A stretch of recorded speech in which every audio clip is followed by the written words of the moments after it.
I stopped walking. The beam of my headlamp trembled against the striated walls. Those were the exact words I'd been thinking, not words I'd spoken aloud. I was certain of that. Absolutely certain. The canyon answered anyway. You should have been there when it mattered. My throat was dry. I touched my lips, confirming they hadn't moved.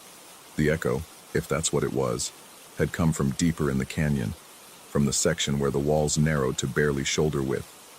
My voice, unmistakably, but with a quality I couldn't quite identify. Like hearing yourself on a recording, familiar, yet alien. I continued forward, my boots scuffing against the sand. Professional instinct warred with something more primitive, something that wanted to turn back. But I'd walked this canyon hundreds of times. There was nothing here but rock and shadow, and the patient work of water over millennia. The walls closed in around me. In the narrow sections, you can touch both sides with outstretched arms. Feel the cool sandstone smooth as glass beneath your palms. The Navajo called these places Tse Biganilini, the place where water runs through rocks. Sacred spaces, dangerous ones. You're afraid they'll find out. I spun around, headlamp sweeping across the empty passage behind me. The words had come from there, from the section I'd just walked through. But they were still ahead of me somehow, still in front, still waiting. My heart hammered against my ribs. Those thoughts had been surface level, just beneath consciousness.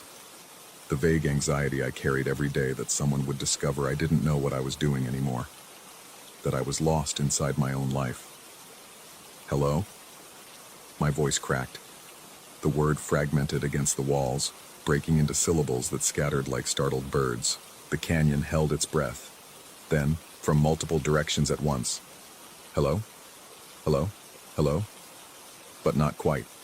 Each repetition had a slightly different inflection, asking different questions. Hello? As a greeting. Hello? As confusion. Hello? As accusation. I forced myself to breathe slowly, cry. People came to the canyons for many reasons. Most of them involved escape. I gave them the standard briefing. Watch your footing. Stay together. Don't touch the walls.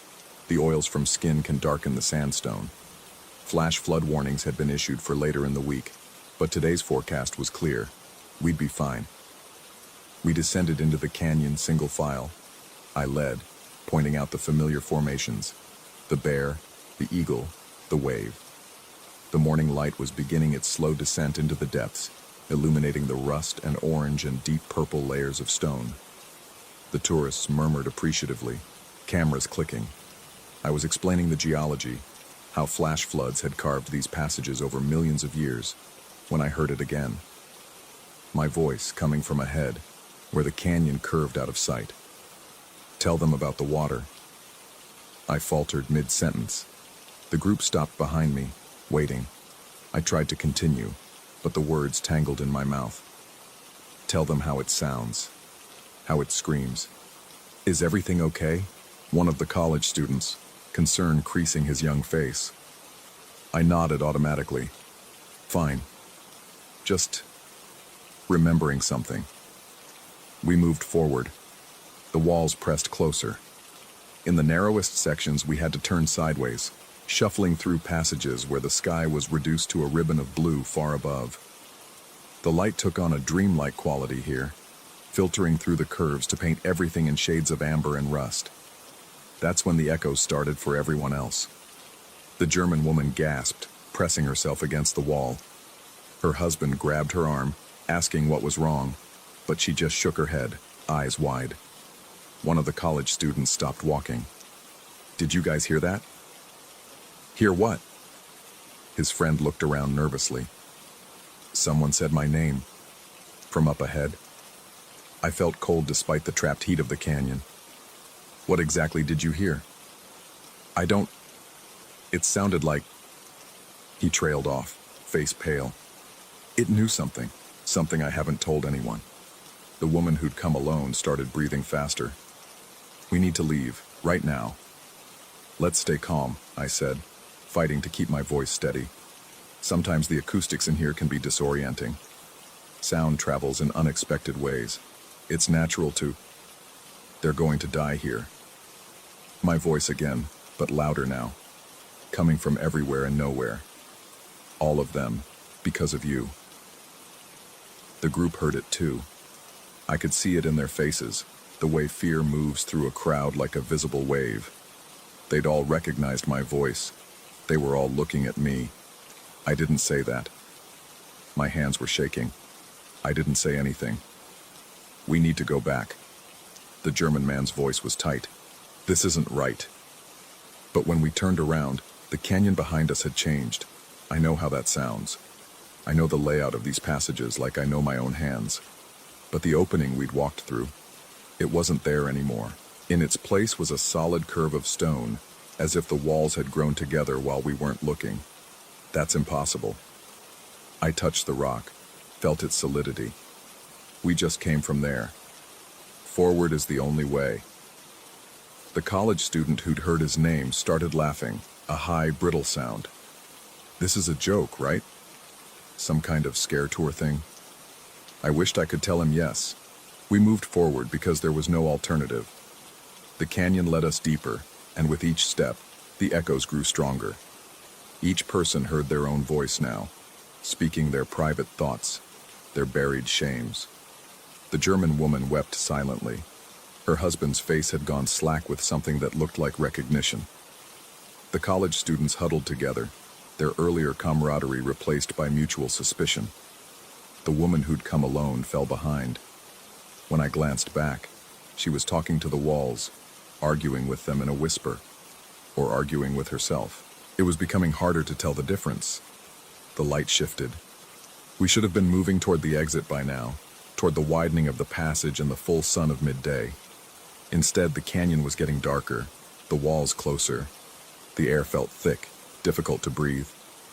That's when I heard the water. At first it was distant, a whisper like wind through leaves.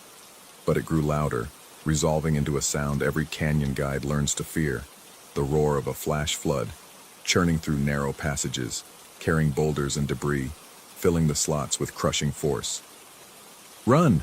I shouted. But the canyon had other ideas. Each time we tried to move forward, the passage narrowed further. We were being funneled somewhere, herded like animals.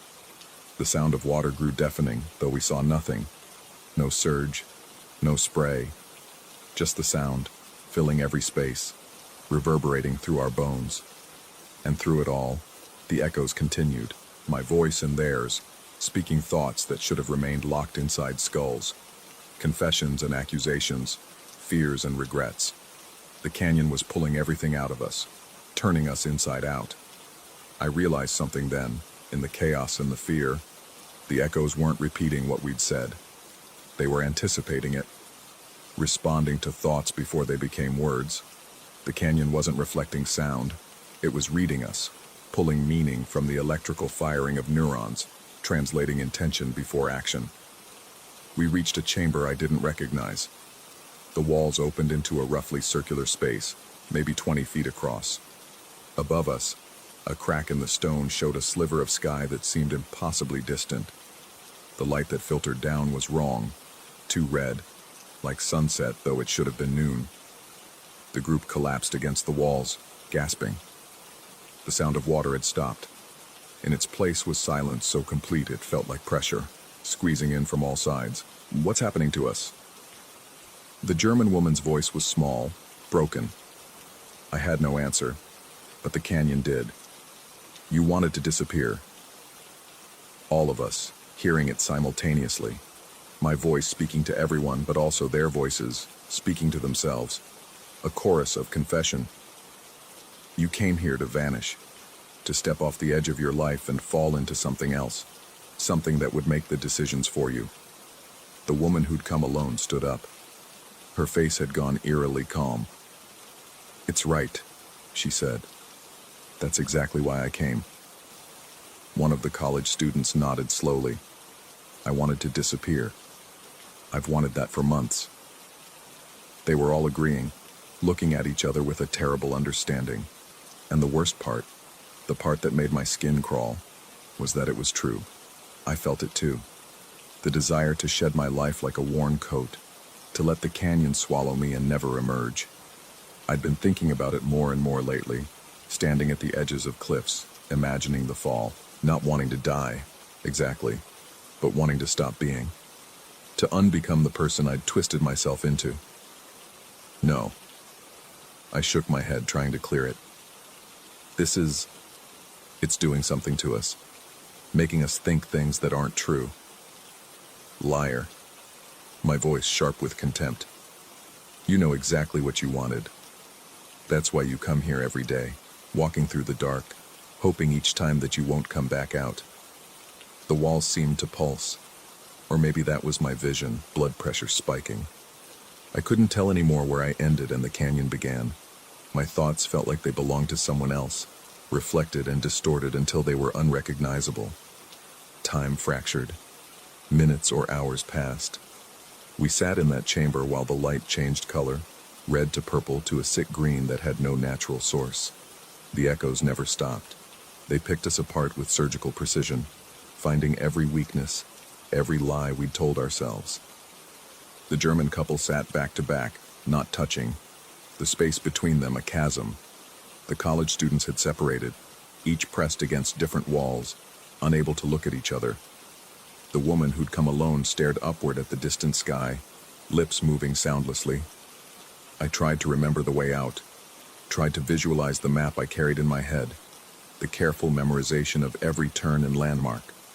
But the paths kept rearranging themselves in my mind, becoming mazes, becoming impossible. You were always lost. Maybe that was true. Maybe I'd been lost for years, just walking in circles, pretending the motion meant something. The woman stood up abruptly. "I'm going to climb," she announced. "Up there. Out." I looked at where she was pointing, offering no handholds. Climbing was impossible. She started anyway. Her fingers found cracks invisible to my eyes.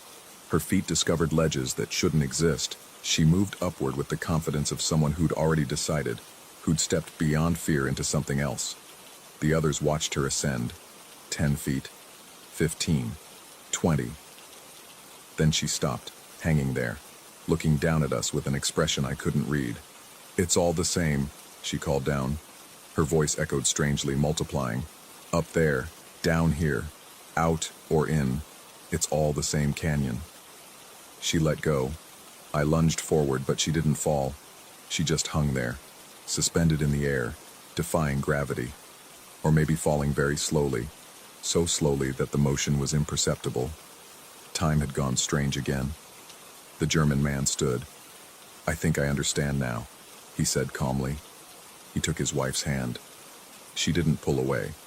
They walked toward the wall, no, into it. The stone seemed to soften, accepting them, and they sank into the sandstone like it was water. The last thing I saw was their hands, still clasped, disappearing into solid rock. The college students looked at each other. Some wordless communication passed between them. They nodded once, then walked in 3 different directions, each toward a different wall. I wanted to stop them, to call out, but my voice was caught in my throat, tangled with all the other voices. They walked into the walls. The stone closed behind them like a mouth. I was alone. The chamber felt larger now, expanding as I watched.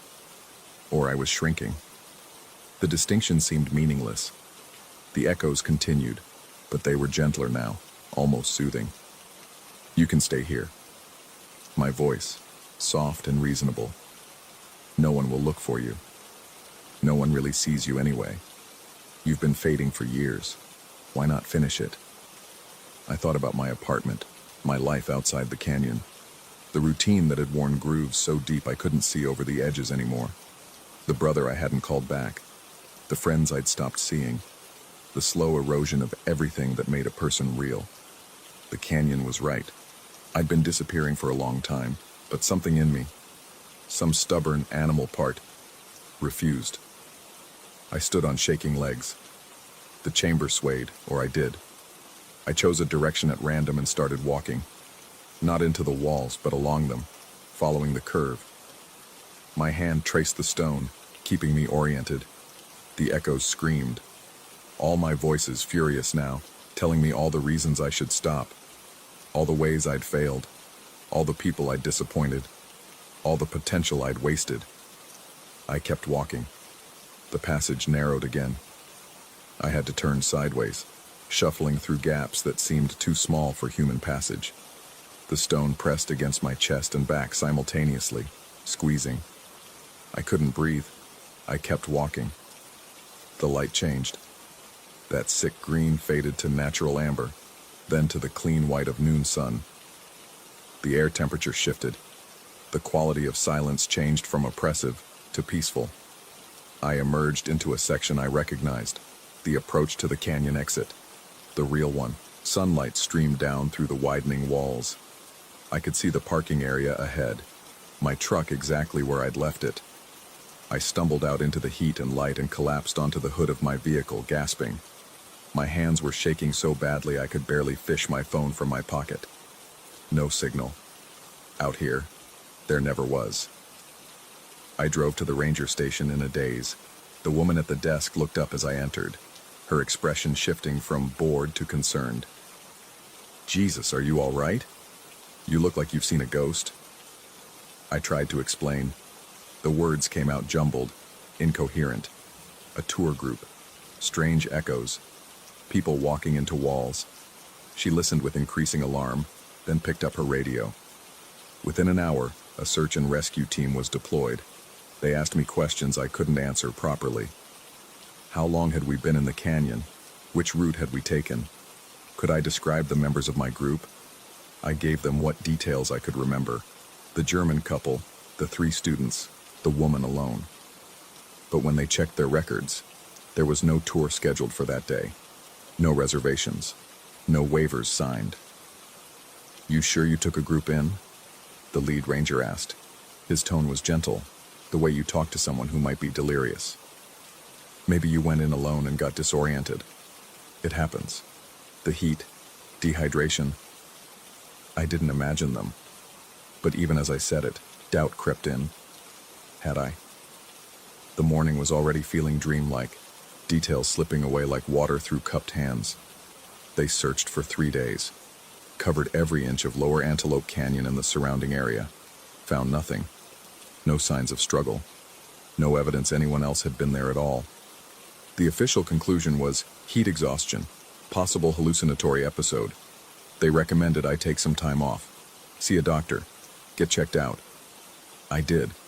The doctor found nothing wrong. Clean bill of health. He suggested stress, maybe early signs of a psychological break, gave me a referral to a therapist. I didn't make the appointment. I quit the guiding job. Couldn't bring myself to go back into the canyons. Just thinking about those narrow passages makes my chest tighten. I got work at a hardware store in Flagstaff, stocking shelves, helping weekend warriors choose the right size wrench. It's mindless, but it's safe. There are no echoes between the aisles of light fixtures and garden supplies. But sometimes, in the quiet moments, I hear it. My voice, coming from nowhere and everywhere. Not out loud. I'm not crazy. Just in my head, speaking thoughts before I think them, answering questions I haven't asked.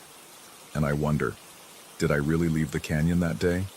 Or am I still walking through those narrow passages, squeezed between walls of stone, slowly being absorbed? Maybe I walked into the rock like the others, and I just haven't realized it yet. Maybe I've been fading for so long that I finally disappeared, and this life, this job, this apartment, this routine, is just the echo of who I used to be. Last week, I drove back out to the canyon. Didn't go in, just stood at the entrance, looking into that sandstone throat. I swear I heard voices, a whole chorus of them. German accents, young laughter, a woman speaking softly to herself, and underneath it all, my own voice, calling from the depths. Welcome back. We've been waiting. The canyon always keeps what it's given. I got in my truck and drove away. I won't go back again. But late at night, lying in bed, I feel the walls pressing in. The ceiling seems too close. The darkness has that particular quality of deep places, and I hear the whisper of water over stone, the patient work of erosion, wearing away everything that used to be solid. I'm not sure how much of me is left. I'm not sure how much of me was ever really here. The canyon took something from me that day. Or maybe it showed me something that had always been true. That I was already disappearing, already echoing, already less than real. Sometimes I catch my reflection in windows and barely recognize the person looking back. Sometimes I speak, and the words feel like they're coming from someone else, somewhere else, sometime else. I'm fading. And the worst part, the part that keeps me awake into the smallest hours of the morning, is that I'm not sure I want to stop. The canyon was right about one thing. I came there wanting to disappear. Maybe I got my wish after all. Maybe we all did.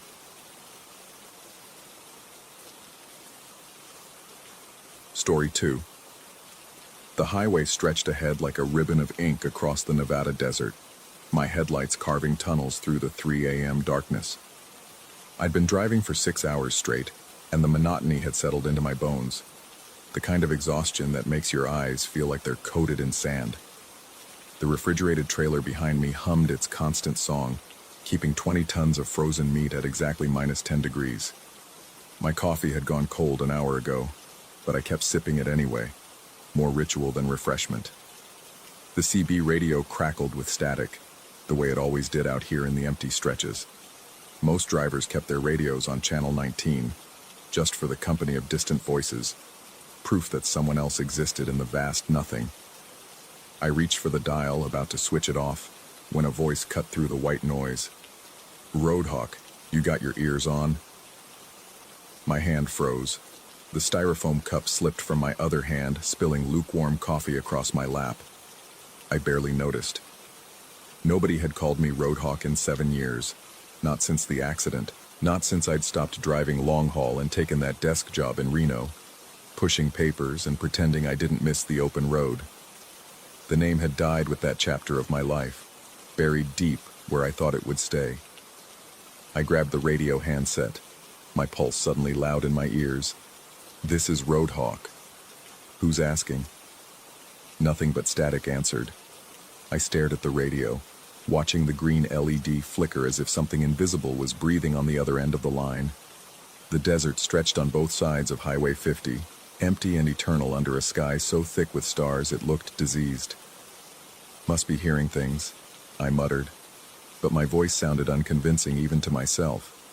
10 minutes passed. 15. The white lines on the road became hypnotic, pulling my truck forward through the darkness. My eyes kept drifting to the CB radio, waiting for it to speak again. The silence felt deliberate now, loaded with intention. Then, "Roadhawk, you've got about 3 miles before the curve. Black ice patch on the eastbound lane, right where the road dips. Ease off your speed now." The voice was male, middle-aged, with a slight rasp that suggested too many cigarettes or not enough sleep. But it was the certainty in the tone that made my skin crawl, not a suggestion or a warning, but a statement of fact delivered with the calm of someone reading yesterday's weather report. I checked my speedometer, 72 miles per hour. My hands tightened on the wheel as I eased off the accelerator, watching the needle drop to 60, then 55. The rational part of my brain insisted this was just another trucker ahead of me, someone who'd seen my rig and happened to remember my old handle from somewhere. But the other part, the part that had learned to trust instinct on these lonely roads, knew something was wrong. The curve appeared exactly where the voice said it would. In my headlights, I could see the road surface change, a dark sheen that might have been nothing or might have been ice. I kept my speed steady, felt the slight pull as the trailer behind me shifted weight. The tires found purchase and I rounded the curve without incident. My breath came out in a long, shaky exhale. Coincidence? Had to be. I grabbed the handset again. "Breaker 19, this is Roadhawk. Appreciate the heads up on that ice. What's your 20? Static hissed back at me, thick and somehow malicious. I scanned the road ahead and behind. Not another vehicle in sight. The highway was mine alone, a corridor through the darkness populated by nothing but sagebrush and distant mountains that looked like sleeping giants. 20 minutes later, the voice returned. "Roadhawk, coming up on mile marker 47. Deer on the road, 2 of them. They're going to bolt left when they see your lights." This time I didn't hesitate. I slowed immediately, my heart hammering against my ribs. Sure enough, there was mile marker 47, a white reflective post catching my headlights. And there, frozen in the illumination, stood two mule deer, a doe and what might have been her yearling. Their eyes reflected green as they stared at my approaching truck. I laid on my air horn. The deer bolted left, exactly as predicted, vanishing into the scrub brush. My truck rolled past the spot where they'd been standing, and I could still smell the musk they'd left behind. "Who are you?" I demanded into the radio. "How are you doing this?" The static seemed to pulse, like a heartbeat made of white noise. When the voice came back, it sounded amused. "You should remember, Roadhawk. We used to talk all the time, back when you wore that handle like you meant it." Something cold slithered down my spine. I'd been a different person 7 years ago. Younger, cockier, convinced that the road was my kingdom and I was immortal.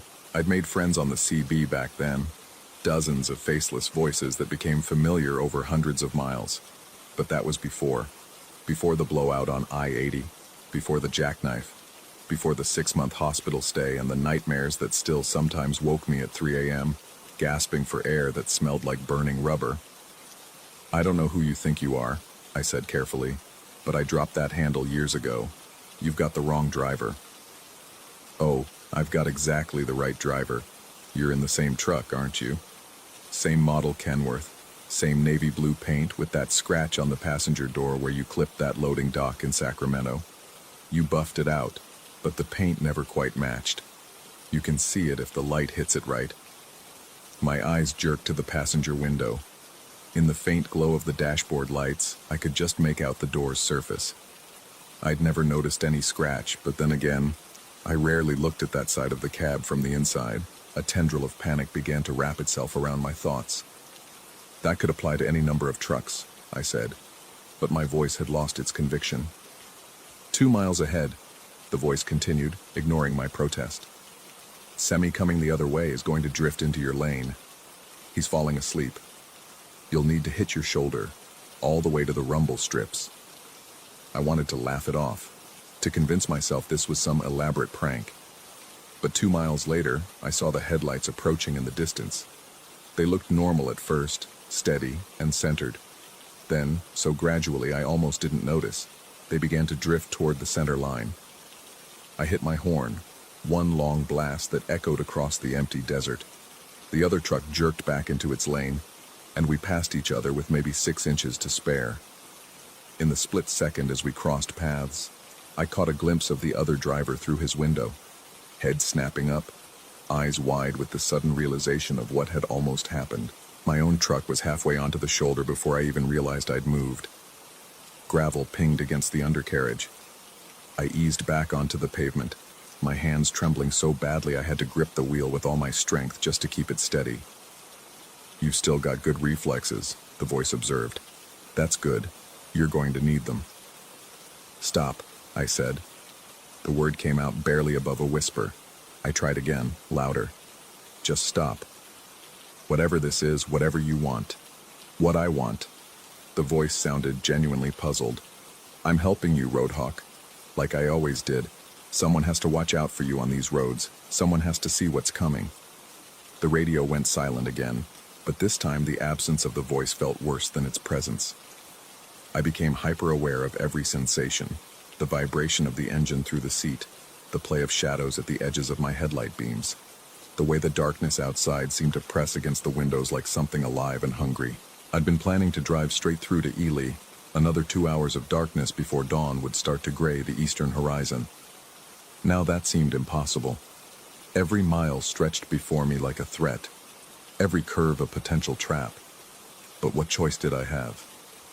There was nothing behind me but empty highway, and the nearest town with more than a gas station and a prayer was still 40 miles ahead. I turned on the dome light, flooding the cab with artificial brightness. It helped, marginally. At least I could see the ordinary objects around me. The logbook, the coffee thermos, the wadded-up receipts I kept meaning to organize. Proof that the world was still normal, still explicable. The voice came back at irregular intervals, always with the same calm certainty. A coyote that would dart across the road. A section of highway with a damaged surface that would rattle my teeth if I didn't slow down. A strong crosswind that would hit as I crested a rise, threatening to push my trailer into the next lane. Every prediction came true. I stopped responding after the first few warnings, but I followed every instruction. What else could I do? The voice had saved me from at least 3 potentially serious incidents, maybe more. But with each correct prediction, my sense of reality became more unmoored. This wasn't possible. No one could see this far ahead, anticipate these specific dangers with such precision, unless they'd seen it before. The thought arrived fully formed, and with it came a cascade of implications I didn't want to follow. What if this wasn't prophecy but memory? What if someone had driven this exact route, at this exact time, and seen all these things happen? What if that someone had been me? I tried to remember my last trip through Nevada, but the routes blurred together. I'd driven this stretch of highway 50 dozens of times over the years, maybe hundreds. They all bled into one endless ribbon of asphalt, one perpetual 3 a.m. darkness. Mile marker 63, the voice said. There's going to be something in the road. You won't be able to see what it is until you're almost on top of it. What is it? I asked, forgetting my resolution to stay silent.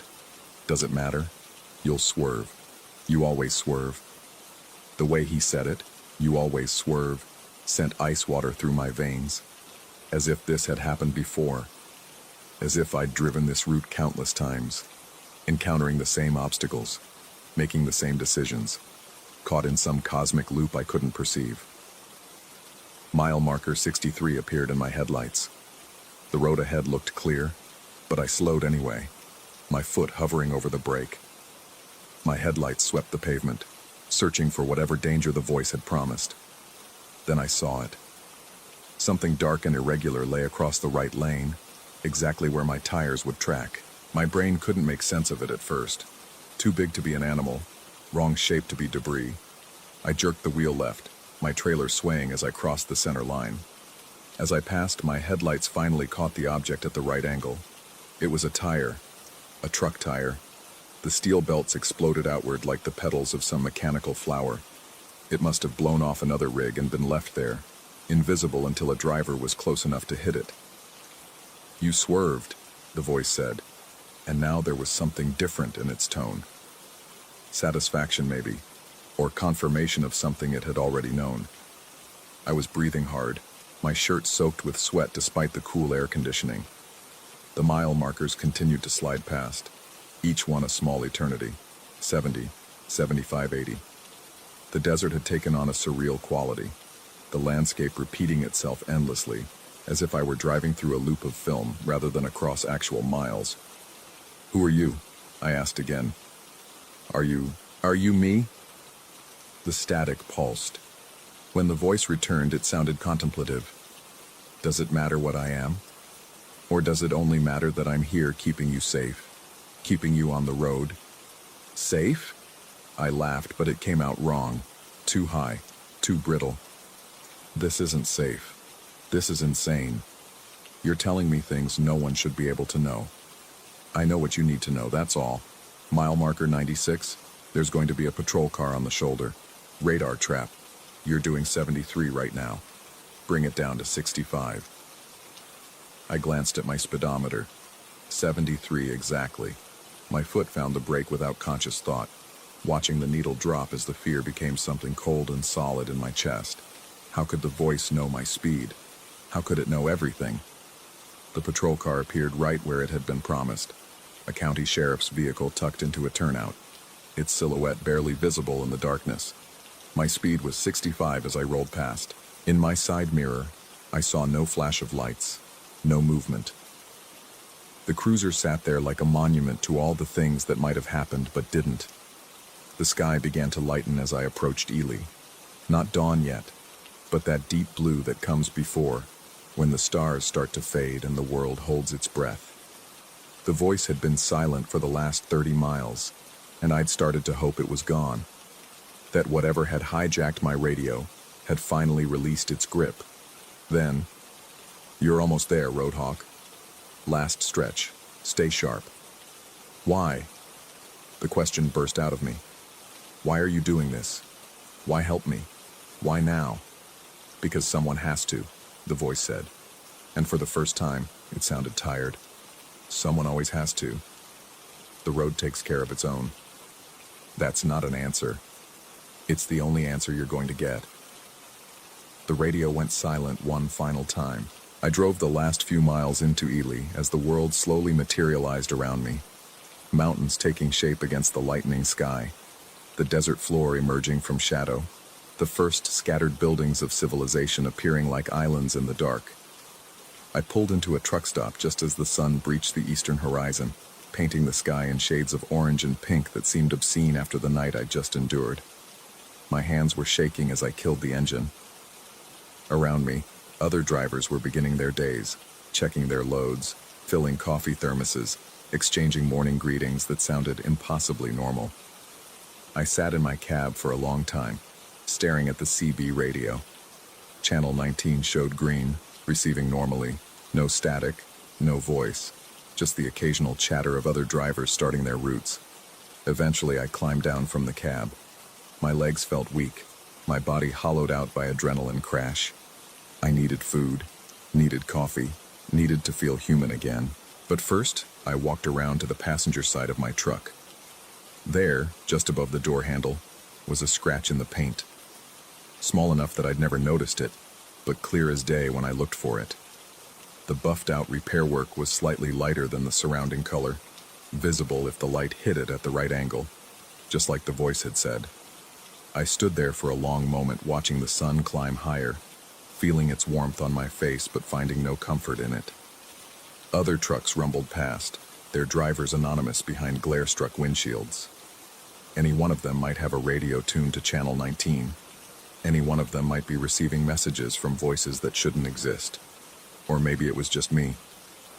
I thought about the accident 7 years ago, the way time had seemed to slow as my truck lost control, the strange clarity that had settled over me in those final seconds before impact. The way I'd known, with absolute certainty, exactly what was going to happen. Maybe some part of me had never left that moment. Maybe some fragment of consciousness was still there, trapped in the eternal present of those spinning seconds, trying desperately to warn my future self about all the dangers ahead. Or maybe I'd just been driving too long, and exhaustion had conjured ghosts from static and coincidence. I didn't know which possibility frightened me more. Inside the truck stop, I ordered breakfast and coffee and tried to convince myself that everything was fine, that the voice had been a fluke, a strange confluence of circumstances that wouldn't repeat. I had another load to pick up in 3 days, another long haul across Nevada's dark heart.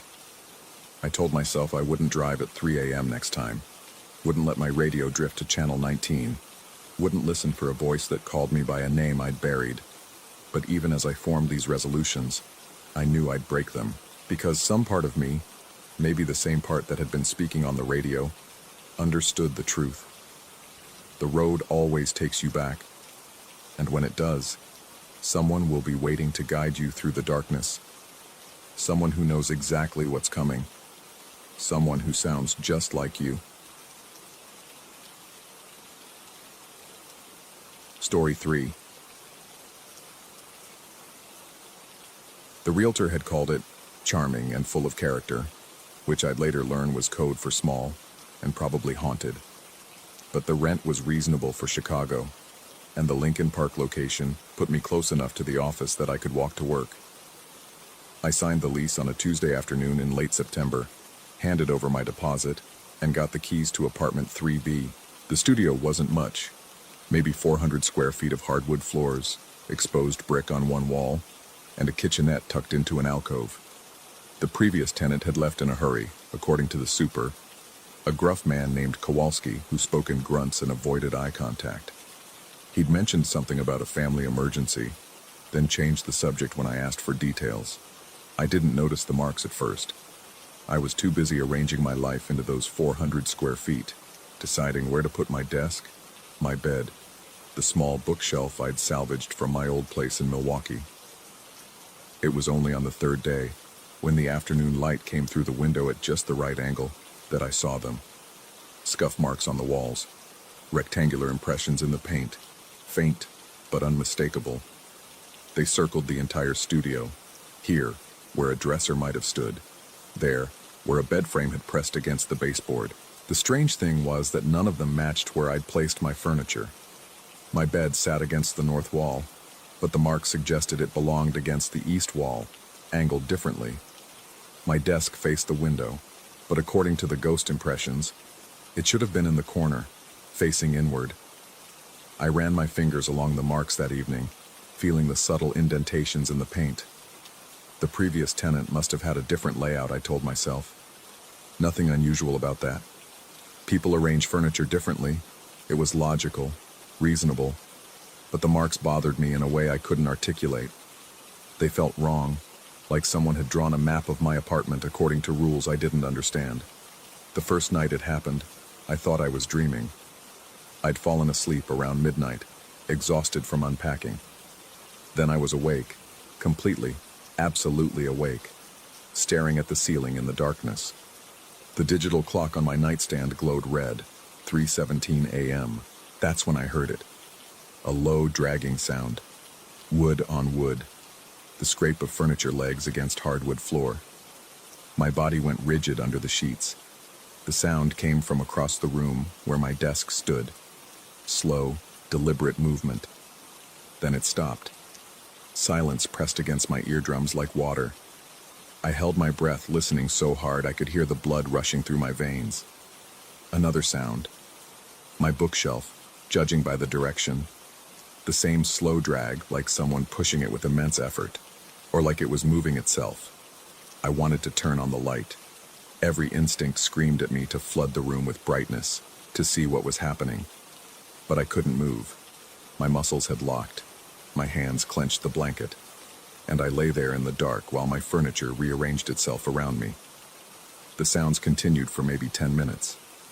When they finally stopped, silence rushed back in like a wave. I counted to 100 before I dared to reach for the lamp.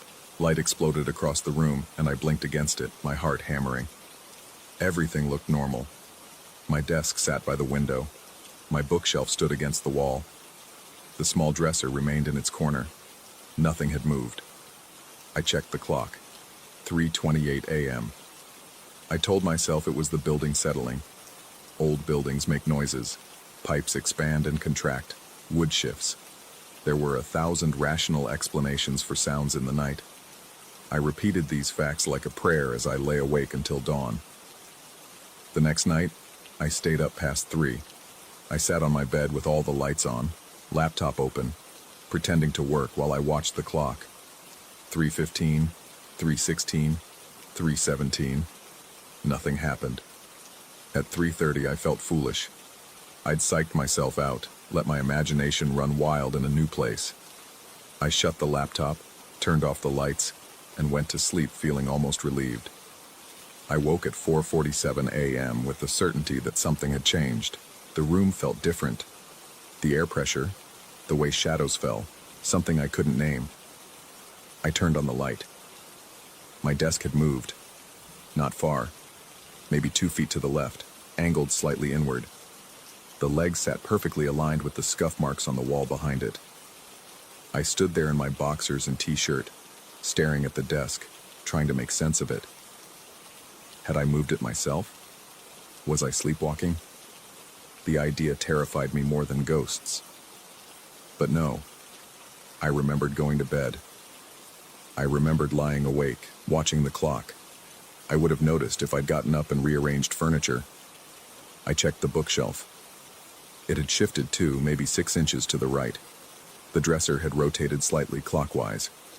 Each piece now aligned perfectly with the marks on the walls, the ghost layout I'd noticed on my 3rd day here. My hands shook as I made coffee in the kitchenette. The morning sun streamed through the window, making everything look normal and safe and completely ordinary, but my furniture had moved in the night. That was a fact. Either something had moved it, or I had moved it without remembering, and I wasn't sure which possibility frightened me more. I called in sick to work, spent the day researching the building's history on my laptop, sitting at the desk that now occupied a position I hadn't chosen. The building dated back to 1924, originally an apartment hotel. I found a few newspaper mentions. A fire in 1958, quickly contained. A brief period as artist studios in the 70s. Nothing suggested tragedy or trauma. No murders, no mysterious disappearances. Just a normal Chicago building that had aged into respectability. The Historical Society had old floor plans on file. I requested copies, telling them I was researching period architecture. The plans arrived 2 days later via email, scanned images of yellowed blueprints. I opened the file for the third floor with trembling fingers. Found Unit 3B, stared at the layout drawn in careful architectural lines. The furniture placement drawn on those original plans, the suggested arrangement for the model unit, matched exactly where my furniture now sat. Not where I'd placed it, where it had moved itself. That night, I didn't try to stay awake. I knew it wouldn't matter. Instead, I took photographs of my apartment from multiple angles, time-stamped them on my phone. 11:43 p.m. My desk by the window, where it had been all day. My bookshelf against the wall. Everything in its current position, aligned with those old blueprints. I set my phone on the nightstand, screen down, and tried to sleep.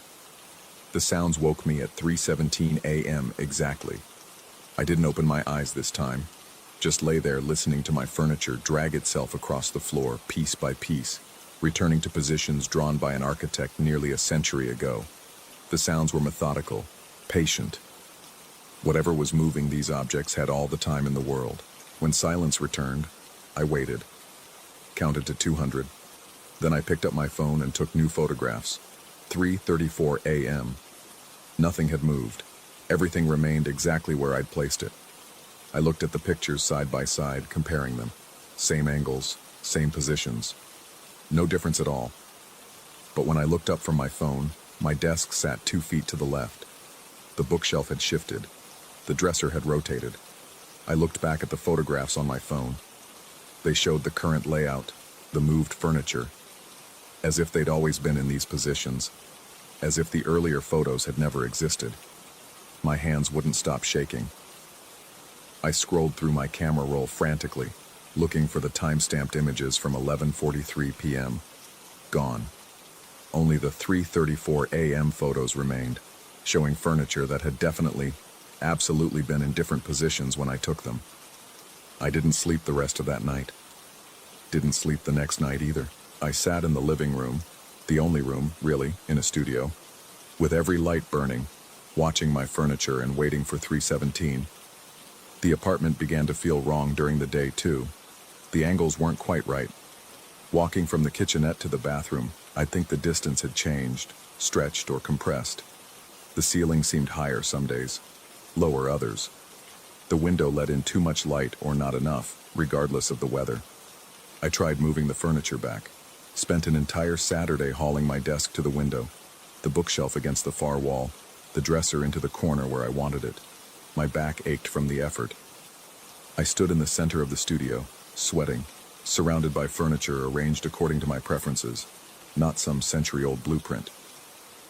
That night, I wedged my desk against the door, the one piece of furniture I could move that might actually create a barricade. If something was going to rearrange my apartment, it would have to go through an obstacle. At 3:17 a.m., I woke to silence. No dragging sounds, no movement at all. I lay there in the dark, wondering if I'd finally broken whatever cycle had been repeating.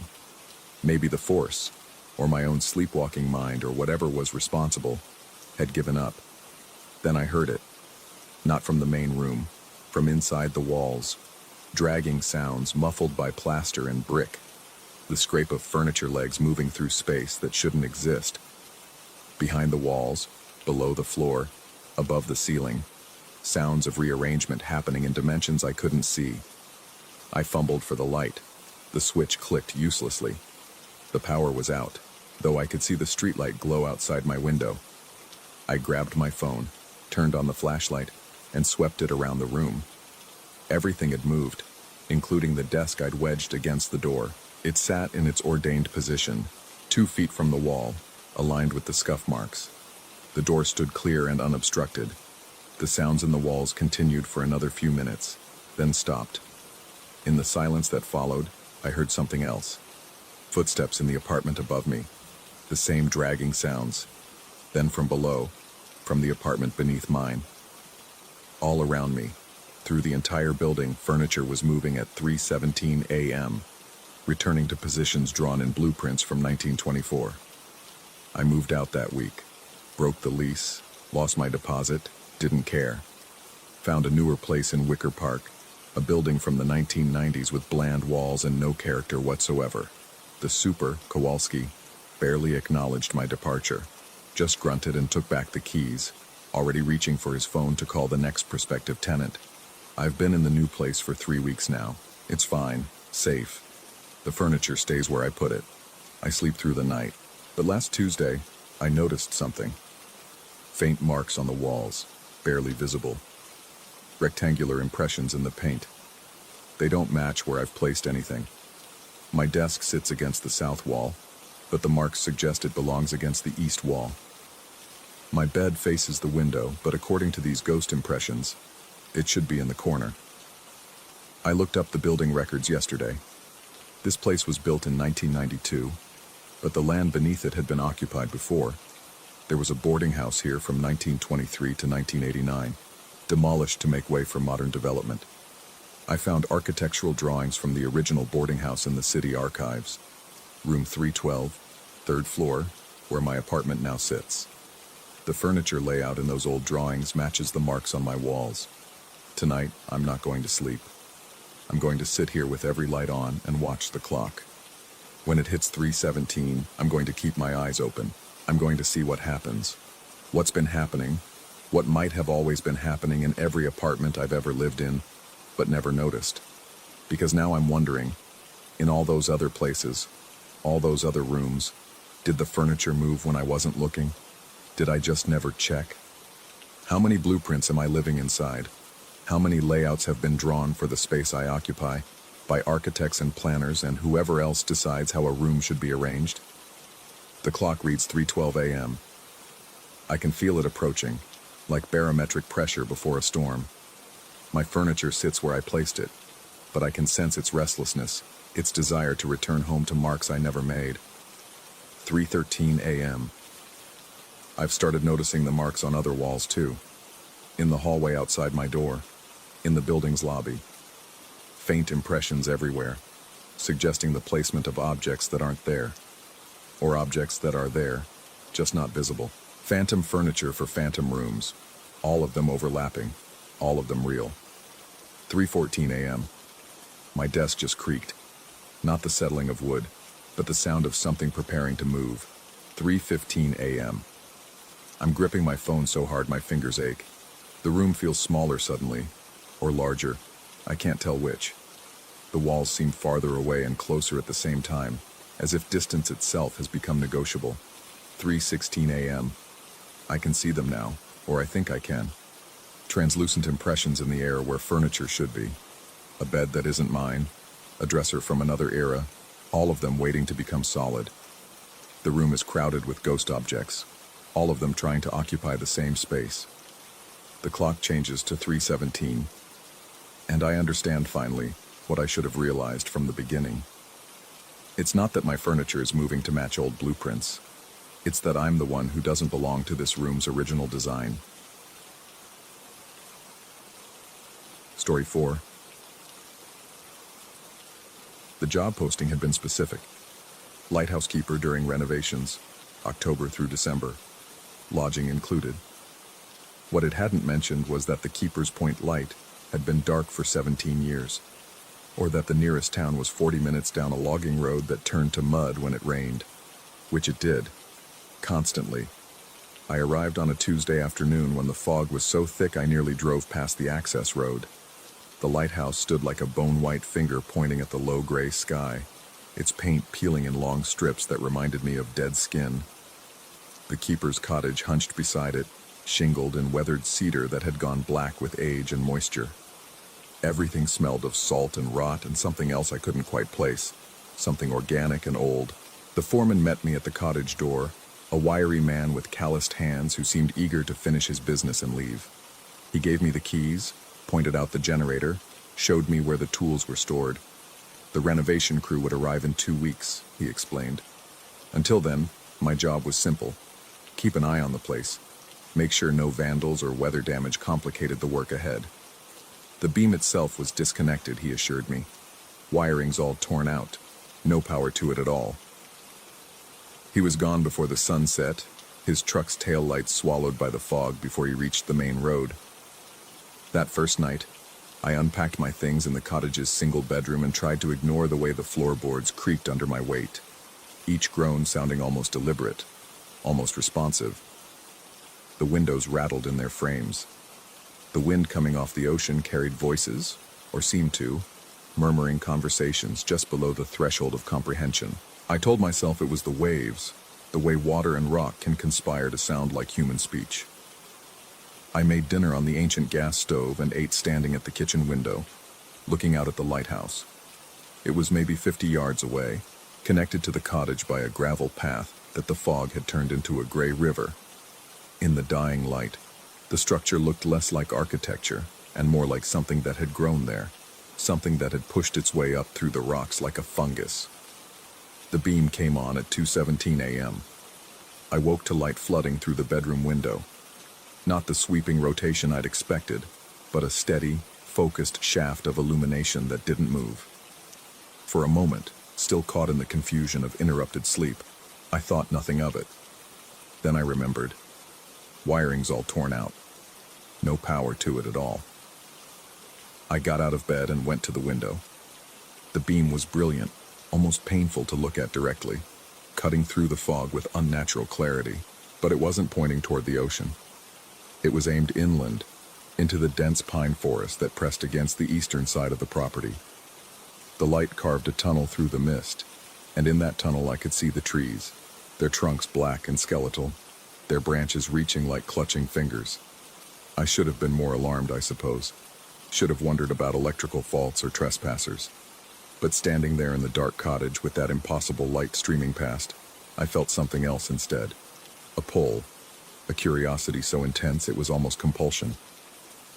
The beam seemed to be showing me something, inviting me to look closer, to understand.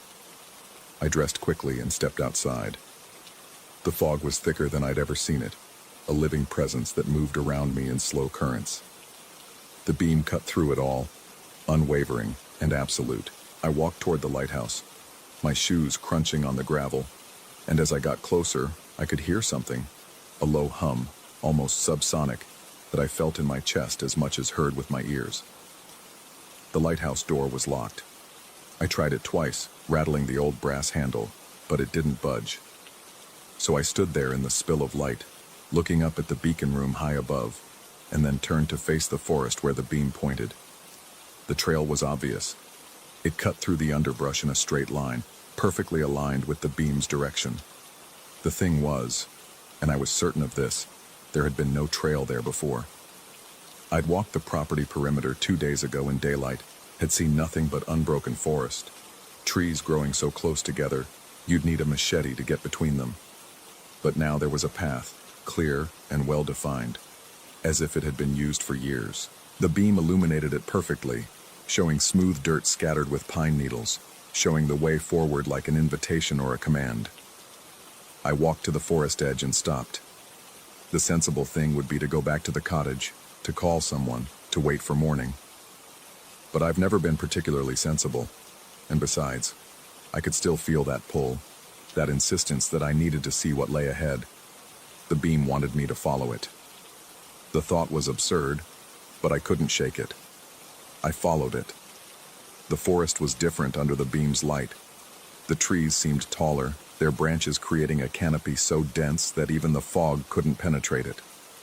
The air was warmer here, thick with the smell of decomposition and something sweeter, like overripe fruit or flowers left too long in a vase. My footsteps made no sound on the trail. The silence was profound, absolute, broken only by that subsonic hum that seemed to come from everywhere and nowhere at once. I walked for what felt like hours, but was probably only 20 minutes. The trail never deviated. never branched. It simply continued forward through the forest, impossibly straight, impossibly clear, and then it ended. I found myself standing in a clearing I was absolutely certain hadn't existed the day before. The beam spread out here, illuminating a rough circle perhaps 30 feet across. The ground was bare earth, packed hard and smooth, decorated with patterns I couldn't quite make sense of, concentric circles maybe, or spirals, or script in some language I didn't recognize. At the center of the clearing stood a cairn of stones, each rock carefully balanced on the one below, rising to about waist height. And beside the cairn, something was growing. It looked like a tree at first glance, but wrong. The trunk was too smooth, too regular, the color of old ivory. It had no branches, just a single straight shaft that rose 12 feet or more before ending in a crown of what might have been leaves, or might have been something else entirely. Shapes that moved in the still air, that seemed to reach toward the light with something like hunger or need. I stepped closer, drawn by fascination and revulsion in equal measure. The thing pulsed with its own rhythm, a slow throb that matched the hum I'd been hearing. And as I approached, I could see that the trunk wasn't smooth after all. It was covered in markings, in symbols that hurt to look at directly, that seemed to slide away from my vision whenever I tried to focus on them. The beam intensified, became brighter, and in that increased illumination, I saw things in the forest around the clearing. Shapes between the trees, tall and still, watching. They might have been shadows, they might have been trunks, but I knew with absolute certainty that they were neither, that they were something else entirely, something that had been waiting for me or for anyone to follow the light and find this place. I ran. I crashed back through the forest, following the trail in reverse, my breath ragged in my throat. The beam remained steady behind me, lighting my way, and I could feel those watching shapes move parallel to my flight, keeping pace effortlessly. The forest seemed longer on the return, the distances stretched and distorted, but eventually I burst out onto the lighthouse grounds and the beam snapped off. Darkness rushed in like water filling a void. The fog pressed close. I stood there gasping, waiting for my eyes to adjust, and when they did, I turned to look at the forest edge. There was no trail. The underbrush was unbroken, the trees growing too close together for passage. Nothing indicated that anyone or anything had passed that way. I went back to the cottage and sat at the kitchen table until dawn, drinking instant coffee and trying to convince myself I'd dreamed it all. But my shoes were covered in pine needles and that unfamiliar dirt, and my jacket smelled of that sweet rot I'd encountered in the clearing. The next day I walked the property again in full daylight. I found the forest exactly as I'd first seen it, impenetrable, unbroken, showing no signs of trails or clearings or impossible trees. I examined the lighthouse, circled it twice, tried every door and window. All locked, all secure. The beacon room was visible through the grimy windows, and I could see the old lamp housing covered in canvas, the disconnected wiring hanging loose. That night the beam came on again at 2:17 a.m. I watched from the cottage window as it swung around, not toward the ocean where it belonged, but inland, cutting through the fog to illuminate the forest. And the trail was there again, exactly where it had been before, clear and well-traveled and absolutely impossible. I didn't follow it that night, or the next. I tried to ignore it, tried to pretend the light wasn't calling to me with that same insistent pull. But it was always there, every night when the fog rolled in, always at 2:17 a.m., always pointing in the same direction. And every night the trail appeared, waiting. On the fourth night I followed it again. I had to know if the clearing was real, if that thing growing at its center was still there or had ever been there at all. The path was exactly as before, too straight, too clear, leading through forests that shouldn't permit passage. The clearing was unchanged. The cairn stood at its center, and beside it that ivory trunk rose into the darkness, its crown spreading wider than I remembered, its surface covered in those sliding, incomprehensible marks. But this time there were more of the watching shapes, more of those impossible presences standing between the trees. And this time they were closer, near enough that I could almost see details, almost but not quite, as if some property of the light or my own perception prevented me from resolving them into anything specific. I stayed longer than I should have, studying the patterns on the ground, trying to understand what they meant or what they were meant to accomplish. The thing beside the cairn pulsed steadily, and I realized I could feel it now, could feel that rhythm in my own chest, as if my heart was trying to synchronize with whatever alien tempo governed this place. When I left, one of the shapes followed me to the forest edge. I couldn't see it directly, couldn't turn fast enough to catch it in my vision, but I knew it was there. I could feel its attention on my back, heavy and patient and utterly inhuman. It stopped at the boundary between forest and clearing, and I could sense its disappointment or frustration, though how I knew this I couldn't say. The pattern continued. Every foggy night, and they were all foggy now, the mist rolling in with clockwork regularity. The beam activated at 2:17 a.m. and illuminated the trail. Most nights I watched from the cottage, fighting the urge to follow. But some nights I couldn't resist, and I'd find myself walking that impossible path to the clearing, drawn by something I couldn't name or resist. The thing beside the cairn was growing. Each time I visited, it was larger, its crown spreading wider, its trunk thickening. The marks on its surface multiplied and evolved, forming patterns that I started to recognize even though I'd never seen them before. And the watching shapes grew bolder, venturing closer to the clearing's edge, their attention becoming more intense, more demanding. I began to understand that they were waiting for something, that the clearing was some kind of threshold, some kind of door, and the growing thing was either a lock or a key. I couldn't tell which. The beam fed it somehow, nourished it with light that came from somewhere other than any electrical source. And my presence there, my repeated visits, was part of whatever process was unfolding. I should have left, should have walked down that logging road and never come back. But I was caught now, tangled in something I couldn't escape and wasn't sure I wanted to. The compulsion to return grew stronger each night, became less like curiosity and more like necessity, as if some part of me had already made a decision the rest of me hadn't acknowledged yet. The renovation crew was supposed to arrive in 3 days. I wondered what I would tell them, whether they would see the beam or the trail or the clearing, whether I wanted them to. Tonight the fog is thicker than ever, so dense I can barely see the lighthouse from the cottage window. It's 2:15 a.m. now. I'm dressed and ready, standing by the door with a flashlight I probably won't need. In 2 minutes, the beam will activate, will cut through this impossible fog and show me the trail one more time. The thing in the clearing is nearly mature now. I can sense this even from here, can feel its readiness thrumming through the ground. Tonight might be the night it blooms or opens or whatever it's meant to do. Tonight the watching shapes might finally step into the light, might finally show themselves fully instead of lurking at the edges of my vision. I tell myself I'm going to document this, to finally take the flashlight and my phone and gather some kind of evidence. But I know that's not true. I know I'm going because I have to, because something inside me has been transformed by these repeated pilgrimages to that clearing, by the light and the pulse and the patient attention of things that have no names. The beam just came on. I can see it from here, brilliant and steady, cutting through the fog toward the forest, toward the trail that shouldn't exist, toward whatever is waiting for me in that clearing.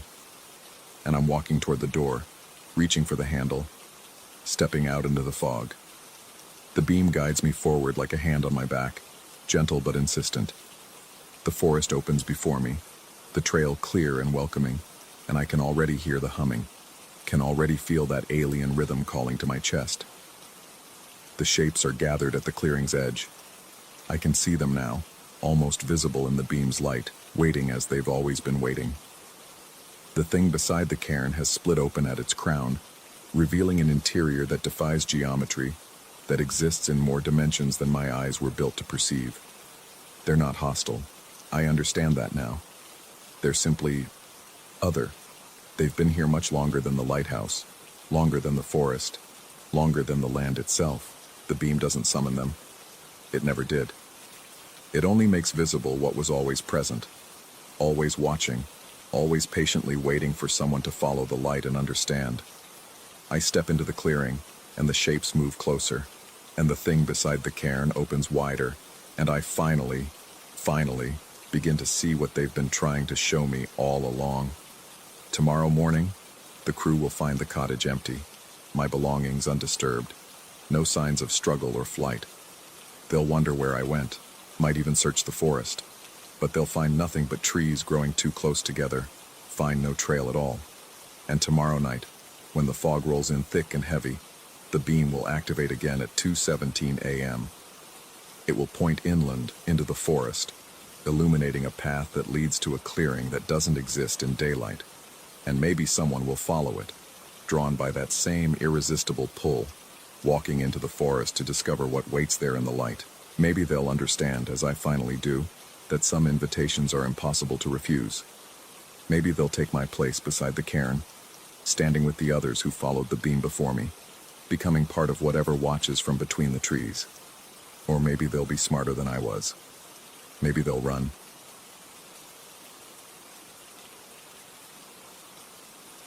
Story 5. The lease sat on the kitchen counter, ink still fresh, when I noticed the clause buried in Section 7, subsection C. Tenant agrees not to access the attic space via the ceiling trapdoor between the hours of sunset and sunrise. Strange, sure, but Savannah was full of eccentricities.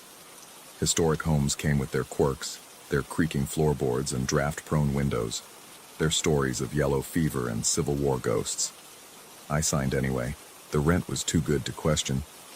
The house stood on a tree-lined street in the Victorian district, all gingerbread trim and wraparound porches, the kind of place that looked like it belonged on a postcard.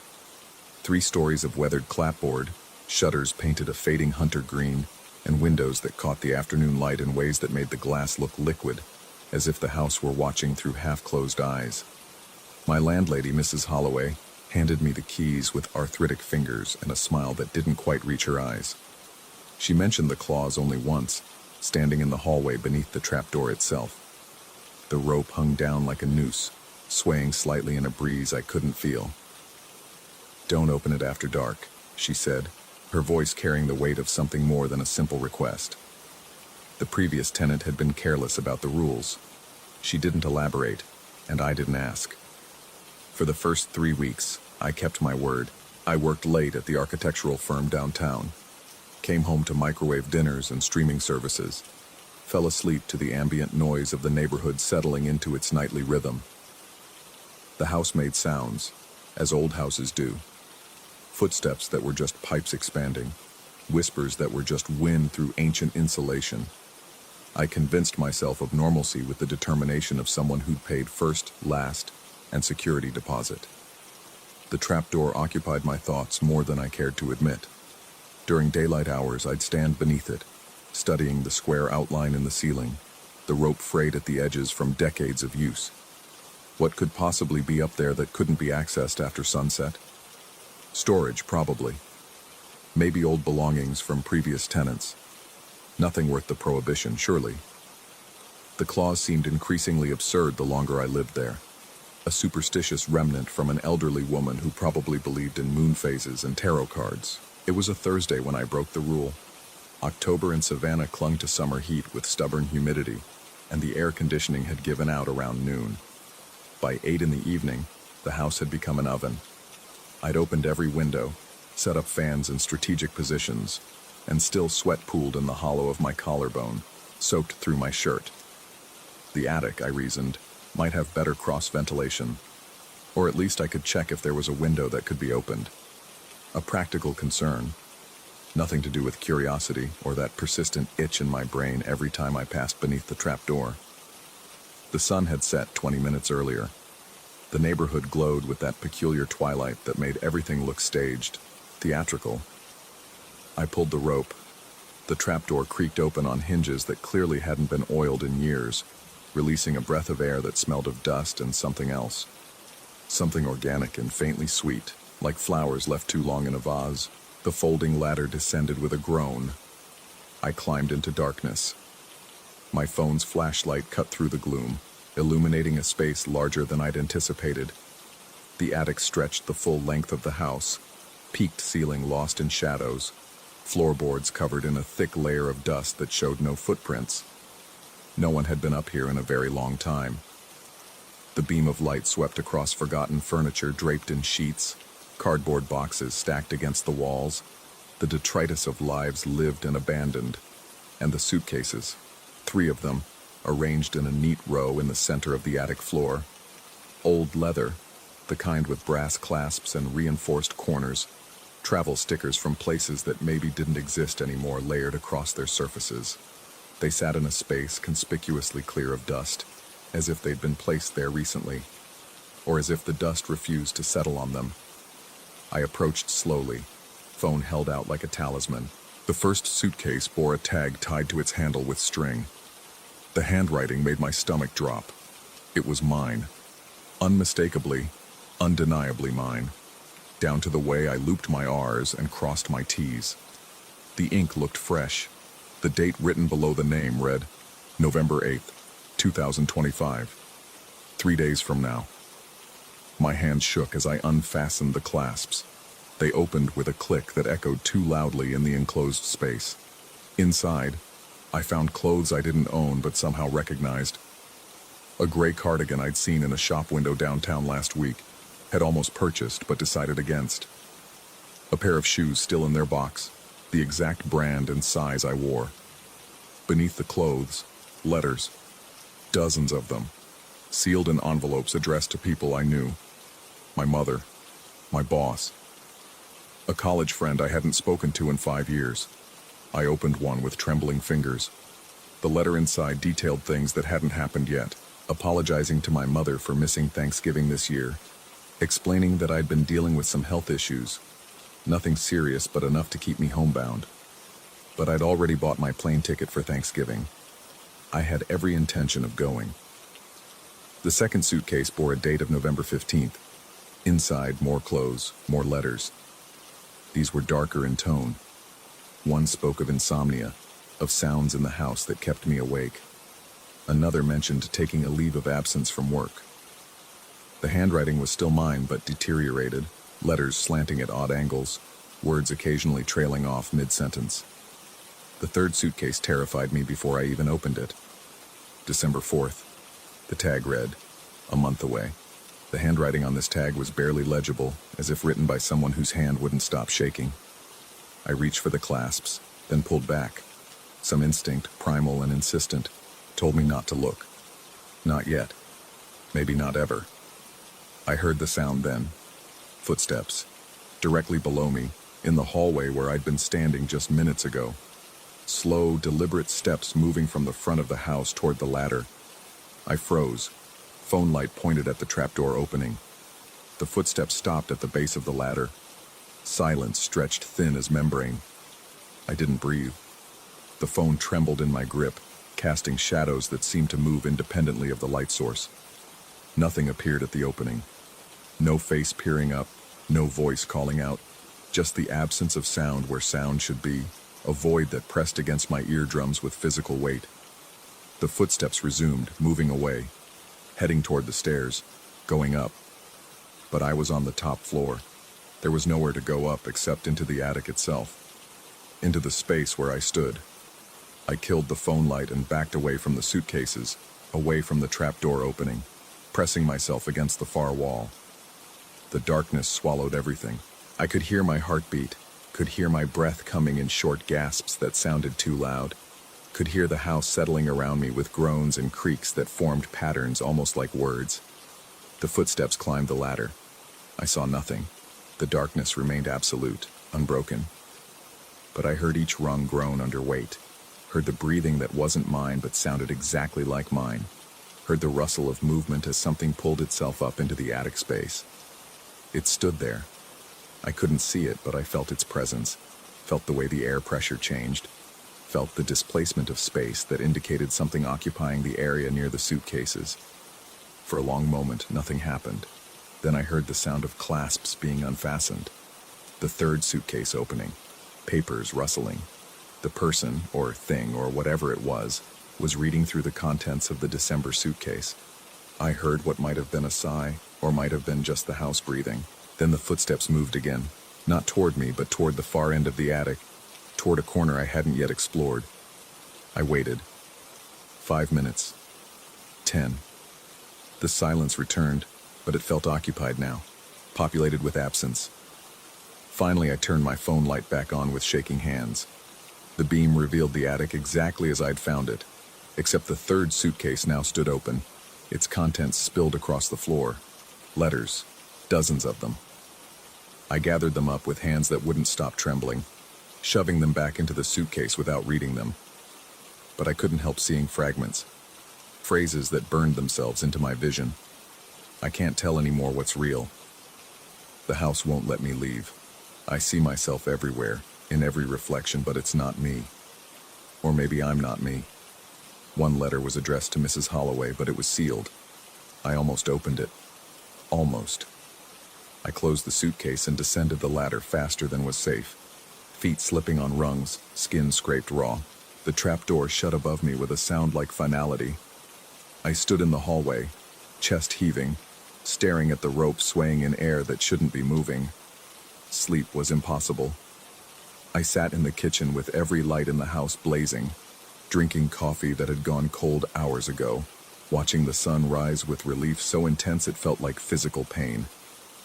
Mrs. Holloway called at 8 in the morning. Before I could even say hello, she asked if I'd opened the trap door. I denied it. The lie came automatically, protective. She made a sound that could have been sympathy or resignation. The previous tenant, she said, had also been curious, had also broken the rule. He'd left suddenly one night, 3 months into his lease, taking nothing with him. His car remained parked on the street for 2 weeks before the police had it towed. He'd never been found. She didn't mention consequences, didn't tell me what to do or how to fix whatever I'd broken. She simply said that the clause existed for a reason, that some houses in Savannah remembered things they shouldn't, that time worked differently in old places, and then she hung up. I considered leaving, packing my things, breaking the lease, forfeiting the deposit. But where would I go? And what if I carried it with me, whatever I'd disturbed in that attic? The thought paralyzed me more than staying. The days that followed felt liquid, unstable. Time seemed to slip.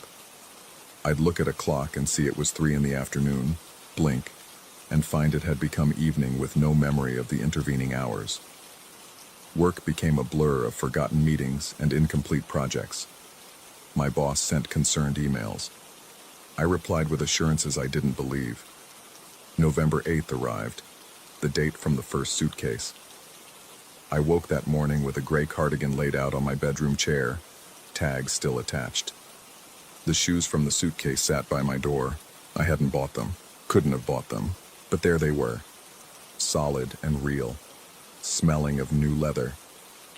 I didn't go to the office that day. Couldn't face the questions about my deteriorating appearance, my distraction, the way I'd started flinching at shadows.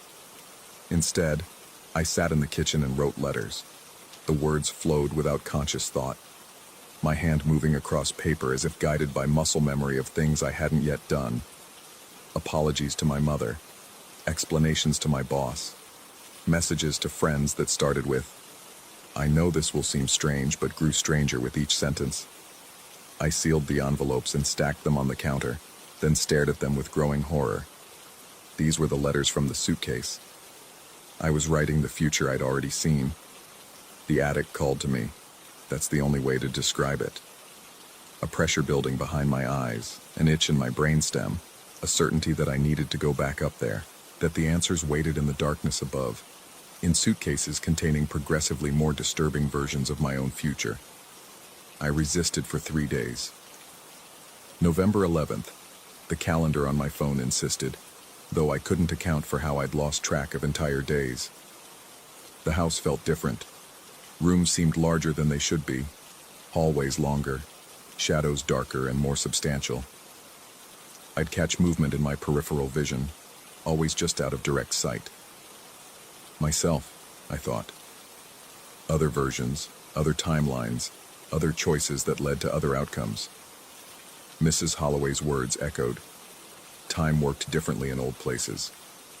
What if the house wasn't haunted by the dead but by the living? By versions of myself scattered across possible futures, all converging in this space, all trying to warn or help or simply exist in the only place we could. That night, I opened the trapdoor again. Not out of curiosity this time, but necessity. The pull had become impossible to ignore, a physical sensation like hooks in my chest drawing me upward. The attic waited, unchanged. The 3 suitcases remained in their neat row, but now there was a 4th. December 21st. 3 weeks ahead, but getting closer, time compressing like a spring wound too tight. I couldn't stop myself from opening it. Inside, I found not clothes or letters, but a journal. My handwriting filled every page, growing progressively more erratic. The entries detailed my experiences in the house, but from a perspective I hadn't yet reached. Future me had written this, documenting events that were still coming. I read by the light of my phone, unable to look away despite mounting dread. The journal described this moment, described me finding it, reading it, reacting to its contents. It described what would happen next, the choices I'd make, the way the house would tighten around me like a fist. The final entry was dated today, November 11th, tonight. It contained only one line, written in handwriting so shaky it was almost illegible. Don't look behind you. I looked. The attic stretched impossibly long, the far wall now distant enough that my phone light couldn't reach it. And in that darkness, shapes moved. Figures that might have been human, might have been shadow, might have been something in between. They stood in a line facing me, and I realized with creeping certainty that each one wore my face, my clothes, my posture and build, and way of standing with weight slightly on the left foot. There were dozens of them, versions of myself scattered across time, all drawn to this place, all trapped in the amber of moments that hadn't quite happened yet, or had happened, or were happening simultaneously in the fluid, folded time that existed within these walls. The nearest figure stepped forward. In the dim light, I saw my own face staring back at me, but older, thinner, eyes hollow with exhaustion and something else. Knowledge, maybe, or resignation. It reached out a hand that mirrored my own, down to the scar on the left index finger from a childhood accident. I understood then what Mrs. Holloway hadn't said. The previous tenant hadn't disappeared. He'd simply become unstuck, scattered across his own timeline like pages from a book with the binding broken. He existed in all his moments at once, unable to distinguish past from present from future. The hand touched my shoulder. It felt like ice, like nothing, like the sensation of a limb falling asleep, but everywhere at once. I tried to pull away but found I couldn't move. The other figures approached, closing the distance with steps that made no sound, each wearing my face at different ages, different states of decay or health or sanity. They surrounded me, and I felt myself beginning to split, not physically but temporally, consciousness fragmenting across multiple points in time. I was in the attic and in the kitchen and in my bedroom and in my office downtown. I was opening the trap door and I was reading the journal and I was writing the letters and I was packing the suitcases. All of it happening simultaneously, all of it equally real. The December 21st date loomed. I could feel it approaching, could feel myself hurtling toward it with the inevitability of a stone dropped down a well. What happened on that date? The journal hadn't said. The suitcase hadn't revealed. But I sensed it was a convergence point, a moment when all the fractured timelines would collapse back into singularity, or maybe disperse entirely, leaving nothing but suitcases for the next tenant to find. I pulled away from the figures with effort that felt like tearing tissue paper, stumbling backward toward the trapdoor. They didn't follow, just watched with eyes that held depths I couldn't fathom, with expressions that suggested they'd already lived what I was experiencing, already knew how it would end. I descended the ladder and closed the trapdoor, but I knew it was too late. I'd become part of the house's collection, another version scattered across its strange internal chronology. The dates on the suitcases would continue to approach and pass and approach again in loops that folded back on themselves. Now I sit in the kitchen, writing this. It's November 11th, or maybe it's December 4th, or maybe it's some date that hasn't been invented yet. The clock on the wall shows different times depending on which angle I view it from. Outside the window, it's simultaneously day and night. the sun and moon occupying the same space in the sky like a double exposure photograph. I've started packing a suitcase. I don't know what date to put on the tag. Don't know if it matters. The clothes fold themselves with a familiarity that suggests I've done this before. Will do it again. Am doing it in infinite parallel moments. Mrs. Holloway was right about one thing. Time does work differently in old places. In houses that remember. In spaces where the past and future bleed together like watercolors on wet paper. I should warn the next tenant. Should leave a letter explaining what happens when you open the trapdoor after sunset. But I suspect they won't listen any more than I did. Curiosity is its own kind of hunger, and the house knows how to feed it. The rope hangs from the ceiling, swaying in a breeze that comes from somewhere outside of normal space. I can hear footsteps in the attic, constant now. An endless procession of versions of myself moving between suitcases, reading letters we wrote to ourselves, trying to make sense of a timeline that's become a Mobius strip. December 21st approaches, or has already passed, or is happening right now in another room of this house. I've stopped trying to maintain the distinction. It feels easier to let go, to accept the dissolution of linear time, to become one more shadow moving through the attic's darkness. Sometimes I think I see myself downtown, walking past shop windows, looking normal and solid and present. Other times I catch my reflection in the hallway mirror and see nothing at all, just an empty space where I should be. I don't know which version is more frightening. The house settles around me with sounds that might be speech, might be memory, might be the ambient noise of multiple timelines occurring in the same physical space. I've learned to interpret the creaks and groans, the way others might read tea leaves or tarot cards. They tell me I'm not alone, that I never was, that the house is full of people who opened the trapdoor, broke the rule, discovered too late that some prohibitions exist for reasons beyond superstition. I should leave, pack my things, drive away, never look back. But my keys are in the attic. Or maybe I haven't bought the car yet. Or maybe I've already left and this is just a memory playing out in real time. The boundaries have become too fluid to navigate. Tonight I'll open the trapdoor again. Not because I want to, but because I've already done it. Will do it. Am doing it in the eternal present tense that the house enforces. I'll climb into the darkness and add my own suitcase to the collection, carefully dated and tagged in handwriting that trembles with foreknowledge. And sometime in the future, or the past, or the sideways moment that exists between them, another tenant will move in. They'll read the clause in the lease, Section 7, subsection C, and they'll convince themselves it's just an eccentric requirement. They'll wait until after sunset. They'll pull the rope. They'll find the suitcases waiting, bearing dates yet to come, filled with evidence of futures that haven't happened yet but somehow already have, and they'll understand, too late, that in houses that remember, the only rule that matters is the one you've already broken. I hear my footsteps in the hallway above, or below, or beside me. The distinction has lost all meaning.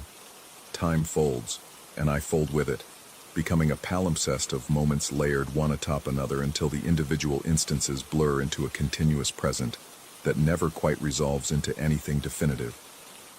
The trapdoor opens. I climb. I descend. I stand at the base of the ladder, looking up. I sit in the kitchen, writing. I pack my suitcase. I read my letters. I do all of this simultaneously, a quantum state of existence that collapses only when observed, and there's no one left to observe except versions of myself who've lost the ability to distinguish observer from observed. December 21st will come, or has come, or is always coming, and when it does, or did, or will, I suspect I'll understand finally what the suitcases have been trying to tell me all along, that the house on the tree-lined street in Savannah's Victorian district isn't haunted by the past, but by the future, by all the possibilities that never quite crystallize into singular reality. The rope sways. The attic waits. The dates on the suitcases march forward, each one a footstep approaching, each one a version of myself I'll become or have become or am becoming even now, as I write these words that someone, sometime, will read and recognize as their own.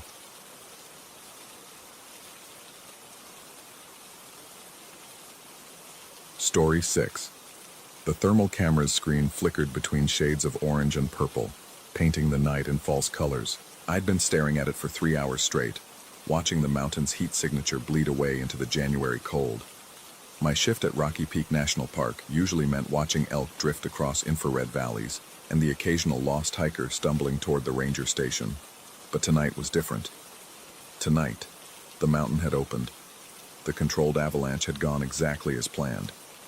Park management triggered them every winter to prevent larger disasters, sending tons of snow cascading down predetermined corridors. I'd watched it from my monitoring station that afternoon, a white wall tumbling through the canyon like something alive. When the dust settled, the reports came in clean. No structural damage, no unexpected debris flows. Just another successful operation. But nobody mentioned the steps. I first noticed them around 11, when I was cycling through the thermal feeds on the western slope. The avalanche had stripped away a thick snow cornice, exposing raw stone underneath. That wasn't unusual. What caught my attention was the regularity of the exposed rock face, the way shadows fell in parallel lines, too precise to be natural erosion. I zoomed the camera in, adjusted the focus. Stone steps, maybe 40 or 50 of them, climbing up the mountainside toward a dark threshold I couldn't quite make out. They weren't on any park map, weren't in any geological survey I could access. The documentation for this section of the mountain showed nothing but natural granite formations and scattered limestone deposits. I called it into the main office, left a message with the overnight dispatcher. Probably just an old mining access, I told myself. Something from the 19th century that had been buried and forgotten. Colorado was full of such remnants, abandoned shafts and prospector trails slowly being reclaimed by the wilderness. Then the first figure appeared on the thermal. It was just after midnight when I noticed it. A shape moving on screen, ascending the steps with slow, deliberate movements. But the color was wrong. Everything living showed up in warm tones on the thermal imaging, reds and oranges and yellows corresponding to body heat.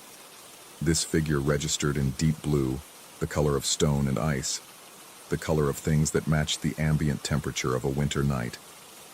I adjusted the sensitivity, thinking the equipment was malfunctioning. The figure remained blue, almost purple, a cold outline moving steadily upward. As I watched, another appeared at the base of the steps. Then, another. My hands were shaking as I reached for the radio. Protocol was clear.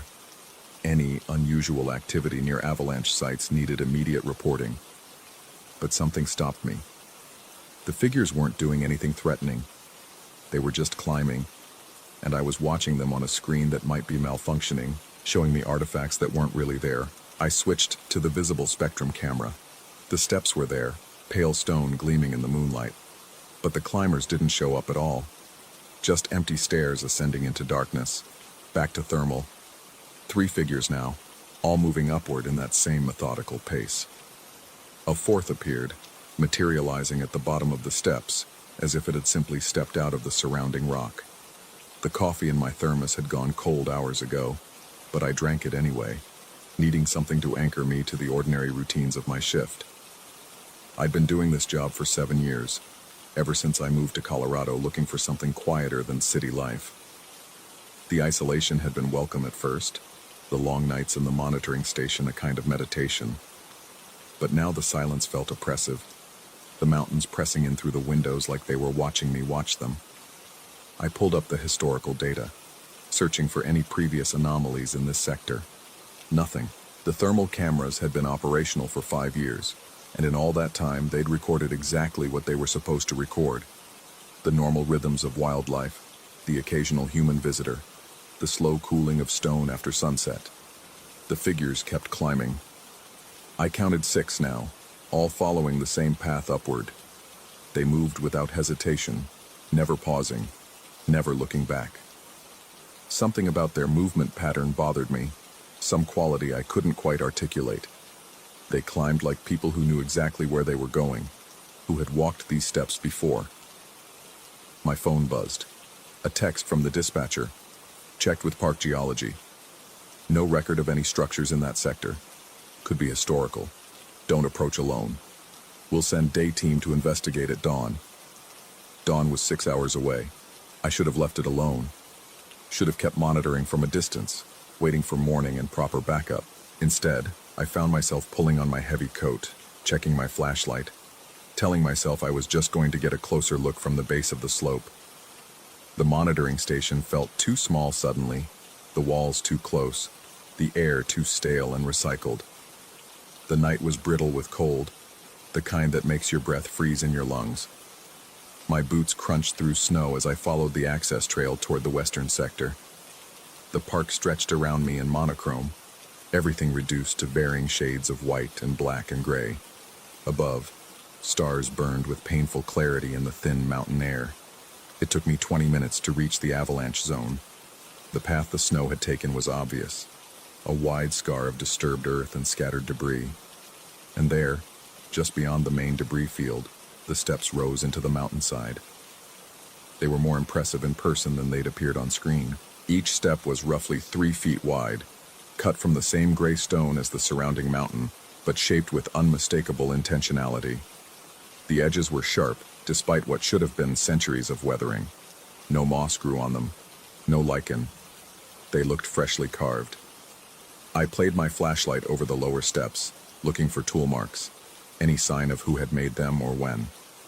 The stone was smooth, almost polished, with a texture that reminded me of water-worn river rocks. But this was the wrong kind of stone for that, the wrong location. The beam of my flashlight reached the top of the stairs, where they terminated at what looked like an opening in the mountain face. Not a cave exactly, but a threshold, a doorway of sorts, too regular to be natural. I should have turned back then, should have radioed in my position and waited for backup. But my feet were already moving, carrying me onto the first step. The stone felt wrong under my boots, too smooth, too cold, cold enough that I could feel it through thick rubber soles. My breath came in sharp gasps, partially from exertion, partially from something else I didn't want to name. I climbed. Each step seemed to take longer than the last, the space between them stretching in ways my flashlight couldn't quite illuminate. The air grew heavier, pressing against my ears like I was descending rather than climbing. Halfway up, I stopped to look back. The monitoring station was still visible below, a small rectangle of yellow light in the vast darkness. It looked farther away than it should have been, impossibly distant. That's when I saw them. Not on the steps with me, but standing in the snow at the base, looking up. 4 figures, maybe 5, dark shapes against the white ground. They weren't moving, weren't climbing, just standing there, watching me. I swept my flashlight down toward them. The beam passed through empty air. There was nothing there, but when I looked without the light, I could still see them, patient shadows waiting. My radio crackled with static, a sound like breathing. I kept climbing. What else could I do? Going back meant passing those waiting shapes, assuming they were really there, assuming anything about this situation was really happening the way my senses reported it. The threshold grew closer. As my flashlight beam finally reached into it, I saw more steps inside, continuing upward into the mountain's interior. The walls were the same smooth stone, forming a stairwell that spiraled up into darkness. Something moved in that darkness. A flicker of motion, there and gone. My hand found the radio on my belt. I should call this in, I thought. Should tell someone where I am, what I'm seeing. But when I brought the radio to my lips, only static emerged. A hissing emptiness that might have been voices if I listened too hard. I stood at the threshold, 1 foot on the last external step, 1 foot hesitating at the boundary. Cold air flowed from the opening, carrying a smell I couldn't identify. Old stone, certainly. Something else beneath that. Something that might have been smoke, might have been decay, might have been neither. Behind me, the watching shapes remained motionless. The thermal camera back in the monitoring station would be recording all of this, I realized. Tomorrow someone would review the footage. They'd see me climbing these steps. Would they see me enter? Would they see me at all? Or would I register as just another cold shape against the colder stone? I thought about the figures I'd seen on the thermal imaging. the blue outlines moving upward with such purpose. Were they still inside, climbing still? Had they reached whatever destination waited at the top of this impossible stairwell? A sound drifted from the opening. Not wind, though it shared wind's quality of mindless persistence. It rose and fell in rhythms that almost suggested words, almost suggested singing, almost suggested breathing. I took another step forward, then another. The threshold passed over me like walking through a waterfall, a sensation of pressure and release. Inside, the temperature dropped further, beyond cold into something that felt actively hostile to warmth, to life, to anything that moved and breathed. My flashlight beam barely penetrated the darkness here. It seemed to get absorbed by the stone, swallowed up by the walls, but I could see the stairs continuing upward, spiraling into an absence of light so complete it felt textured, substantial, like I could reach out and touch it. How long did I stand there, caught between the world outside and whatever waited above? Time felt different in that space, elastic and unreliable. My watch showed 1:47 a.m., but the numbers seemed arbitrary, disconnected from any real progression of moments. Then I heard footsteps, not from above, where I'd been half expecting them. From behind me, on the exterior steps. Someone else was climbing, multiple someones from the sound of it. That same patient, methodical pace I'd watched on the thermal imaging. I spun around, flashlight cutting through the threshold back into the night. Nothing. The steps outside were empty, moon-bleached stone descending into shadow. But the footsteps continued. Closer now. Close enough that I should be able to see who was making them. The radio static intensified, forming patterns that might have been Morse code, might have been a heartbeat, might have been neither. I ran, not up into the spiraling darkness where everything in me screamed danger, but back out, stumbling down the exterior steps 3 at a time. My flashlight beam jerked wildly, creating seizure flashes of illumination. Stone. Snow. The watching shapes that were there when I didn't look directly, gone when I tried to focus on them. My boots hit the snow at the base of the steps. I ran toward the monitoring station, lungs burning in the thin air, the beam of my flashlight creating a tunnel of visibility through the dark. Behind me, I didn't hear pursuit, didn't hear anything but the crunch of my own desperate flight. The monitoring station door slammed behind me. I locked it, though I couldn't have said what I thought I was locking out. My hands were shaking so badly I could barely operate the thermal camera controls. The screen showed the steps, empty and still. No climbing figures, no cold shapes ascending into mystery, just stone stairs leading to a threshold, mundane and ancient and utterly normal. But as I watched, something changed in the image. A darkening at the top of the steps, in that doorway space. Not a figure exactly, more like a concentration of absence, a place where even the thermal gradients stopped making sense. My phone rang, loud in the silence. The dispatcher, checking in on the situation. I told her everything was fine. A trick of the camera, a calibration error. I'd checked the equipment in the morning. My voice sounded steady, professional, like I was reporting on weather conditions or wildlife movements. She seemed satisfied. The day team would still investigate the steps at dawn. Meanwhile, I should stay put, keep monitoring, standard procedure. I agreed, hung up, sat back down at my station. The thermal camera showed the steps, empty now of everything except stone and cold and the slow dissipation of heat into the winter night. By morning, a new snow would probably cover them again, burying whatever the avalanche had revealed. But I knew they'd still be there, waiting. I checked my watch.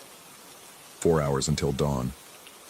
4 hours of sitting in this small room, surrounded by screens showing me different views of the mountain, different spectrums of reality. The visible light cameras showed one truth.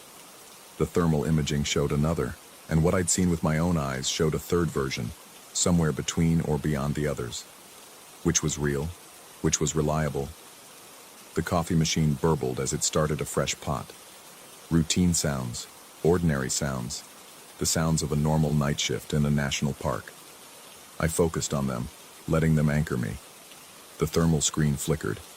For just a moment, just a fraction of a second, I saw them again.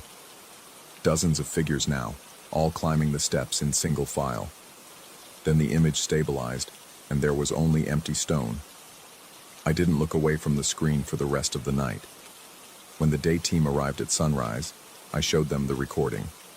They saw the steps, saw me climbing and then descending. But the thermal anomalies I'd witnessed, the cold figures ascending, didn't appear in the saved footage. Just my own heat signature, alone on the mountain. One of the rangers, an older man who'd worked the park for decades, studied the image of the steps thoughtfully. He said something about old native trails, about places in the mountains where the boundaries got thin.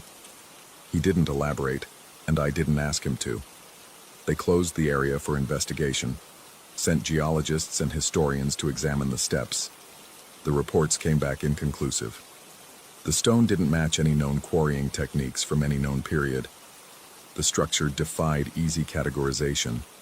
It was there, real enough to touch and photograph, but somehow also impossible. I transferred to day shifts after that, told my supervisor the night work was affecting my sleep. Nobody argued. Nobody asked questions I couldn't answer. But sometimes when I'm reviewing footage from the overnight monitoring, I see them. Just for a moment. Just long enough to count. The cold figures climbing the steps, ascending toward whatever waits at the top of that spiral stairwell.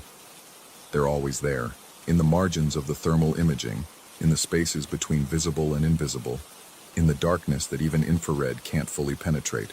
Climbing, always climbing. And some nights when the wind comes down from the high peaks carrying that smell I can't quite identify, I wonder if they ever reach the top. I wonder what they find there. I wonder if the day will come when I look at the thermal screen and see them descending instead, returning from wherever they've been going. Most of all, I wonder if I'm seeing something real, or if that night broke something in my perception, created a crack through which impossible things leak in. The monitoring equipment shows what it shows. The doctors I've seen say stress can cause hallucinations, that isolation and high altitude can affect brain chemistry in subtle ways. They're probably right, but I keep watching the screens. Keep studying the thermal gradients of the western slope where the avalanche revealed what should have stayed buried, and I keep my coat ready, my flashlight charged, just in case I need to climb those steps again. Just in case, this time, I make it all the way to the top.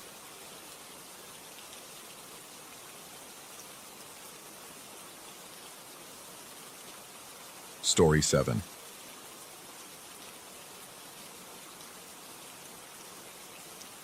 The water shouldn't have been there at all. I'd been maintaining the Aldridge building for 3 years, and in that time I'd seen my share of leaks, burst pipes, and flooding from storms that turned Beacon Hill's narrow streets into temporary rivers. But this was different. The water in the sub-basement appeared overnight, rising to ankle depth in a space that had been bone dry when I'd checked the furnace the previous afternoon. Clear water, every pipe overhead was dusty and intact. The super Mr. Kowalski handed me the work order that Tuesday morning with an expression I couldn't quite read. "Seal it up," the order said. "Board the door, concrete over the frame if necessary." The building's owners wanted the sub-basement closed permanently. No explanation, just instructions and a budget that suggested they wanted it done quickly and thoroughly. I descended the stairs that afternoon with my toolbox and a growing sense that something felt wrong in a way I couldn't articulate. The main basement was familiar territory, exposed brick walls from 1887, the building's original construction date still visible in faded paint near the coal chute. But the sub-basement entrance, a heavy wooden door at the bottom of a secondary stairwell, seemed darker than I remembered, as though the single bulb overhead had weakened since morning. The door's iron handle was wet. Not damp, but actively wet. Water running down the wood grain in thin rivulets that pooled on the concrete landing. I touched it, and my fingers came away cold. The kind of cold that reaches past your skin. Inside, the water was exactly as Kowalski had described. Clear, still, covering the floor to a depth that submerged my work boots to the laces. But he hadn't mentioned the leaves. They floated on the surface, dozens of them, broad and unfamiliar, with serrated edges and a deep green color that seemed too vibrant for late autumn. I'd lived in Boston my entire adult life, worked maintenance in buildings across Beacon Hill and Back Bay. I knew oak leaves, maple, the distinctive fans of ginkgo from the trees that lined Commonwealth Avenue. These matched nothing in my mental catalog. The sub-basement stretched back farther than the building's footprint should have allowed, disappearing into darkness beyond the reach of my flashlight. Along the walls, old storage shelves held the accumulated debris of a century, paint cans with labels too faded to read, coils of wire turned brittle with age, wooden crates stamped with shipping marks from companies that no longer existed. And among them, incongruous and impossible to ignore, were cassette tapes. They sat on a shelf at eye level, arranged in a neat row as though someone had placed them there recently. The plastic cases were clean, free of the dust that coated everything else in the room. I picked one up, my wet gloves leaving prints on the clear plastic. No label, no writing, just a standard tape with maybe 30 minutes of recording on each side. I should have left then. The rational part of my mind, the part that understood building codes and load-bearing walls and the logical progression of plumbing problems, was already suggesting explanations I didn't believe. A broken sprinkler line I'd somehow missed, leaves blown in through a window that didn't exist, tapes left by a previous maintenance worker, their cleanliness merely a trick of the dim light. But I stayed. I examined the pipes overhead, looking for any sign of a leak, running my hands along joints and connections that remained stubbornly dry. I measured the water's depth in 3 places and found it uniform, as though the entire floor had filled simultaneously rather than spreading from a single source. I collected one of the leaves and held it up to my flashlight, noting details I couldn't explain, the way the veins seemed to form patterns that were almost but not quite symmetrical, the texture that felt too smooth, too perfect, like something grown in conditions that didn't match any climate I knew. And I took one of the cassette tapes. That night, in my apartment in Somerville, I sat at my kitchen table with a tape player I'd dug out of a closet, a relic from my college years that still worked despite decades of neglect. The tape clicked into place with a sound that seemed too loud in the quiet apartment. I pressed play. Static first, the white noise of blank tape running past the recording head. Then, underneath it, something else. Not quite a voice, more like the suggestion of vocalization, as though someone were speaking at the very threshold of audibility. I turned up the volume. The static grew louder, but so did the almost voice, always remaining just beyond the point where I could make out words. I played it again, and again. Each time I became more convinced that there were words there, that if I could just focus properly, adjust the tracking, eliminate some of the noise, I would understand what was being said. On the 4th replay, I caught it. A single phrase, repeated over and over with a rhythm that might have been urgent or might have been pleading. Come down. The next morning, I returned to the Aldridge building with boarding materials and concrete mix. The work order was clear, and I'd been in maintenance long enough to know that some jobs were easier when you didn't ask questions. Kowalski met me in the main basement, his face showing the same unreadable expression he'd worn the previous day. The super asked if I'd noticed anything unusual. I told him about the water, about how all the pipes seemed intact. I didn't mention the leaves or the tape. Something in his expression suggested he already knew about them, that my observations would merely confirm something he'd rather not discuss. He nodded slowly, then told me the building's history. The Aldridge had been constructed on the site of an older structure, something from Boston's colonial period that had burned in the fire of 1872. Before that, the land had been part of a district known for its springs, natural water sources that had supplied the early settlement. Most of those springs had been buried as the city grew, routed into sewers or simply covered over and forgotten. But Kowalski thought maybe one still existed under the building, that perhaps we'd broken through to it somehow, that the water I'd found was coming from somewhere deeper than the plumbing. His explanation was reasonable. It accounted for the water, provided a logical framework I could accept. But it didn't explain the leaves or the tapes, and the careful way he avoided mentioning them suggested he was offering me an exit, a version of events I could believe if I chose to. I began boarding up the door that afternoon. The wood went up easily, screwed into the frame with deck screws that bit deep into the old timber. But as I worked, I became aware of sounds from beyond the door. Nothing dramatic, just small noises, the drip of water, the slight echo that large spaces create, the subtle settling that old buildings make constantly.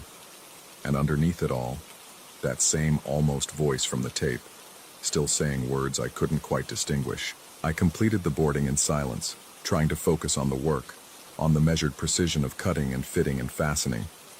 But my attention kept drifting to the door, to the space beyond it, to the question of what was happening in a flooded room that shouldn't have been flooded. The concrete came next, mixed in a bucket to a consistency that would seal the frame permanently. I troweled it on thick, working it into every gap, creating a barrier that would take serious equipment to break through. As I worked, water began seeping under the door. Just a trickle at first, then more, spreading across the concrete landing in a dark stain that carried with it the smell of deep earth and growing things. And more leaves. They emerged with the water, sliding under the door as though pushed by some current I couldn't see. I watched them accumulate, piling up against my tools, and noticed details I'd missed before. The leaves weren't just unfamiliar. They were wrong in ways that bothered me more than simple misidentification would. The patterns in their veins formed shapes that suggested geometry, mathematical progressions that natural growth shouldn't produce. When I picked one up, it felt room temperature despite the cold water it had emerged from. I finished the concrete work as quickly as I could and retreated upstairs, leaving my tools to be collected later. Kowalski was waiting in the main basement, standing near the furnace with his hands in his pockets and his expression still carefully neutral. He asked if the job was done. I confirmed that it was, that the sub-basement was sealed and would remain that way unless someone made a serious effort to reopen it. He nodded, seemed relieved, then mentioned almost casually that the previous maintenance worker had also sealed that door, and the one before him. He said it the way you might mention that a particular faucet always leaked, a minor recurring problem that was easier to manage than solve. That night, I returned to the tape player. I'd taken another cassette from the sub-basement, unable to resist despite knowing I shouldn't. This one was different. The static was clearer, the voice more distinct, as though the recording quality had improved, or my ability to hear it had sharpened. The words were still, "Come down," but now there were others. "The water rises," and "We've been waiting," and phrases that might have been names or might have been something else entirely. I played the tape through to the end, then flipped it and played the other side. More voices, overlapping now, creating a chorus that should have been cacophonous, but instead possessed an odd harmony. They all said variations of the same thing, all invited dissent, all suggested that something waited below that needed to be reached. The rational explanation was that someone was playing an elaborate prank, that a former tenant or worker had planted the tapes and somehow rigged the flooding, creating an elaborate puzzle or piece of performance art at the expense of the building's maintenance staff. But that explanation required coordination and resources that seemed implausible, and it didn't account for the leaves or the water's impossible cleanliness, or the way the voices on the tape seemed to know things they shouldn't. I began researching the building's history, spending my evenings at the Boston Public Library's digital archives, scrolling through old property records and newspaper accounts. The Aldridge had indeed been built on the site of an earlier structure, but the details Kowalski had provided were incomplete.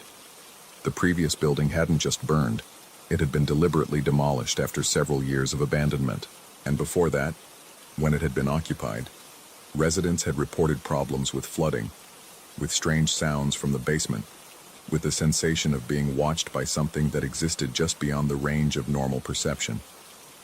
One article from 1869, buried in the back pages of a defunct newspaper, mentioned a spring that had been discovered during the original building's construction. Workers had tried to cap it, but the water kept rising, kept finding new routes to the surface. Eventually, they'd built around it, incorporating the spring into a sub-basement that had supposedly been used for cold storage. The article mentioned that several workers had refused to enter the sub-basement after it was completed, claiming they heard voices in the water, that the spring was speaking to them in a language that predated English. that something lived in the aquifer beneath the city and wanted desperately to communicate with the surface world. The article was obviously sensationalized, written in the breathless style of 19th century journalism that blurred the line between reporting and entertainment. But it matched too many details I'd observed, explained too many things that shouldn't have needed explaining. I returned to the Aldridge building the next day, ostensibly to collect the tools I'd left behind. Kowalski was gone, off on some errand that left the building under my supervision. I stood in the main basement for a long time, listening to the silence, feeling the weight of the structure above me and the presence of the sealed space below. The concrete I'd applied was still curing, still soft enough that determined effort could break through. I told myself I was just checking my work, ensuring the seal was holding properly. But I knew that was a lie. I wanted to go back down. Part of me, growing larger by the hour, needed to understand what was happening beneath my feet. I broke through the concrete with a hammer and pry bar, working quickly before I could reconsider. The boards came off more easily, as though they'd never been properly secured, and behind them, the door stood open, swinging slightly on hinges that shouldn't have been able to move. The water had risen. It now reached my knees, cold and impossibly clear, filled with leaves that brushed against my legs as I waded forward. My flashlight beam cut through the darkness, illuminating more of the sub-basement than I'd seen before. The space extended back and back, farther than the building's dimensions, farther than the lot it stood on, disappearing into a distance that suggested the room connected to something larger, something that existed in relationship to the city's hidden geography, rather than its visible architecture. More tapes lined the shelves now, hundreds of them, arranged in careful rows that suggested organization according to principles I didn't understand.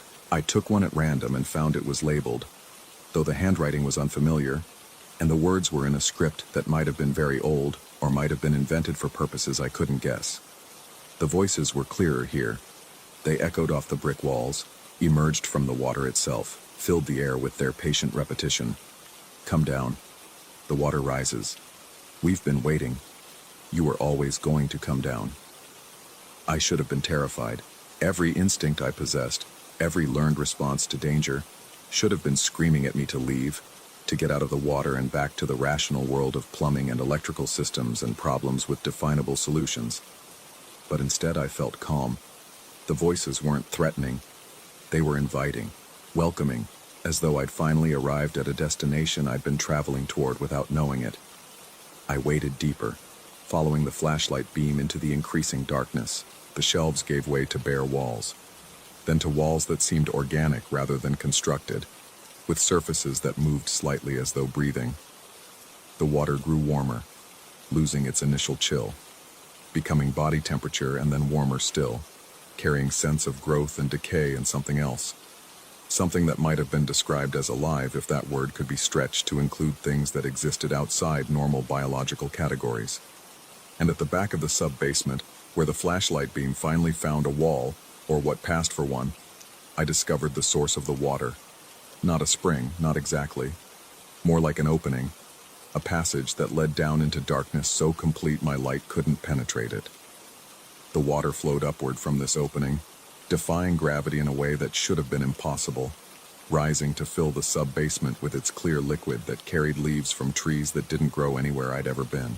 The voices were loudest here, emanating from the opening itself, from the water, from the walls and the air, and possibly from inside my own head. They told me things I can't fully remember, shared information that made sense in the moment, but dissolved into fragments when I tried to hold on to it.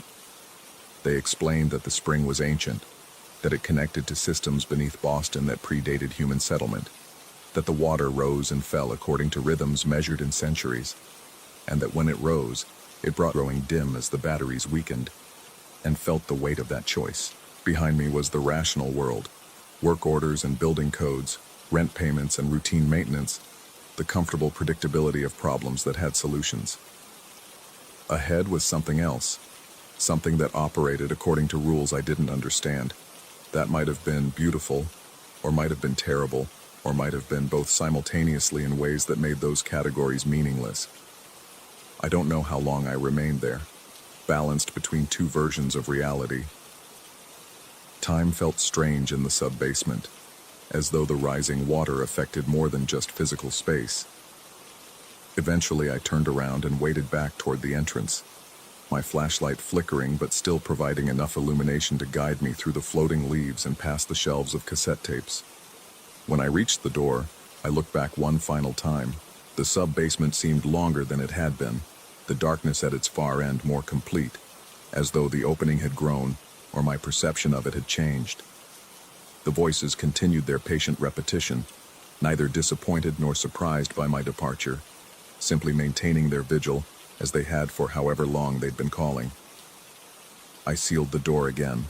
New boards, new concrete, work done more carefully this time, with attention to every gap and potential weakness. Kowalski returned as I was finishing and nodded his approval without comment. He knew, I realized. He'd probably known all along, had probably stood where I'd stood and made the same choice I'd made, opting for the familiar world over the invitation carried by rising water. That was 3 weeks ago. The water has started appearing in other parts of the building now. Small puddles in corners of the main basement, damp spots on walls that should be dry, moisture seeping up through concrete floors in a pattern that suggests systematic infiltration rather than random leakage. And with the water come the leaves, single examples at first, but increasing in number, accumulating in drains and ventilation grates, and anywhere water can reach. I find cassette tapes occasionally now, left in places where I'm likely to discover them. On my toolbox, tucked into the furnace maintenance log, sitting on the basement stairs. I've stopped listening to them, but I know what they say.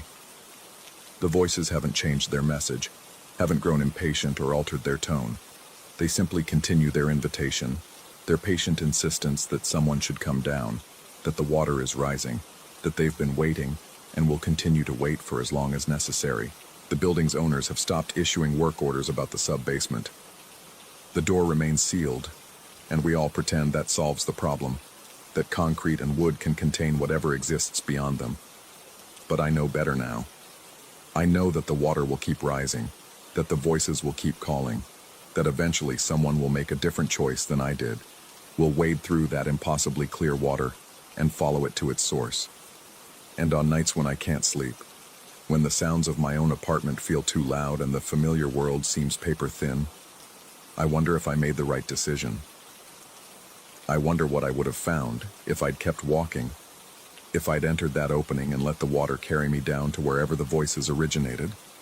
I wonder if the people who did make that choice found something terrible, or something transcendent, or something so far beyond those categories that the words lose meaning.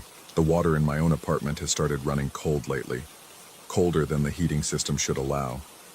And sometimes, late at night when the building is quiet, I hear something that might be pipes settling, or might be voices traveling through the plumbing, asking the same questions they've always asked, extending the same invitation they've extended to everyone who's ever worked in buildings old enough to remember when Boston was new, and the springs ran clear, and something lived in the water beneath the city's foundations. I keep a cassette player on my kitchen table now, and 3 tapes, taken from that last visit to the sub-basement, sit beside it in a neat row. I haven't played them yet, but I know what they'll say when I do, know the words that will emerge from the static and the patient rhythm of their repetition. Some nights I reach for them. Some nights I leave them where they are. The water keeps rising either way. Story 8.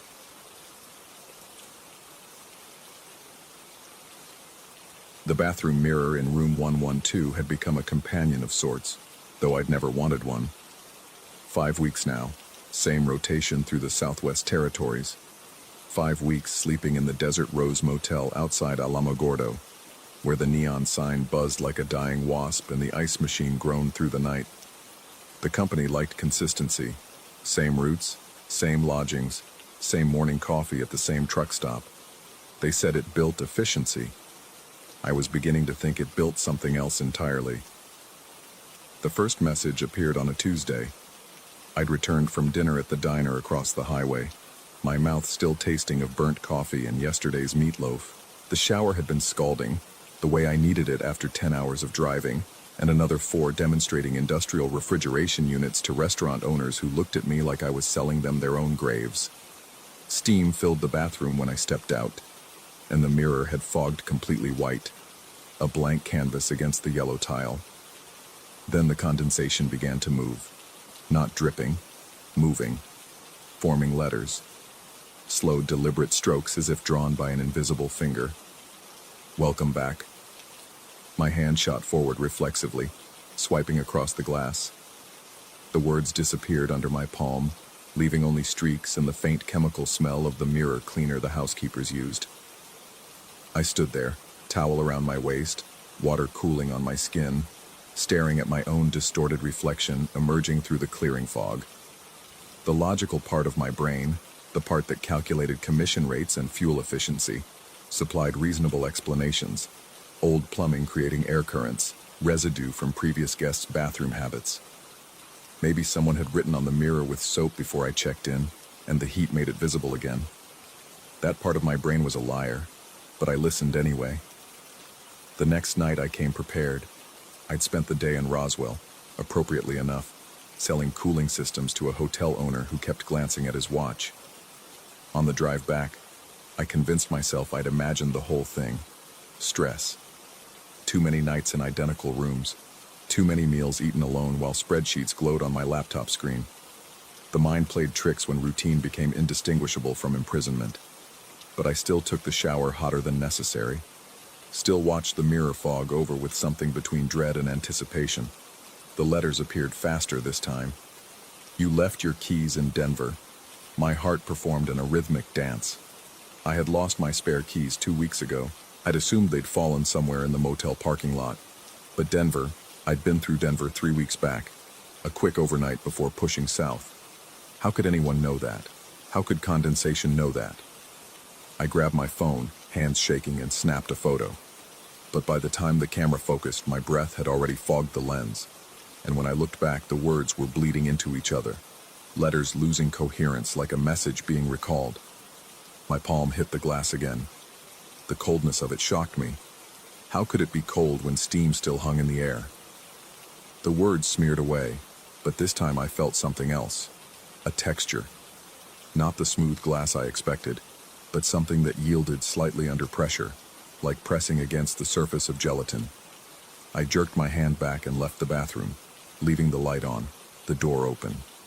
Sleep came in fragments, punctuated by the ice machine's mechanical wheeze and the occasional rumble of trucks on the highway. Thursday morning brought a new wrongness.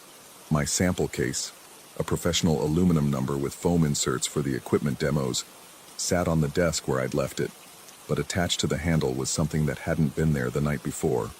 A baggage claim ticket. The kind they give you at airports with the barcode and the 3-letter destination code. LAX. Los Angeles International. I'd never been.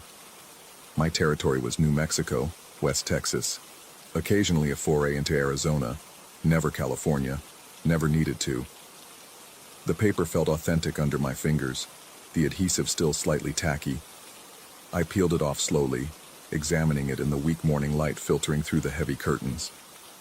The barcode was readable, the numbers crisp. Even the airline logo looked legitimate, though I couldn't place which carrier used that particular shade of blue. I added it to my wallet, tucked behind my insurance card where I kept things I didn't understand but couldn't throw away. The messages continued with increasing specificity. Friday, your brother called while you were eating. I hadn't spoken to my brother in 6 months, and my phone log showed no missed calls. Saturday, the blue sedan followed you from Carlsbad. I'd noticed no blue sedan, but then again, I'd stopped paying attention to traffic the way I used to. Everything on the road had become a blur of metal and glass, indistinguishable and unimportant. Sunday night, exhausted from a weekend of failed pitches and rejected proposals, I decided to stay awake, to watch, to understand. I positioned myself on the bed with a direct view into the bathroom. The door remained open, the light on, mirror visible through the frame like a screen waiting for a movie to begin. I'd skipped the shower. If heat and moisture triggered the phenomenon, I'd eliminate those variables. Scientific method. Problem solving. Hours passed.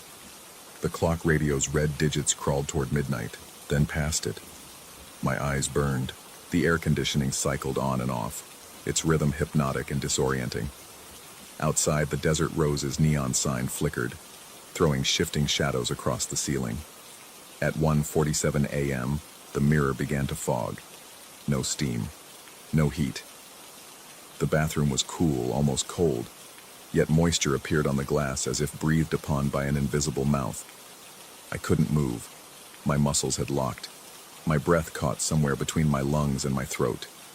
"You're not selling what you think." The apostrophe was missing from "your," a small detail that somehow made it worse, more authentic, more human. I forced myself to stand, legs unsteady, and approached the bathroom. Each step felt like walking through water, resistance building around me. The message remained clear, letters precise, no bleeding or distortion. I reached out slowly, finger extended, and touched the mirror's surface. It was warm, body temperature, and beneath my fingertip I felt something that made my stomach drop. A pulse, faint but unmistakable. The rhythm of a heartbeat emanating from inside the glass. I ran. Not far, just to the bed, where I sat with my knees drawn up, watching the message slowly fade as the mysterious fog dissipated. The mirror returned to normal, reflecting only the dingy bathroom and my own pale face staring back from the other room. Sleep was impossible. I sat vigil until dawn, painted the curtains gray, then orange, then the harsh white of full morning. When housekeeping knocked at 8, I practically threw myself at the door, desperate for the confirmation of another human presence. The woman who cleaned room 112 was perhaps 60, with kind eyes and hands marked by decades of work. She asked if I needed service today, and I heard myself telling her about the mirror. The words tumbled out in a confused rush. Messages, condensation, impossible knowledge. She listened with an expression I couldn't read, then told me she'd mention it to maintenance. Perhaps there was a leak. Perhaps the seal around the mirror was faulty, causing unusual humidity patterns. Her voice was soothing, maternal, but her eyes held something else. Recognition, maybe, or pity. After she left, I found another tag on my suitcase, CDG, Charles de Gaulle Airport, Paris. The tag was weathered, edges frayed, as if it had been attached for years and traveled through countless baggage systems. Monday brought a sales call in Truth or Consequences, a town whose name felt increasingly prophetic. The potential client was a woman who ran a barbecue restaurant, and she listened to my pitch with her arms crossed, skepticism radiating from her like heat from the smokers in her parking lot. When I opened my sample case to show her the temperature monitoring equipment, we both froze. Inside, carefully arranged in the foam cutouts meant for my demonstration units, were items I'd never packed. A passport, not mine, but bearing a face I recognized from somewhere I couldn't place. A hotel keycard from Singapore. A watch stopped at 3:33. And a photograph, me, standing in front of the Desert Rose Motel. But the image was wrong. The angle was from above, impossibly high, as if taken from the sky. The woman asked if I was feeling all right. I must have looked ill, because she offered me water and suggested I sit down. I declined both, closed the case with shaking hands, and left without finishing the pitch. Back at the motel, I tore through my belongings. Every zipper opened, every pocket emptied, everything I owned spread across the bed like evidence at a crime scene. More tags appeared as I searched.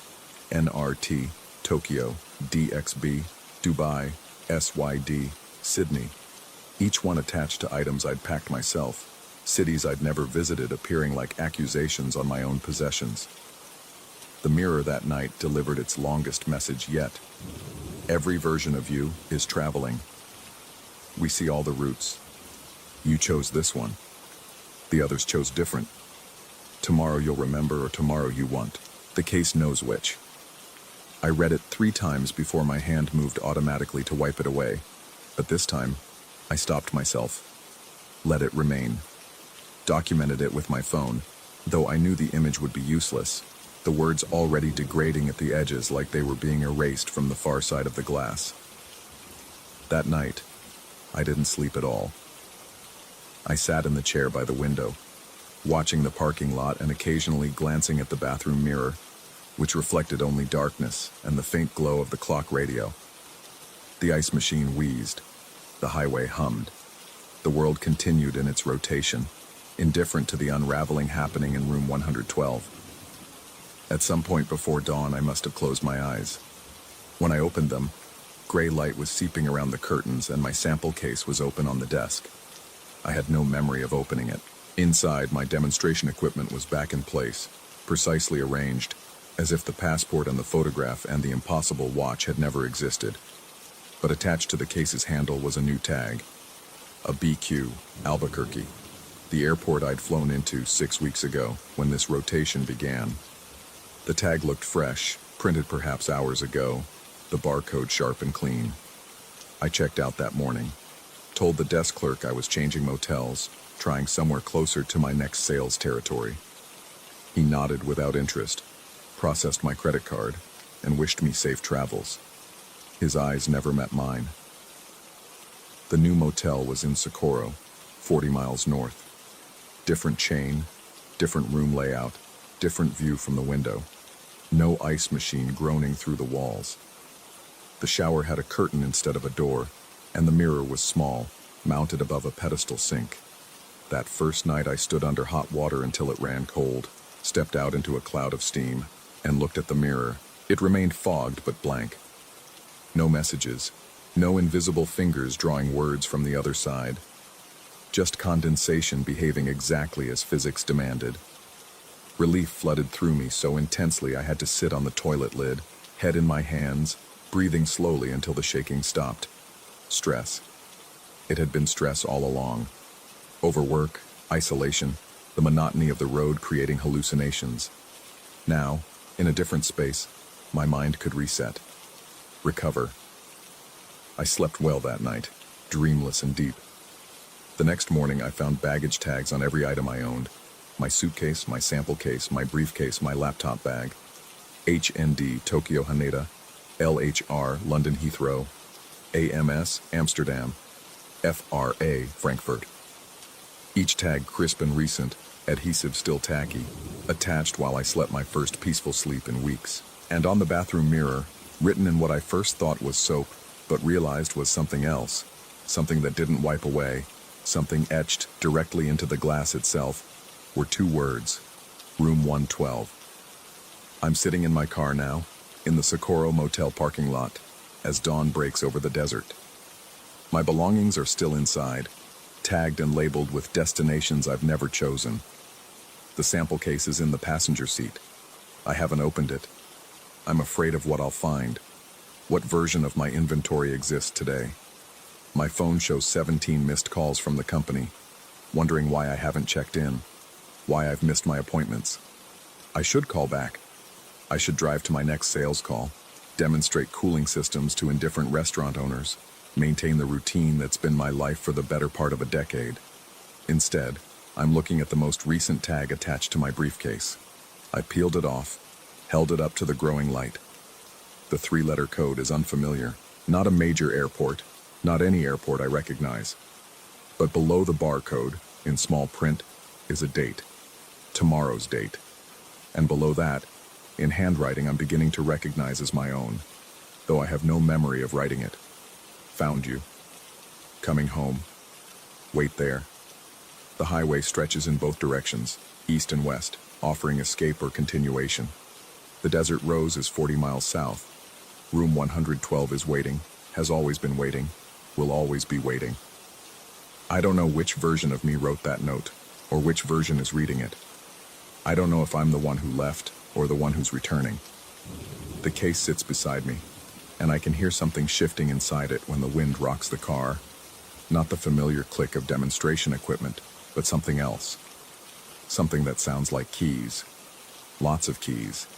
Keys to rooms I don't remember checking into, in towns I don't remember visiting, in a life that's been running parallel to the one I thought I was living. The sun is fully up now. I need to make a decision. But the mirror in my rear view shows something forming in the condensation of my breath. Letters appearing backward, so I can read them forward. Turn around and below it. Just beginning to form. We have your luggage. I put the car in gear, south, toward the desert rose, toward room 112. I tell myself I'm going to confront this, understand it, end it. But the truth that's been growing in my mind like frost spreading across glass, is simpler and more terrifying. I'm going back because some part of me never left, and some part of me never arrived.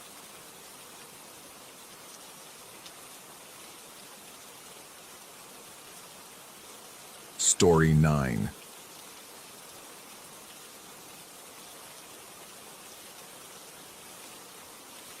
The fluorescent lights in my shop hum a frequency that makes my teeth ache after 9 o'clock.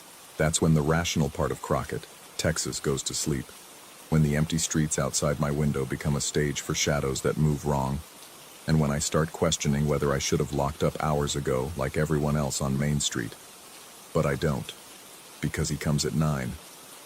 The first time was 3 months ago, mid-August, when the Texas heat still clung to everything like a living thing. I was sweeping up after old Vernon when I heard the bell above the door. The sound seemed to hang in the air longer than it should have, vibrating through the empty shop. He stood in the doorway, backlit by the sulfur glow of the street lamp, his silhouette sharp and somehow too still. He wore clothes that looked expensive but outdated, a gray suit with lapels wider than anything I'd seen outside of old photographs my father kept in shoeboxes. His face was ordinary in that way that makes it hard to remember later, like your mind slides off the features before they can stick. When he spoke, his voice had the texture of something pulled from deep water. He asked for the 1978 cut. I told him I wasn't sure what he meant. Styles from that year weren't exactly memorable, just a continuation of the shaggy looks from the mid-70s, maybe trimmed a bit shorter at the sides. He sat in my chair without responding, settling into the cracked leather with a sigh that seemed to come from somewhere other than his lungs. The air around him felt heavier, colder, and I found myself reaching for my clippers even though I didn't understand what he wanted. My hands knew, though. They moved with a certainty that felt borrowed, creating a cut I'd never learned, trimming and shaping with angles that seemed mathematically precise. The hair fell in slow motion, drifting to the floor in patterns that made my eyes want to follow them, trace their arrangement. He didn't speak during the entire process, didn't even seem to breathe. And when I spun the chair to show him the mirror, he nodded once and stood. He paid exact change, quarters and dimes that felt too cold in my palm, and left without a word. The bell rang his departure, but the sound was muted, swallowed by something I couldn't name. It was when I swept up that I noticed them. The hairs on the floor weren't scattered randomly like they should have been. They formed shapes, deliberate and clear.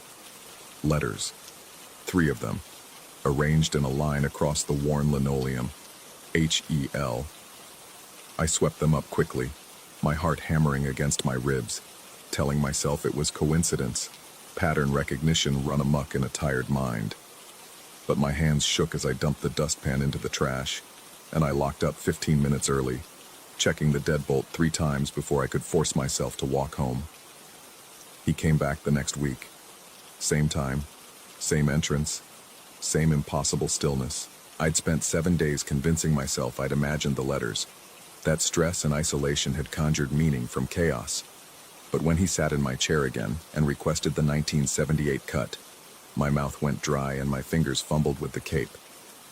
This time I tried to watch where the hair fell, tried to see if he was somehow manipulating it, creating the patterns himself through subtle movements or breath. But he remained motionless, his reflection in the mirror staring at something beyond my shoulder, beyond the walls of my shop, at something I couldn't see and wasn't sure I wanted to. The cut took exactly 18 minutes. I know because I'd started timing these things, creating logs in a notebook I kept hidden under the register. Documentation of something I couldn't explain, but couldn't ignore. When he left, I stood over the fallen hair for a full minute before getting the broom, my breath coming shallow and quick. 4 letters this time, H-E-L-P.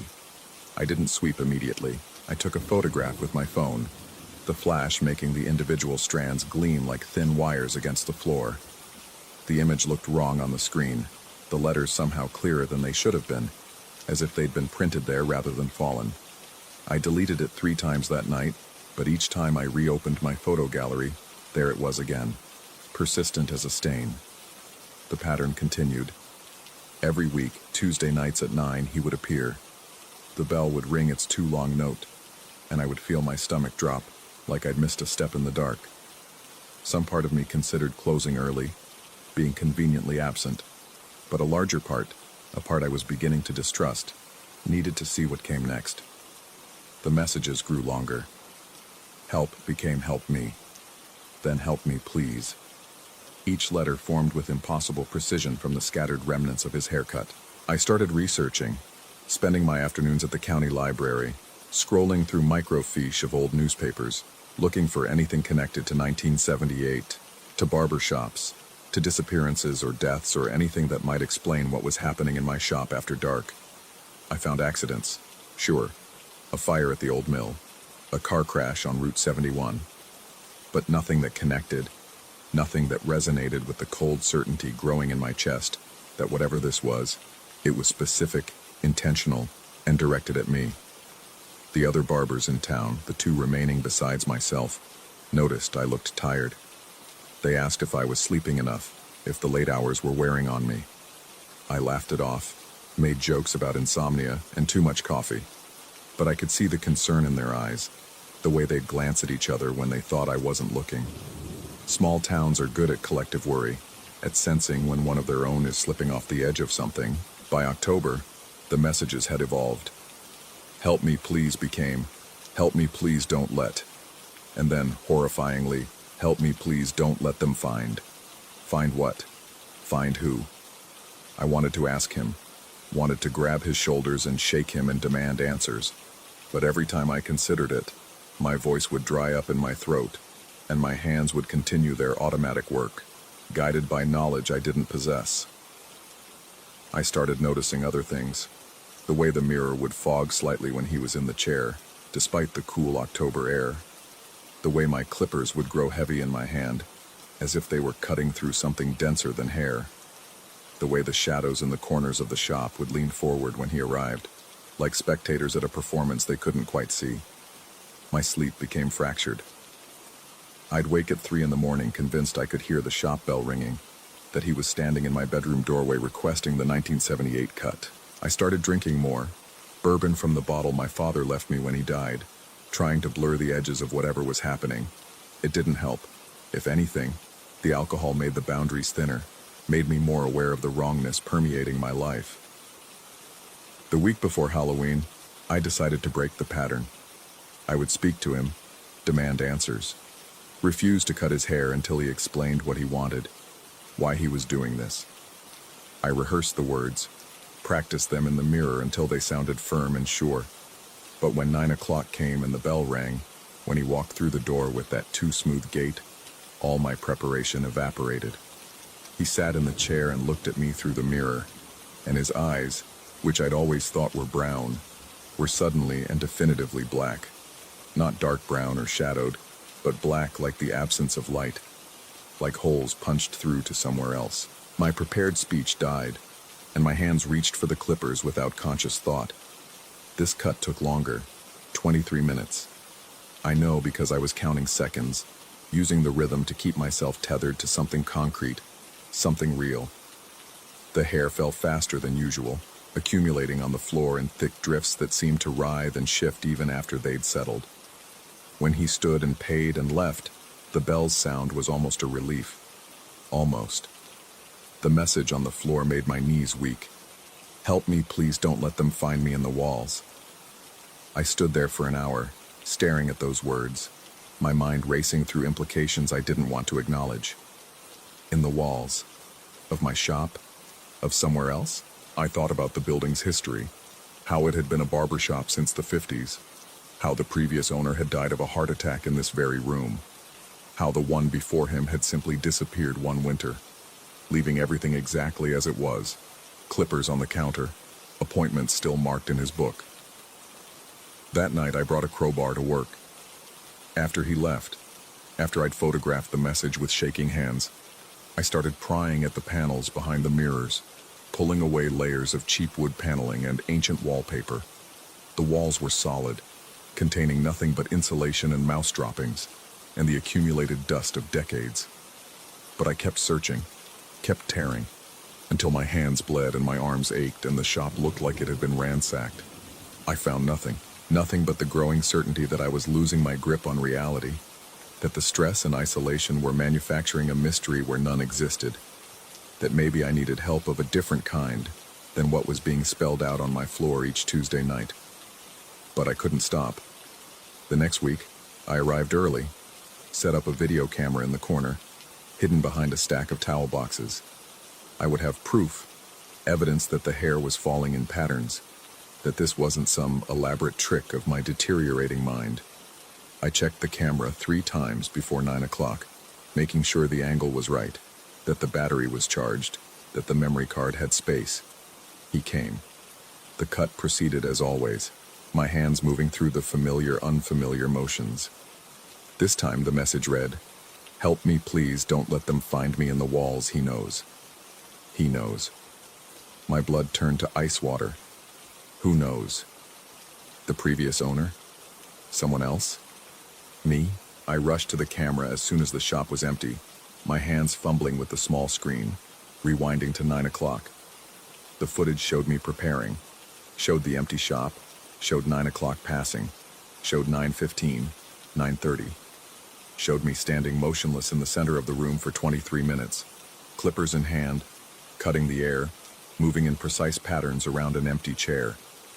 No customer, no gray suit, no 2 black eyes. Just me, alone, performing an elaborate pantomime for an audience of shadows. I watched the footage 4 times, my throat tight, my vision blurring. Then I looked at the floor, at the message still there, still clear, still impossible. The hair was real. I could touch it, photograph it, sweep it up. But the person I'd cut it from, the person I'd seen and heard and felt the presence of for 3 months, didn't exist, had never existed. Or worse, had never existed in the way I understood existence. I thought about closing the shop permanently, selling it, moving somewhere else. Somewhere without Tuesday nights and fluorescent hums and messages from the floor. But some part of me, the part that was either brave or insane, knew I couldn't leave. Not without understanding, not without knowing what he was trying to tell me, what I was being warned against, what lived in the walls that shouldn't be found. The following Tuesday, I was ready. Or I thought I was. I'd spent the week researching, diving deeper into the shop's history, into 1978 specifically. I found newspaper archives from that year, and in a back section of the September issue, a small article about a missing person. A man in his 30s last seen entering a barber shop on Main Street. The investigation had gone nowhere. The case eventually closed. The man presumed to have left town voluntarily. The article included a photo. Grainy, black and white, but clear enough. I recognized the suit, the proportions of the face, the way he stood slightly too straight. It was him. That Tuesday, when he walked through the door at 9, I didn't reach for my clippers. I stood behind the chair, my hands gripping the leather back, and I asked him directly, "Who are you? What happened to you? What's in the walls?" He sat down anyway, looking at me through the mirror with those impossible eyes. His mouth moved, but no sound emerged. Or rather, sound emerged, but not in the frequency I could hear. It vibrated through my bones, through the floor, through the very structure of the building.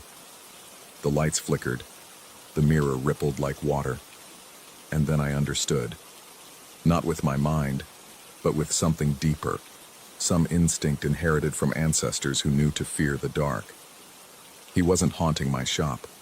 The shop was haunting him, had caught him somehow, in 1978, pulled him between moments and trapped him there, making him repeat the same cut, the same visit, over and over, unable to escape, unable to die properly, unable to exist fully.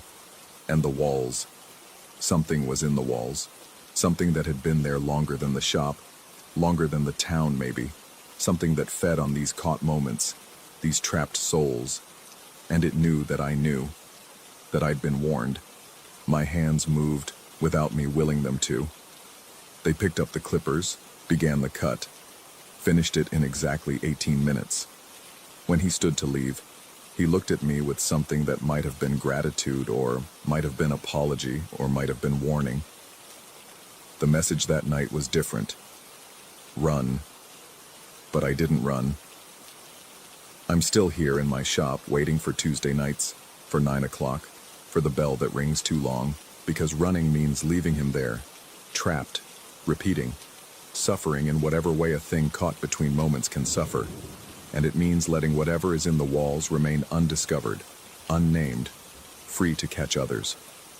I've started feeling it sometimes, in the dead hours when the street is empty. A pulling, like gravity but sideways, like the building is trying to shift me out of proper time, to make me part of its collection. The clippers feel heavier each week. The mirror shows my reflection a fraction of a second slower than it should. My own hair, when I trim it, falls in patterns I'm afraid to examine too closely. Last Tuesday, the message read, "Run it wants you to." This Tuesday, I'll be here at 9. I'll unlock the door, turn on the lights, wait for the bell, and when he comes, I'll give him the 1978 cut. And I'll read whatever message the hair spells out, and I'll try to understand what it means to be warned by someone who can't escape. What it means to know something is in the walls and choosing to stay anyway.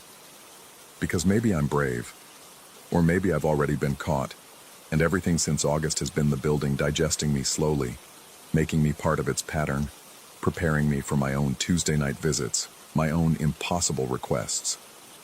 Maybe next week, someone new will own this shop. They'll arrive early one Tuesday evening, and at 9 o'clock, they'll hear the bell ring. They'll look up to see me standing in the doorway, wearing a suit that's just slightly out of fashion, moving just slightly wrong, and I'll ask them, in a voice that sounds like it's coming from deep water, for the cut from whatever year I stopped existing properly in. The fluorescent lights hum their tooth-aching frequency. 9 o'clock approaches.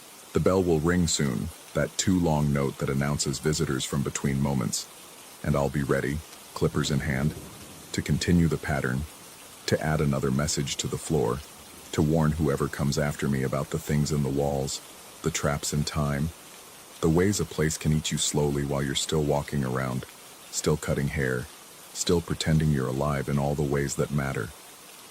The bell rings. He's here. And I don't know anymore if I'm the barber or the customer, the living or the caught, the one who cuts or the one being cut away, piece by piece, Tuesday by Tuesday, until there's nothing left but the pattern on the floor and a warning no one will heed. The clippers hum in my hand. The mirror shows my reflection, and behind it, others. So many others. All of us waiting for 9 o'clock. All of us requesting cuts from years that should be long over.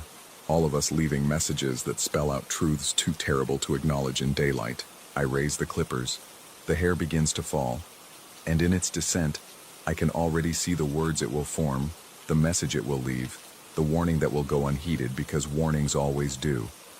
Because some Tuesday night, someone will ignore the signs, stay late in the shop, answer the bell at 9 o'clock, and the pattern will continue, the walls will continue to fill, and whatever is in there, whatever has been there all along, will continue to feed on moments and souls and time itself.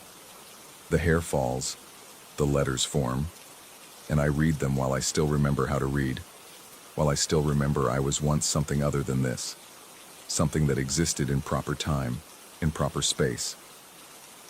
The message tonight says, it's too late for us all, and somewhere in the walls, something ancient and patient and endlessly hungry shifts in its sleep, satisfied with another addition to its collection, another soul caught between heartbeats, another Tuesday night that will repeat forever in a town in Texas where the fluorescent lights hum and the shadows lean forward and the hair always, always spells the truth. I finish the cut. He stands, he leaves, and I wait for next Tuesday when I'll do it all again, or when someone will cut my hair while I sit in the chair too still, requesting something from a year that's already swallowed me whole. The bell rings one last time tonight. The sound hangs in the air, vibrating, refusing to fade. It never does anymore. Story 10. The first time I saw myself on the footage, I thought it was a timestamp error. 3 weeks into October, and the Alaskan taiga had already begun its transformation into something ancient and unforgiving. The spruce trees stood like sentinels in their winter skeletal forms, and the ground had hardened into a substance that rang hollow beneath my boots.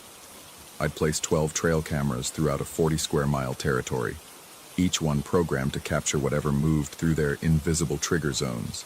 Lynx, mostly. Sometimes wolverines. Once, memorably, a young grizzly still fat with salmon before the long sleep. I'd been photographing wildlife in these remote stretches for 6 years, ever since the divorce freed me from the comfortable prison of suburban Colorado. The isolation suited me. The taiga asked nothing of me except patience and respect, and in return, it offered glimpses into a world that existed wholly apart from human concerns. Most nights I worked alone in my cabin, reviewing footage by the light of my laptop screen while the darkness pressed against the windows like something with weight and intention. That Tuesday night, the cabin smelled of coffee grounds and the mineral scent of approaching snow. I'd collected the SD cards from the Western Quadrant that morning, a 6-hour round trip on the ATV that left my spine aching and my face raw from wind. The footage loaded slowly, frame by frame, each clip a small window into the secret lives of creatures who moved through the world as though humans had never existed. Camera 7 had captured something unusual. The timestamp read 2:47 p.m., precisely when I'd been 20 miles northeast checking camera 3. But there, clear as anything I'd ever recorded, was a human figure moving through the frame. The silhouette walked with a familiar gait, shoulders slightly hunched against the cold. Wearing what looked exactly like my canvas jacket and wool hat, the figure moved from left to right across the screen, never turning toward the camera, never pausing. Just walking with purpose through terrain I knew intimately. I replayed it 7 times. The quality was grainy, the figure distant enough that facial features dissolved into shadow and pixel, but the walk was unmistakable. I'd seen myself enough in mirrors and occasional selfies to recognize the slightly pigeon-toed stride, the way my right arm swung wider than my left. A hunting accident from childhood had left me with limited rotation in that shoulder, a detail no stranger could replicate. I checked my notes. At 2:47 p.m., I'd been photographing fresh lynx scat near a creek bed, miles away. My GPS tracker confirmed it. I'd taken 3 photographs on my phone at 2:44, 2:51, and 2:53, all geotagged to a location that would have required a helicopter to reach from camera 7's position in that time frame. The rational explanations assembled themselves dutifully in my mind. Another photographer, coincidental similar build, tricks of light and distance. But the taiga was vast and unforgiving, and in 6 years, I'd never encountered another soul more than a mile from the main logging road. The camera sat 4 miles into trackless wilderness, in a location I'd chosen specifically because nothing and no one had any reason to be there. I made coffee I didn't drink, and watched the clip again. Over the next week, it happened 3 more times. Camera 4 at 11:23 a.m., while I was eating lunch at the cabin.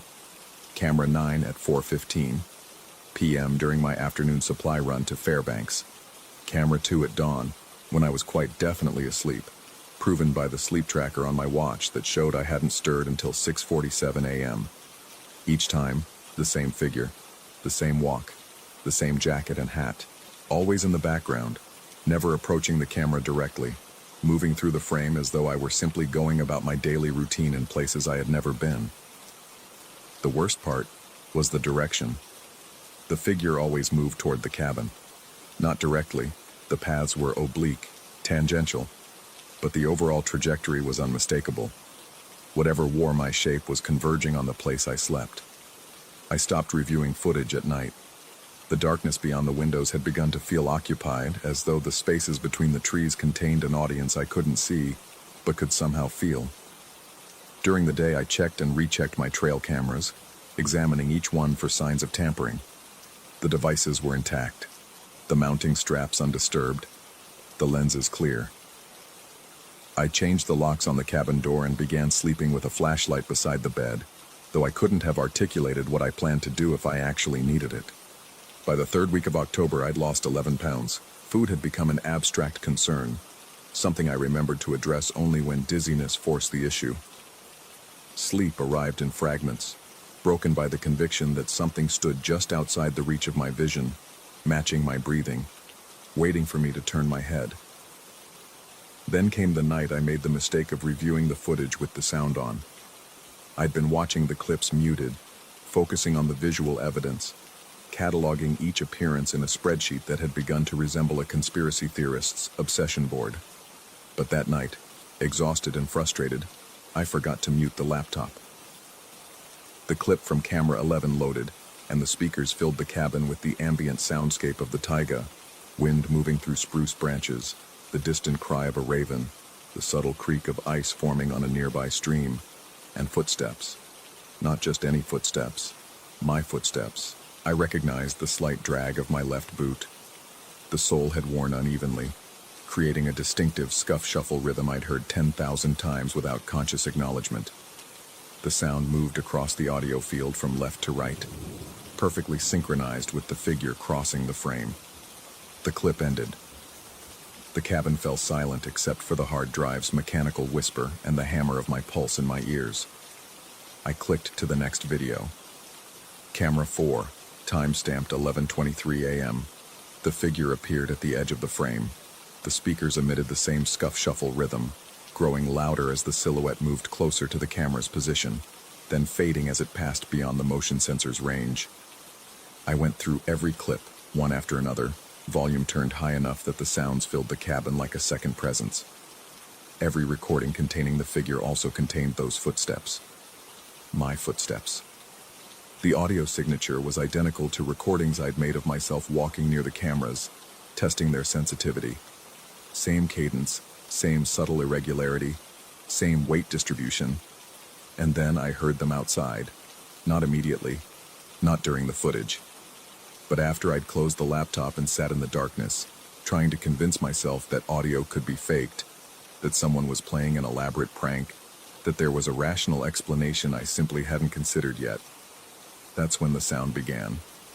Soft at first, barely distinguishable from the wind, but growing steadily clearer. The scuff-shuffle rhythm of my own damaged gait, circling the cabin. Not continuously. The pattern was irregular, unpredictable. 10 steps, then silence. 30 seconds of nothing. Then 5 more steps from a different direction. I sat frozen at the table, laptop closed, flashlight heavy in my hand. The footsteps moved clockwise around the perimeter, pausing occasionally as though the walker were examining something, testing the windows, checking the door, learning the architecture of my refuge. The circle tightened. What had begun outside the tree line gradually moved closer, until the footsteps sounded like they were directly beneath the windows. I could hear the crunch of frozen ground, the displacement of gravel, every detail rendered with perfect clarity in the crystalline October air. I wanted to look. Every instinct screamed at me to go to the window, to shine the flashlight into the darkness and confirm what stood outside. But a deeper, older part of my brain kept me locked in place, certain with animal conviction that looking would be a mistake I couldn't unmake. The footsteps stopped directly outside the front door. I waited, flashlight gripped so hard my hand cramped. 5 minutes. 10. The silence stretched until I couldn't trust that I'd actually heard anything. Maybe exhaustion and isolation had finally cracked something essential in my mind. Maybe the taiga's vast indifference had worn away the boundaries between perception and imagination. I was almost ready to convince myself of this when the door handle turned. Just once. A slow, exploratory movement, testing the lock. The metal mechanism clicked softly, then nothing. The handle returned to its neutral position. The footsteps resumed, moving away from the door, back toward the tree line. The scuff-shuffle rhythm faded into the ambient sounds of the forest until I couldn't distinguish it from wind and settling branches. I didn't sleep that night, or the next. I sat at the table with the laptop open, watching myself walk through the forest in places I'd never been, listening to the recording of my footsteps approach the camera positions from impossible directions. During the day, I worked with feverish energy, checking every camera, examining the footage with an attention that bordered on hallucinatory. At night, I waited for the footsteps to return. They always did. Never at the same time. Never following the same pattern. Sometimes they'd begin the moment I opened the laptop. Other times, they'd wait until I'd reviewed a dozen clips, lulling me into something like normalcy before starting their circuit. The correlation was undeniable. Whenever I watched footage of my doppelganger walking through the forest, something walked outside the cabin, recreating the sounds with perfect fidelity. I tried staying away from the laptop.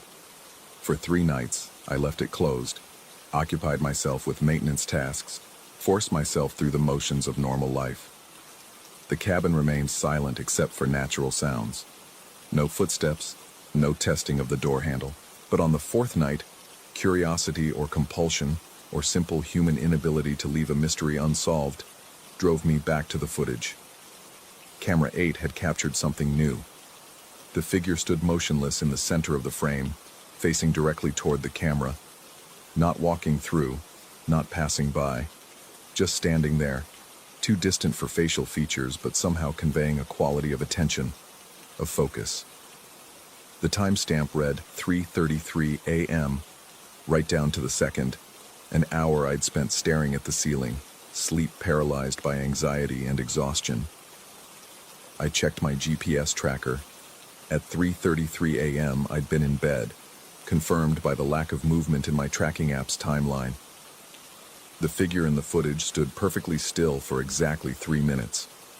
Then, with movements that seemed almost curious in their precision, it raised one hand and waved directly at the camera. The gesture was slow, deliberate, unmistakably intentional. 5 waves, each one clear and distinct. Then the figure lowered its hand and walked out of frame, moving in the direction of the cabin. I closed the laptop. The footsteps began immediately. But this time, they didn't circle. They approached directly, moving through the forest with increasing speed. The scuff-shuffle rhythm accelerated until it didn't sound like walking anymore. It sounded like running, like something desperate or determined, closing the distance between the tree line and the cabin with terrible purpose. I grabbed the flashlight and went to the window before I could stop myself. The beam cut through the darkness, illuminating the clearing around the cabin. Snow had begun to fall, tiny flakes that glittered in the light like suspended stars. The forest stood silent and empty. Nothing moved between the trees. But there, in the fresh snow, leading right up to the foundation of the cabin, a single set of footprints.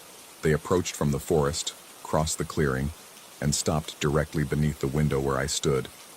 The prints matched my boots exactly. Same size, same tread pattern, same uneven wear on the left sole that created that distinctive drag. I traced them with the flashlight beam, following their path back toward the tree line. They emerged from the forest in a straight line, purposeful and clear. But when I pointed the light deeper into the woods, trying to see where they originated, the beam revealed something that made my throat close and my vision narrow to a tunnel. More footprints. Dozens of them. All identical, all approaching from different directions, converging on the cabin like spokes on a wheel. Some were old, partially filled with snow. Others were fresh, clear-edged, recent enough that the compacted snow at their bottoms hadn't yet frozen solid. How long had this been happening? How many nights had something walked through the forest, approaching while I slept or worked, or convinced myself that isolation and exhaustion were playing tricks on my perception? I stepped back from the window, and that's when I noticed it. The footage was still playing.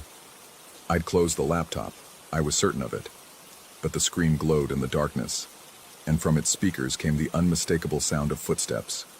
Not recorded footsteps, live audio. The scuff-shuffle rhythm I knew so well, picked up by the microphone on camera 8, transmitted in real time to my laptop through the cellular uplink I used to check the cameras remotely. Something was at camera 8, right now, moving through the frame. I crossed the cabin in 3 steps and opened the laptop. The live feed from camera 8 showed exactly what I'd feared. A figure, my height and build, wearing my jacket and hat, standing in the same spot where it had waved at 3:33 a.m., staring directly at the camera, and as I watched, it began to walk. Not toward the cabin this time, toward the next camera position. Camera 7, 3 miles northeast, along a route that would take it past every remaining camera before eventually leading back to... The live feed from camera 7 activated automatically as the figure entered its detection zone. Then camera 6, then camera 5. Each screen populated in sequence as my doppelganger moved through the forest with mechanical precision, visiting each camera position, staring directly into each lens before moving to the next. The laptop's display split into multiple windows, a grid of live feeds showing the figure's progress through the network of cameras I'd spent months establishing. And with each new feed, the footsteps outside the cabin grew louder. Not closer. Louder. As though each camera the figure visited added another layer to the sound. Another instance of those footsteps playing simultaneously. The audio became a cacophony of identical rhythms, slightly out of sync, creating a stuttering, polyrhythmic nightmare that made it impossible to tell how many feet were actually moving outside the cabin. Camera 4 activated. The figure stood motionless, breath steaming in the cold, frost beginning to accumulate on the shoulders of that familiar jacket. It raised its hand again, not waving this time, but pointing, directly at the camera, directly at me, through the camera, across the miles and the darkness. Then it tilted its head, that specific angle I unconsciously adopted when confused or curious, and began walking again. The screens multiplied. Every camera I'd placed in the taiga activated simultaneously, each one showing the same figure standing motionless, equidistant from the cabin, forming a perfect perimeter. 12 cameras, 12 feeds, 12 versions of myself, staring inward from the forest's edge. The footsteps outside had stopped. The silence was somehow worse than the sound. I stood in the center of the cabin, surrounded by screens showing 12 versions of myself watching from the darkness, and waited for whatever came next. On every screen, in perfect synchronization, the figures began to walk, toward the cabin. I could hear them now, not through the laptop speakers, but through the walls themselves. Not one set of footsteps. 12. All moving at the same pace, all approaching from different directions, all carrying the same distinctive scuff-shuffle rhythm. The sound built and built until the cabin seemed to vibrate with it, until I couldn't distinguish individual steps from the collective rhythm. They were going to arrive together. All 12. All wearing my face and body, all moving with my gait, all converging on this single point where I stood frozen and helpless. The first one reached the tree line. I saw it on camera 1's feed, the figure stepping out of frame, moving beyond the camera's field of view, too close now for the motion sensors to detect. The screen went dark. Then camera 2. Dark. 3. 4. 5. One by one, the screens went black as each figure moved past its corresponding camera, closing the final distance. The footsteps surrounded the cabin now, a wall of sound that made my chest tight and my thoughts scatter. 12 sets of feet, all wearing my boots, all approaching the walls from every angle. And then, like someone had thrown a switch, everything stopped. No footsteps, no movement. The remaining camera feeds showed empty forest, snow falling through the darkness, nothing moving in the frames. The only sound was my breathing, harsh and rapid in the sudden silence. I stood there for 5 minutes. 10. Waiting for something to crash through the door or smash through the windows, waiting for whatever came next in this nightmare that refused to follow comprehensible rules. Nothing happened. Eventually, shakily, I went to the door, unlocked it, opened it into the October night. The snow had intensified, falling thick and fast, already filling in the footprints that surrounded the cabin. In another hour, there would be no evidence that anything had walked here. The forest stood silent and ancient, utterly indifferent to my terror. I closed the door, locked it, went back to the laptop. All 12 cameras had resumed their normal function, motion sensors primed, night vision activated. The feeds showed nothing unusual, just forest and snow, and the vast empty taiga stretching away in all directions. I haven't reviewed any footage since that night. The SD cards sit in a drawer, still full of whatever they've recorded. The cameras remain active in the forest, triggering automatically, filling their memory with images I'll never see. But every night, around 2:47 a.m., I hear the footsteps begin their circuit of the cabin. They've become routine now, almost comforting in their predictability. A reminder that something in the taiga has learned my shape, my walk, my patterns. Something that knows where I sleep and work and breathe. Sometimes, in the darkest hours before dawn, I wonder if I'm still the one inside the cabin. If somewhere along the way, during one of those sleep-deprived nights, or during a moment of distraction in the forest, something made the switch. If the thing that moved through my cameras has been me all along, and whatever sits here typing on this laptop, reviewing these empty feeds, waiting for footsteps that sound exactly like its own. If that thing is something else entirely. The footsteps outside have stopped. The silence feels expectant. Waiting. In a few hours, I'll need to check the cameras again. The eastern quadrant is due for maintenance. It's a 6-hour round trip, longer if the snow keeps falling. I'll leave at first light. I always do. It's what I'm supposed to do, what I've always done. And if I happen to see myself at one of the cameras, standing there in the forest, watching me approach with patient, terrible recognition, well, by now, that's almost routine too. The taiga takes care of its own, in its way. Even the copies, even the things that learn to walk like us, talk like us, live in the spaces we used to occupy, especially those. I think I hear something outside again. That familiar scuff-shuffle rhythm moving through the new snow. It's probably nothing. It's probably just me, going about my routine, checking the cameras like I'm supposed to. After all, someone has to. I just can't remember if that someone is supposed to be inside or outside right now. The door handle is turning. I should probably check what's come home. Goal. Story 11. The first time I noticed it, I convinced myself I'd simply misremembered. I'd been working at Bellingham and Associates for 3 weeks when they gave me the basement assignment. The partners needed someone to catalog their collection of architectural models, decades worth of proposals, competitions, and completed projects gathering dust in the storage level beneath their downtown Seattle office. As the newest intern, the task fell to me like a stone down a well. The basement smelled of old cardboard and something else. Something organic I couldn't quite place. Cedar, maybe, or the ghost of wood glue that had seeped into the concrete over the years. Fluorescent lights hummed overhead, their blue-white glow casting the miniature cityscapes in a surgical pallor that made them look more real than the city above us. I started with the models along the east wall, photographing each one, noting the project name, year, and current condition in a spreadsheet. Most dated back to the 80s and 90s.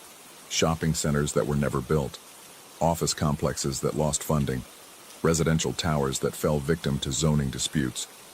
But some had been realized and I recognized them. The Cascade Financial Building, the renovated Pike Place Market annexes, even the modernist apartment complex where my roommate lived in Capitol Hill. The work was tedious but not unpleasant. I'd always loved architecture, the way buildings could reshape the flow of human lives, channeling thousands of daily decisions through their doors and corridors. These models were like frozen possibilities, parallel universes where different choices had been made. I found myself staying late, losing track of time as I moved through the miniature city. On my 4th evening there, I photographed a model of the Rainier Tower renovation from 2019. The building was distinctive, 70 stories of glass and steel with that peculiar tapered base that made it look like it might topple in a strong wind. The model was exquisite, detailed down to the tiny trees in the plaza and the articulated window blinds. I remembered the lights had been arranged in a specific pattern, forming a kind of diagonal slash across floors 12 through 18. I'd made a mental note of it because it resembled a scar. The next morning, when I returned to continue cataloging, the lights had changed. Now they formed a different pattern entirely, a cluster on the 30th floor, scattered points on the 45th, and a single illuminated window near the top. The diagonal slash was gone. I stood there for a long moment, my coffee growing cold in my hand. The model sat exactly where I'd left it on the work table. No one else had access to the basement. I had the only key, issued to me by the office manager with a warning to keep it locked. The partners were paranoid about corporate espionage, she'd said, though what secrets could be gleaned from decades-old architectural proposals I couldn't imagine. I told myself I'd been tired. The lighting down here played tricks on the eyes. I'd worked until nearly midnight and my brain had simply filed the image incorrectly. Memory was unreliable, wasn't it? Studies showed that every time you recalled something, you altered it slightly, like a photocopy of a photocopy. I'd read that somewhere. But that afternoon, during my lunch break, I walked past the actual Rainier Tower. I'd never paid much attention to it before, just another building in a city full of buildings. Now I found myself counting floors, tracking which windows glowed with interior light despite the gray autumn day. The pattern matched the model exactly. The cluster on the 30th floor, the scattered points on the 45th, the single bright window near the top, like an eye watching the street below. My hands went cold. The sandwich I'd bought tasted like wet cardboard. That night I went home and tried to forget about it. My apartment was in Fremont, a third-floor walk-up with a view of the Aurora Bridge. I made dinner, scrolled through my phone, watched half a movie I'd seen before. But my mind kept returning to that basement, to those miniature lights glowing in their new configuration. Coincidence, I told myself. Seattle had thousands of office workers turning lights on and off every day.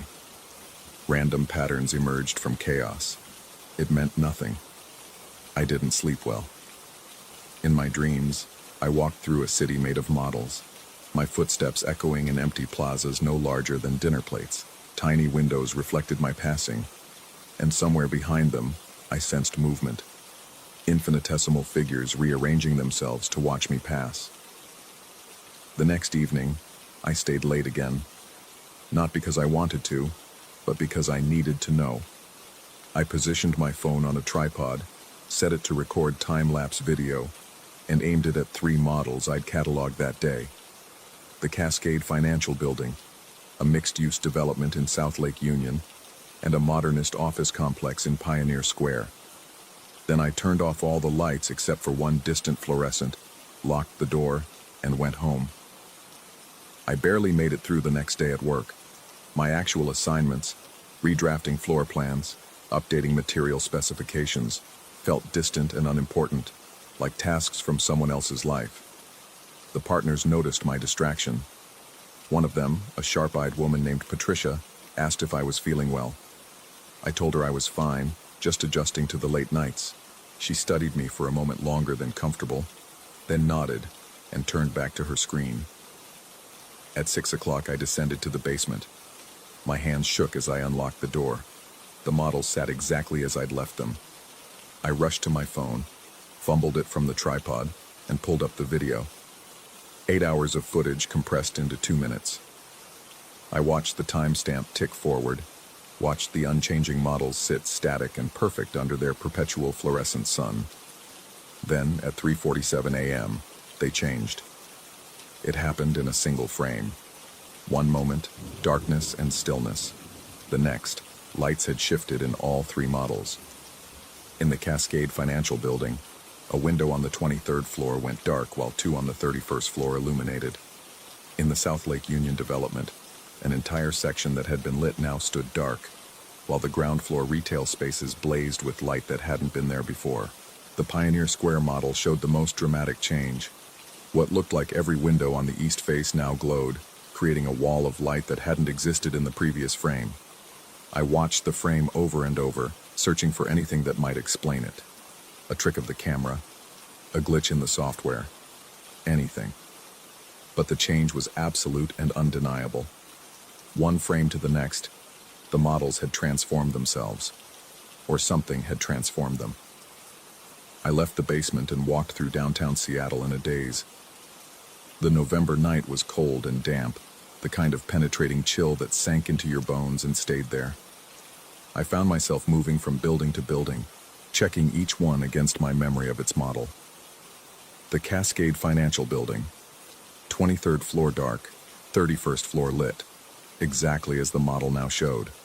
The South Lake Union Development, ground floor retail blazing, upper residential floors mysteriously dim, and when I finally made it to Pioneer Square, though my legs ached and my clothes were soaked through from the mist, I stood and stared at that modernist complex with its entire east face illuminated like a beacon in the night. They matched. Every single one. I called in sick the next day, then the day after that. I stayed in my apartment with the curtains drawn, trying to rationalize what I'd seen. Buildings didn't rearrange themselves to match miniature models. Models didn't predict the future behavior of buildings. These were inanimate objects, governed by physics and the decisions of human beings who turned lights on and off without cosmic significance. There had to be an explanation. But late at night, as I lay in bed listening to the traffic on the bridge, another thought emerged. What if it wasn't prediction? What if it was something else entirely? On the third day, Patricia called. Her voice on the phone was concerned but firm. The partners needed the basement catalog completed. I had responsibilities. Was I planning to return, or did they need to find someone else? I returned. The basement felt different now. The air seemed thicker, the shadows darker. Those miniature buildings watched me from their shelves and tables, their tiny windows reflecting the fluorescent lights like hundreds of eyes. I moved through the space slowly, cataloging with mechanical precision, trying not to think about what I was documenting. But I couldn't stop looking at them, couldn't stop noticing the patterns in their windows, the arrangements of their furniture visible through ground floor storefronts no bigger than my fingernail. And I couldn't stop seeing the changes, because they kept changing. Every morning when I arrived, models I'd cataloged the day before showed subtle alterations. A sofa moved from one side of a miniature lobby to another. A conference room table rotated 45 degrees. Cafe tables and chairs rearranged themselves in new configurations. And always, the lights shifted. New patterns, new clusters, new isolated beacons in the dark.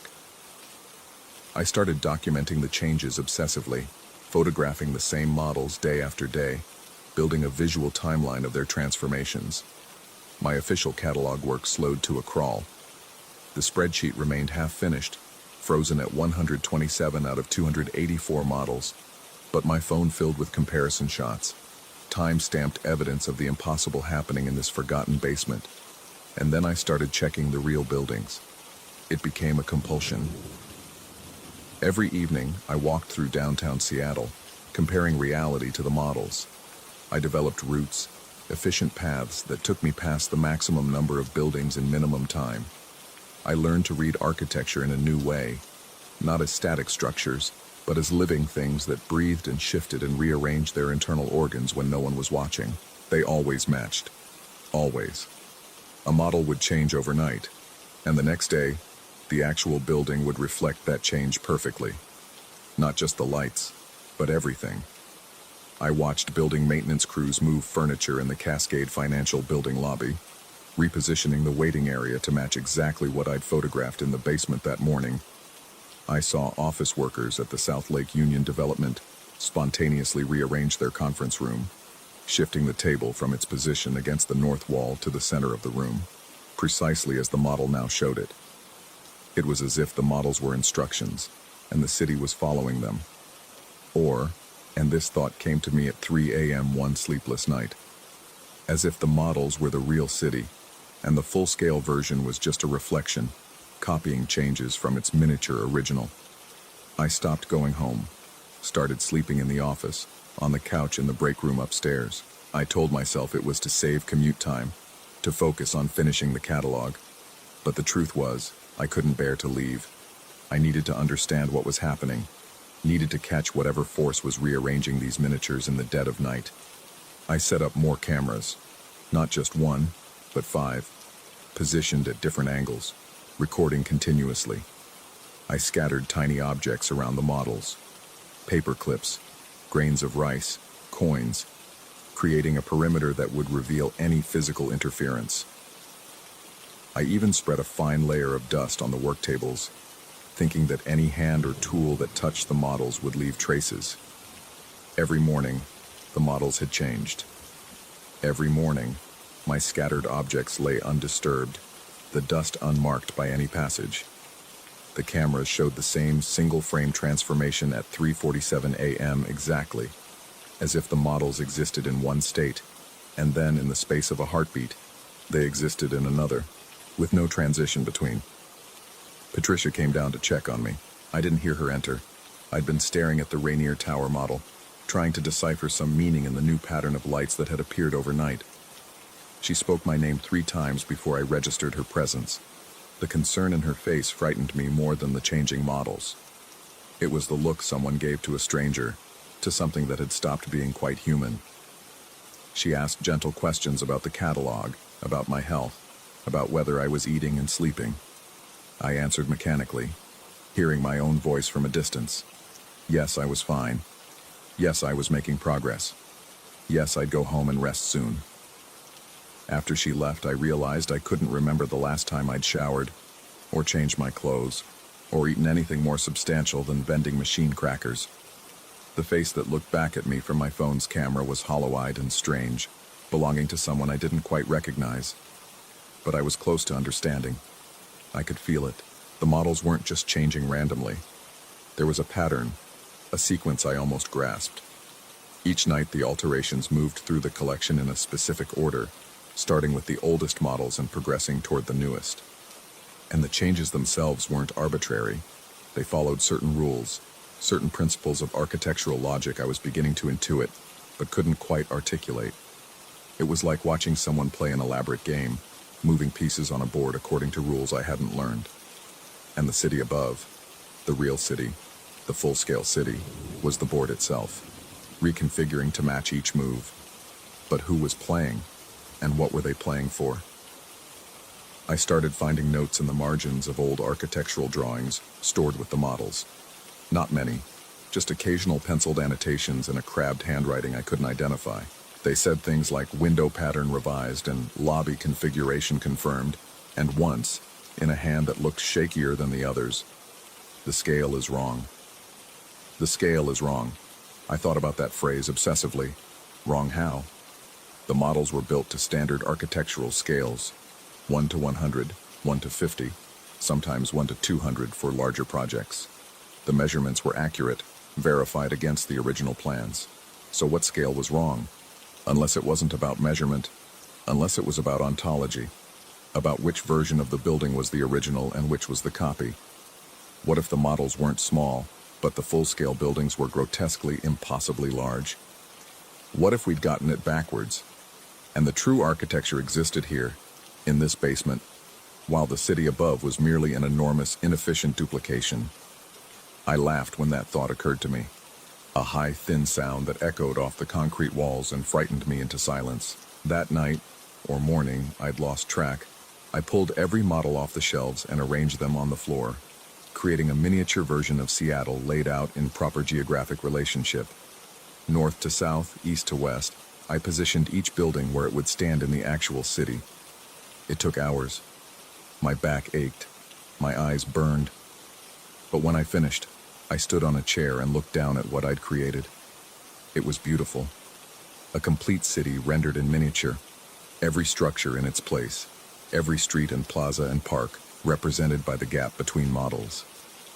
The fluorescent lights overhead became the sun, and the shadows cast by the little buildings were shadows cast by real towers, just smaller, more honest, more true. And as I watched, one of the models changed. Not overnight this time, not in a single frame of video, but slowly, visibly, in real time. A model of a residential tower in Belltown. I watched its lights shift, one by one, like someone moving through the building room by room, turning switches on and off. The process took almost 10 minutes. I stood frozen on my chair, afraid that any movement might interrupt whatever I was witnessing. When it finished, the light pattern spelled something, or seemed to. I couldn't quite make it out from my angle, so I climbed down carefully and walked around the miniature city, viewing the Belltown Tower from different perspectives. From the south, the pattern looked random. From the north, just scattered points. But from the east, looking at the model from exactly the right angle, the illuminated windows formed letters. Look up. My breath stopped. I turned slowly, raising my eyes from the miniature city on the floor to the basement ceiling above me. Concrete and pipes and fluorescent fixtures. Nothing else. Nothing unusual. But then I understood. They didn't mean look up at the ceiling. They meant look up from the models. Look up to the city itself. The full-scale version. The enormous duplicate that sprawled across Seattle's hills and waterfront. I ran, up the stairs, through the darkened office, out onto the street. November dawn was breaking, gray and cold. I ran toward Belltown, my lungs burning, my legs weak from days of basement confinement. I ran until I stood in front of that residential tower, craning my neck back to see its full height disappearing into the low clouds. And there, exactly as the model had shown, the light pattern in its windows spelled the same message. Look up. But I was looking up. I was staring directly at the message. What more could I? Then I understood the scale that was wrong. What if there was another level? Another layer above this one? What if the city I stood in, the real Seattle with its full-scale buildings and its human inhabitants going about their enormous lives, was itself a model, a miniature recreation of something even larger, something so vast that our entire world was just a detail in its architecture? And somewhere above us, in a basement we couldn't perceive, someone was cataloging models of our reality.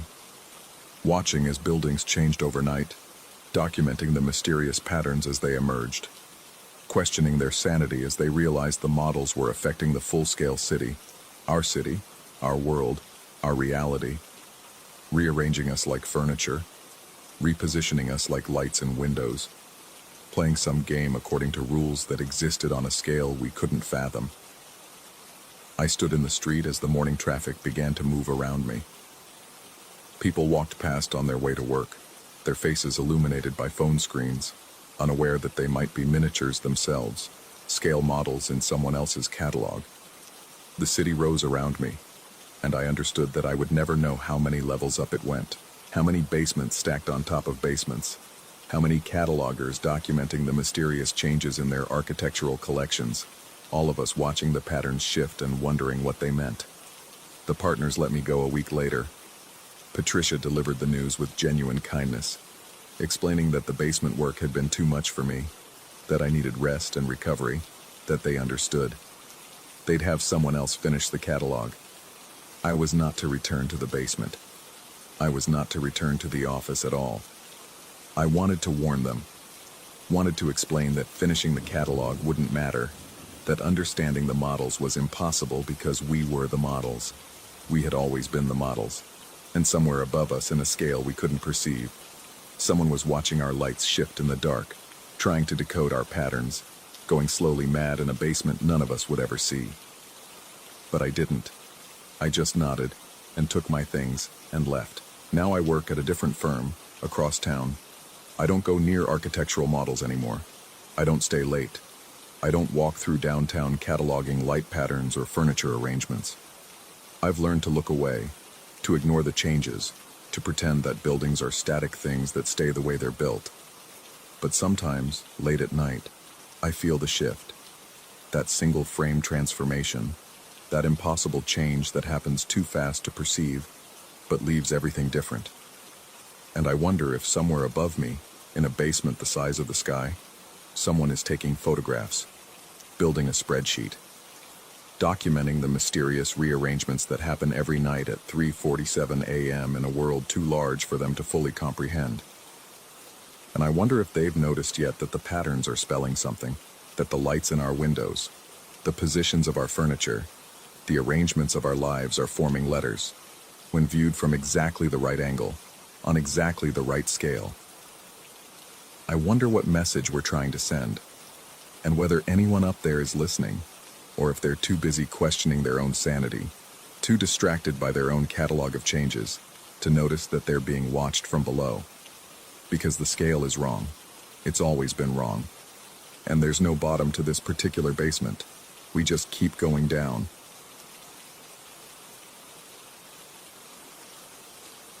Story 12.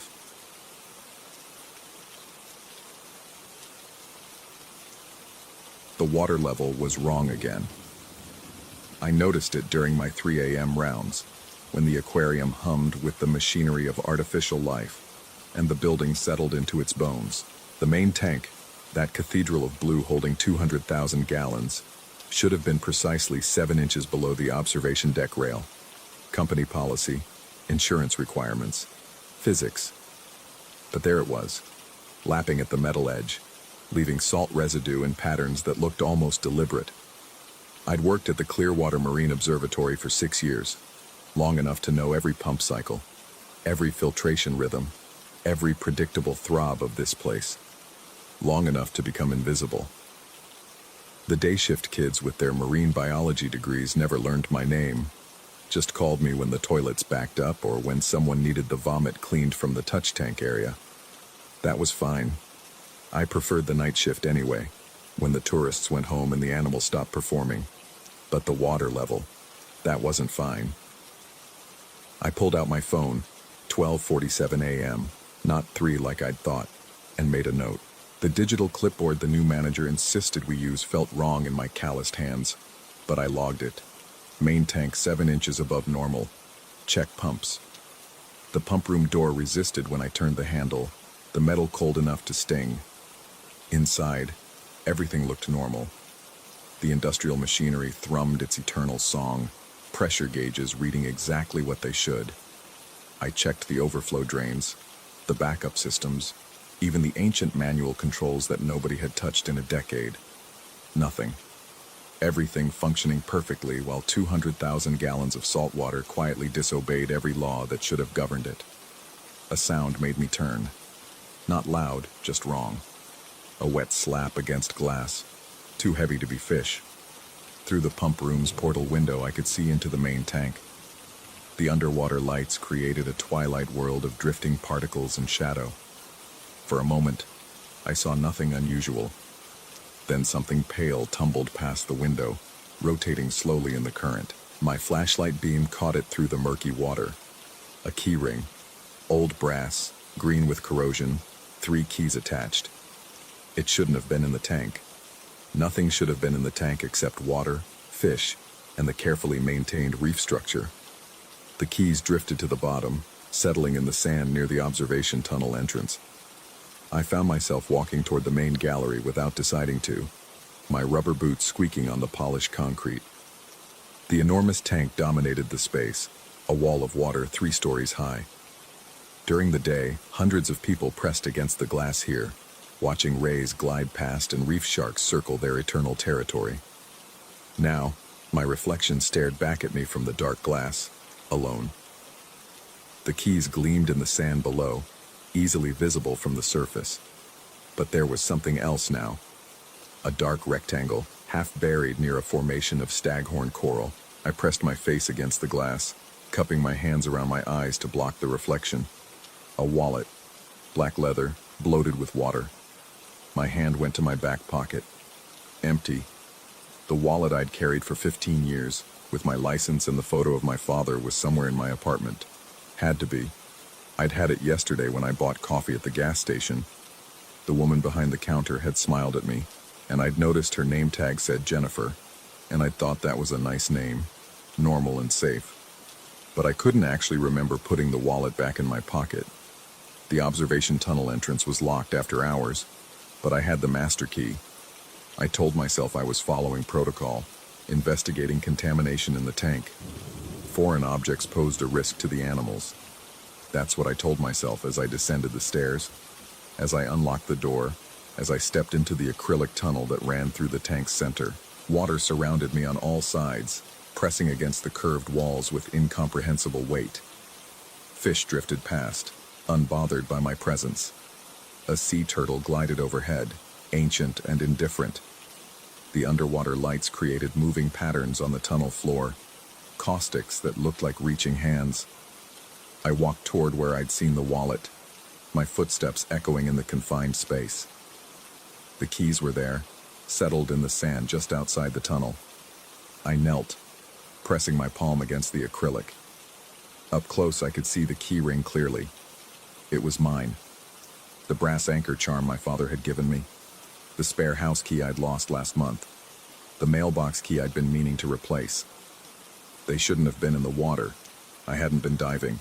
I hadn't even been near the tank except for the routine cleaning yesterday afternoon. And I'd checked my pockets before the shift ended. I was sure of it. I had to have been. The wallet lay about 10 feet away, partially covered in sand. From this angle, I could see a corner of laminated plastic protruding from it. A driver's license. Even through the murky water and the acrylic wall in the distance, I could make out the photo. My photo.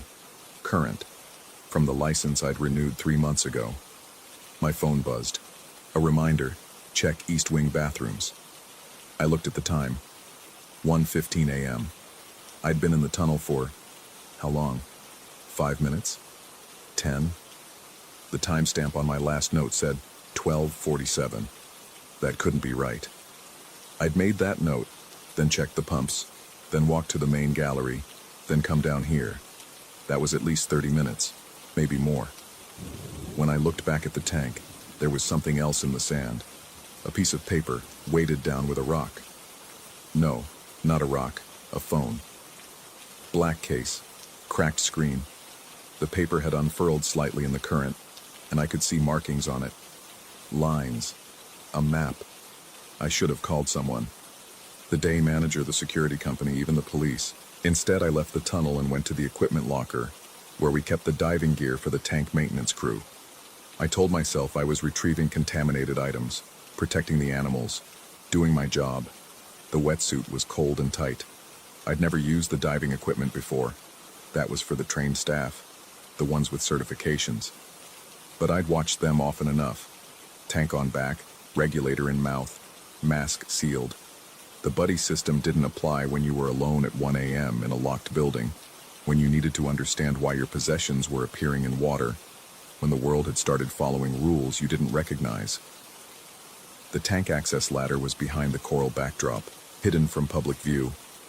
I climbed it in the dark, my breathing loud in the regulator.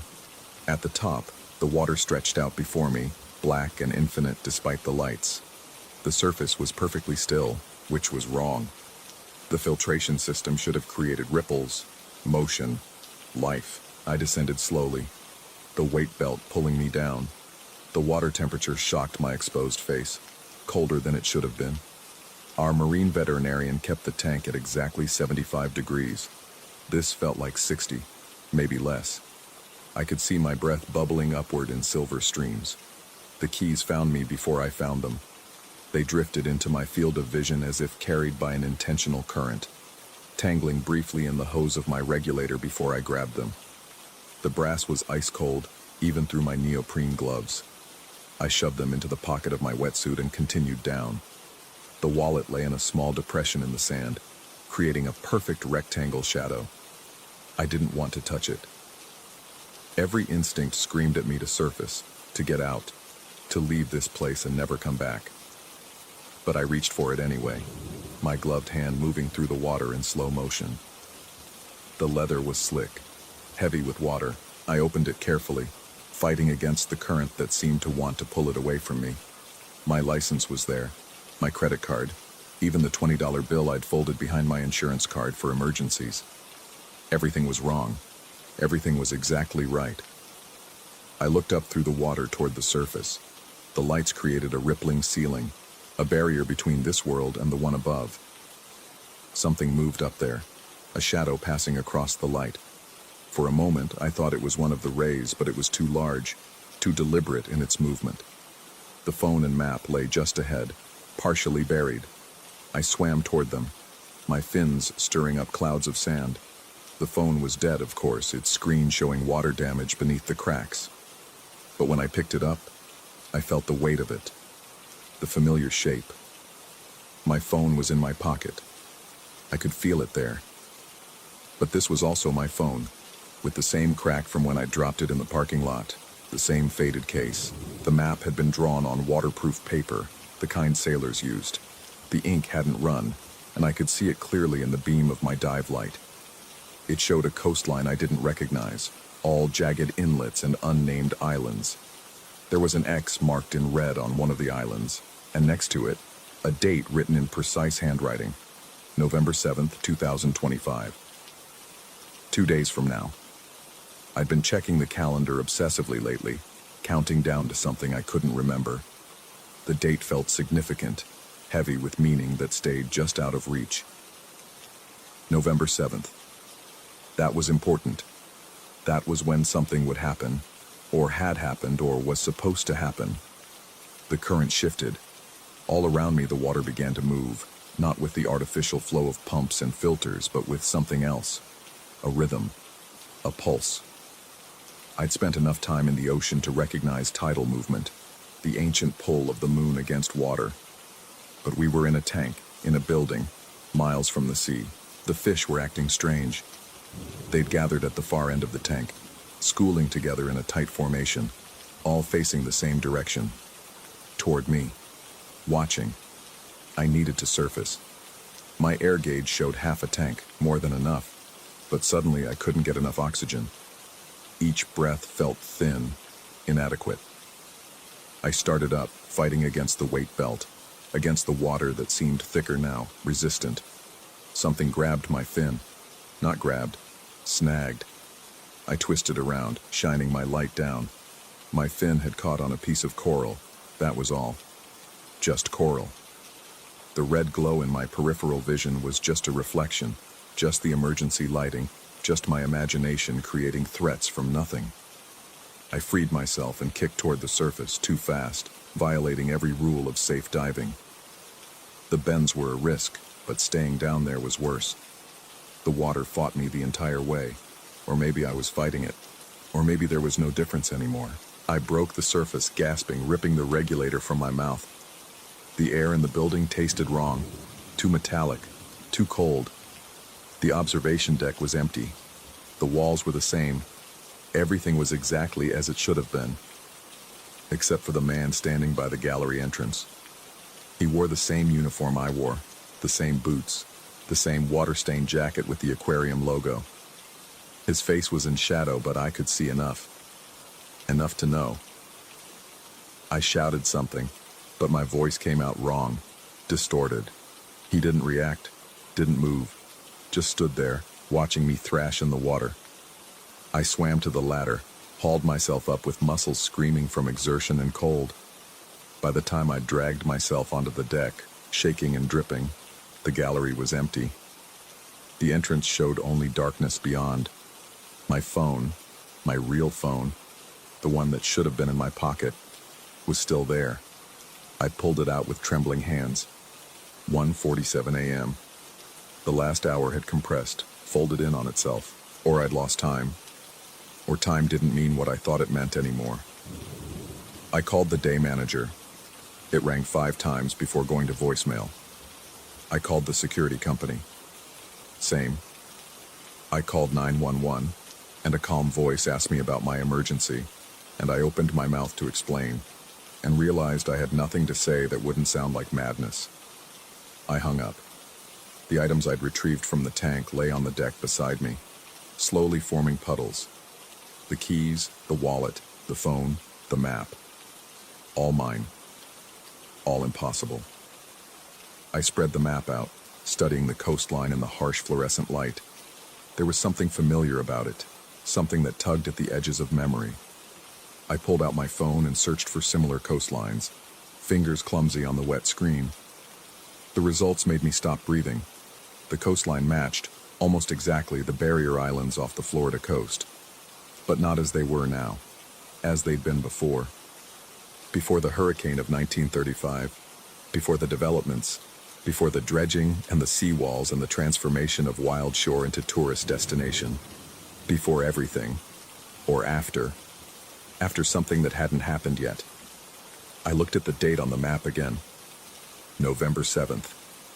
I'd known something was happening that day, something important, but now the memory came into focus like a photograph developing.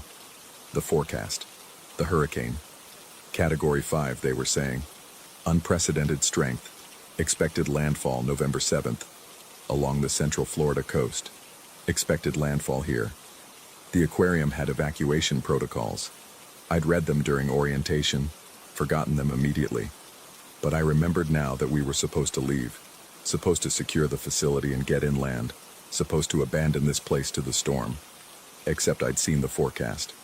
I checked it every morning. There was no hurricane. The weather service showed clear skies for the next week. Perfect beach weather. Nothing but sunshine and light wind. My hands were shaking badly now. I pulled up the weather service website on my phone, waited for it to load. The forecast showed exactly what I remembered. Clear skies, temperatures in the low 80s, gentle southeast breeze. I refreshed the page. The forecast changed. Now it showed a tropical system forming in the Caribbean, expected to strengthen rapidly, track uncertain but potentially threatening the Gulf Coast. I refreshed again. Category 5. Hurricane. Landfall. November 7th. Evacuations mandatory. Again. Clear skies. Again. The page wouldn't load, just showed a spinning wheel, forever loading, forever promising information that never came. The water level in the tank had dropped. I could see the mark on the glass where it had been, now a full foot above the current surface. In the space of minutes, 200,000 gallons had gone somewhere, had followed rules that had nothing to do with pumps or drains or physical law. I knew then why the tank mirrored the tides. The aquarium was built on reclaimed land, on what had once been shallow seabed, on ground that the ocean had never really relinquished. Every 6 hours, the ancient rhythm reasserted itself, pulling the water in the tank into alignment with the sea beyond our walls. The building had always known what it really was, even if we'd tried to forget. And the objects in the water, my objects, they were appearing at low tide, washing in from somewhere else, somewhere I would be, or had been, or was right now in a version of this moment that existed alongside this one. The map showed where. The date showed when. 2 days from now, when the storm arrived, or didn't arrive, or existed in a state between arriving and not arriving, I would be there, on that unnamed island, on that ancient coastline that refused to acknowledge the present. I looked up at the observation deck rail, at the water stain showing where the tank had been full. The pattern in the salt deposits wasn't random. I'd thought it was, but now I could see the shape of it, the deliberate marking. Letters, crude but readable, written in mineral residue by something that understood what salt and water and time could spell. Come back. My radio crackled, making me jump. Static mostly, but underneath it, something else. A voice. My voice, distorted by water and distance and impossible propagation, saying words I couldn't quite make out. The radio shouldn't have worked down here, shouldn't have reached anything, shouldn't have carried any signal at all. I dropped it. The device clattered across the deck, sliding to a stop against the tank wall. The voice continued, patient and insistent, speaking from the speaker about something that mattered desperately, but remained just beyond understanding. The man in my uniform was standing at the observation tunnel entrance now. I could see him through the glass, looking up at me from inside the tank. Water surrounded him completely, pressed against him from all sides, but he wasn't drowning. He was breathing it, living in it, belonging to it in a way that made the boundary between body and ocean meaningless. He raised one hand, not waving, beckoning. I gathered the objects I'd retrieved, my keys, my wallet, my phone, my map, and shoved them into my jacket pockets. They were heavier than they should have been, weighted with water that wouldn't drain, that had come from somewhere else and couldn't return. The main entrance was locked. I hadn't locked it. I always left it open during my shift in case of emergency, in case I needed to leave quickly. But now the deadbolt was engaged, the backup lock set, the emergency exit bar disabled. I pushed against it anyway, threw my shoulder against the metal, but it wouldn't budge. All the exits were the same. Every door, every emergency exit, every window, locked from the outside, sealed, containing. I returned to the main gallery, to the tank that now showed water at normal levels again, as if the tides had completed their cycle. The man was gone from the observation tunnel. The fish had resumed their normal patterns, circling and hunting, and existing without concern for the impossibilities surrounding them. My reflection in the glass showed someone I almost recognized. Same face, same uniform, same building. But the eyes were different now, holding knowledge that made the space behind them dangerous to inhabit. The tank would rise again in 6 hours, when the tide outside, miles away but somehow connected, reached its peak. More objects would appear in the water, more pieces of a life I was living in, another version of this moment. Maybe a shoe, maybe a jacket, maybe something that would finally explain what November 7th meant, what waited for me on that island, why I was sending myself messages through water and time. I settled onto the bench facing the tank, the one where tourists sat during the day to watch the feeding shows. From here, I could see everything. The water, the reflection, the doors I couldn't open, the clock advancing minute by minute toward 2 a.m., toward morning, toward November 7th. The water was still now, waiting. I was waiting too, though I couldn't say for what. For the tide to rise again, for more objects to appear, for the storm that did and didn't exist, for understanding that remained just out of reach, like trying to read a map through murky water, like trying to remember the future. Outside, I knew the ocean was pulling away from the shore, exposing sand that hadn't seen air in decades, revealing the shapes of old foundations and the bones of earlier buildings that had tried and failed to hold back the sea. The tide would return. It always did. And when it came back, it would bring things with it, things that belonged to me, things I hadn't lost yet but would. I pulled out the map and studied the coastline by the emergency lighting. November 7th, 2 days from now. The storm would come, or I would go, or the difference between those things would cease to matter. The aquarium would flood or had flooded or was flooding, the water rising past the observation deck, past the offices, past the roof, returning everything to the sea from which it had been borrowed. The man in the water was me. The objects in the tank were mine.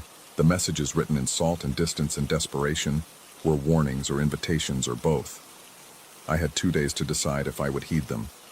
The water level began to rise again, ahead of schedule, pulled by tides that knew nothing of clocks or calendars, or the thin membrane between what was and what would be.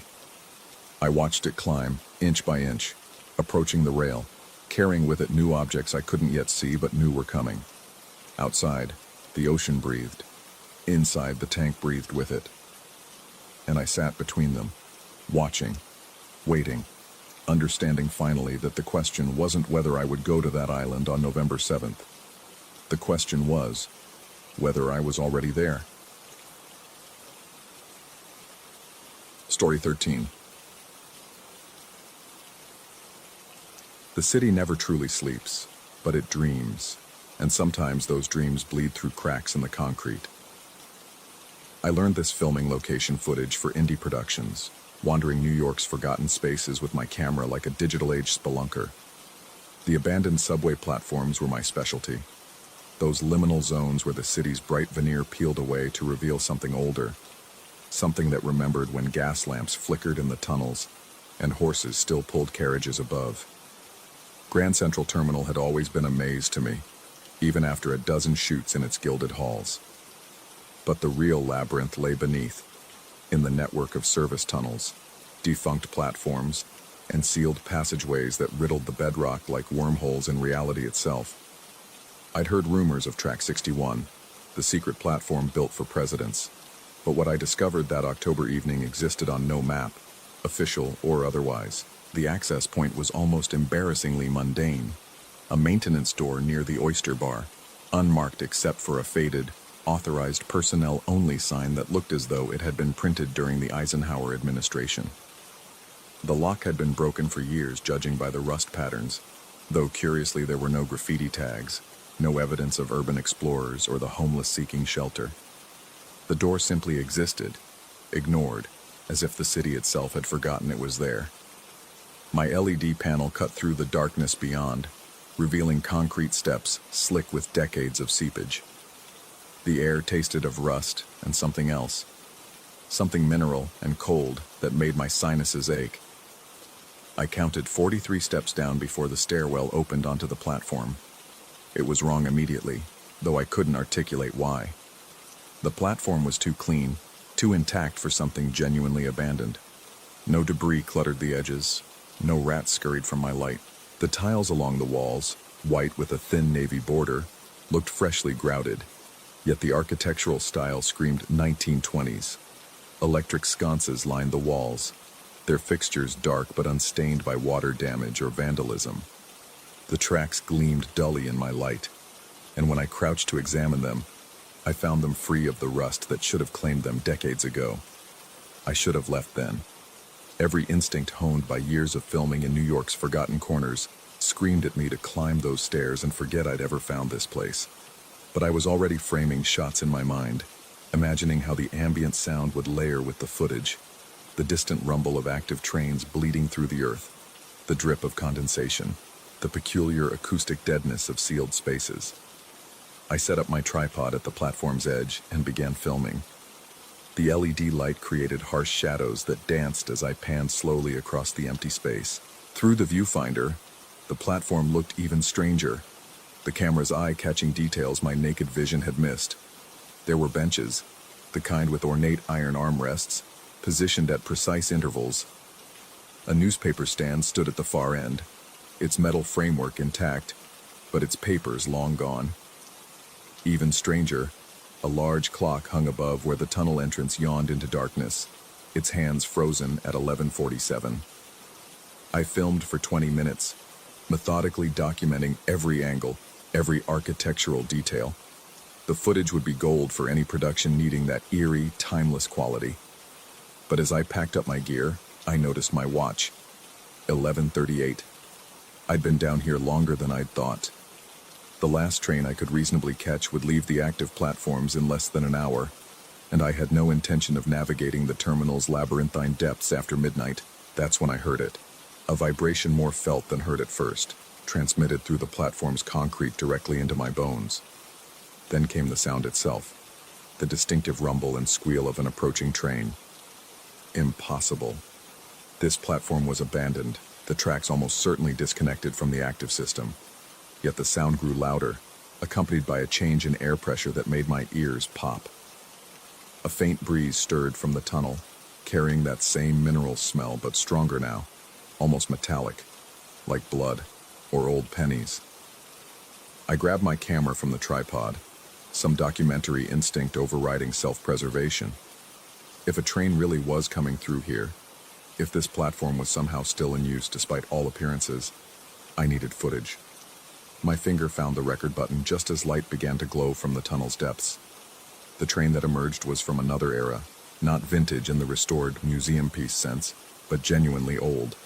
An artifact from the early 20th century, its metal body painted in a cream and burgundy scheme I'd only seen in archival photographs. The windows glowed with warm, gaslight quality illumination, and as the train slowed, impossibly, inexplicably slowed, I raised my camera to film. That's when I saw myself. In every window, in every one of the train's dozen or so cars, my reflection stared back at me. Not the reflection I should have seen, me in my black jacket and jeans, camera in hand, but versions of me wearing different clothes. One wore a suit I didn't recognize, dark and formal with a thin tie. Another had on a leather jacket I'd never owned, collar popped against unseen wind. A third wore what looked like the flannel shirt I'd lost 3 years ago, the one I'd always assumed had been stolen from a laundromat. The train stopped perfectly aligned with the platform, and for a moment that stretched like taffy, I stared at these impossible reflections. They moved when I moved, but not quite synchronously.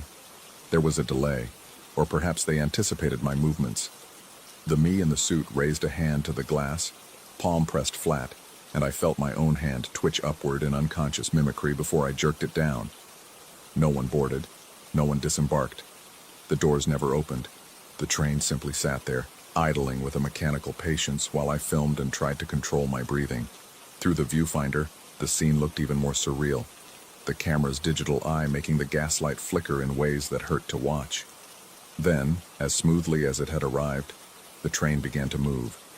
The reflections, my reflections, turned their heads in unison to watch me as they passed, and I felt the weight of those gazes like physical pressure against my chest. The last car slipped into the far tunnel, and the platform returned to silence so complete, it felt like violence. I packed up in a frenzy, nearly dropping the tripod in my haste. The footage. I needed to review the footage, confirm I hadn't hallucinated the whole thing, that the isolation and strange atmosphere hadn't triggered some kind of episode. I'd been under stress lately, working long hours, sleeping poorly. Maybe this was my mind's way of telling me I needed a break. But when I reached the maintenance door and climbed those 43 steps back to the terminal proper, I found my watch read 11:39. Only 1 minute had passed.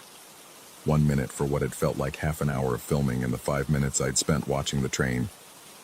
I told myself I'd miscounted time, that the isolation had distorted my perception. I rode the subway home like a man underwater, hyper-aware of my reflection in the darkened windows, watching for any discrepancy in my clothes, any sign that what I'd seen was bleeding into the waking world. The footage was waiting when I got home, my camera's memory card full of what I'd captured. I queued it up on my editing monitor, a glass of whiskey in hand that I didn't remember pouring, and pressed play.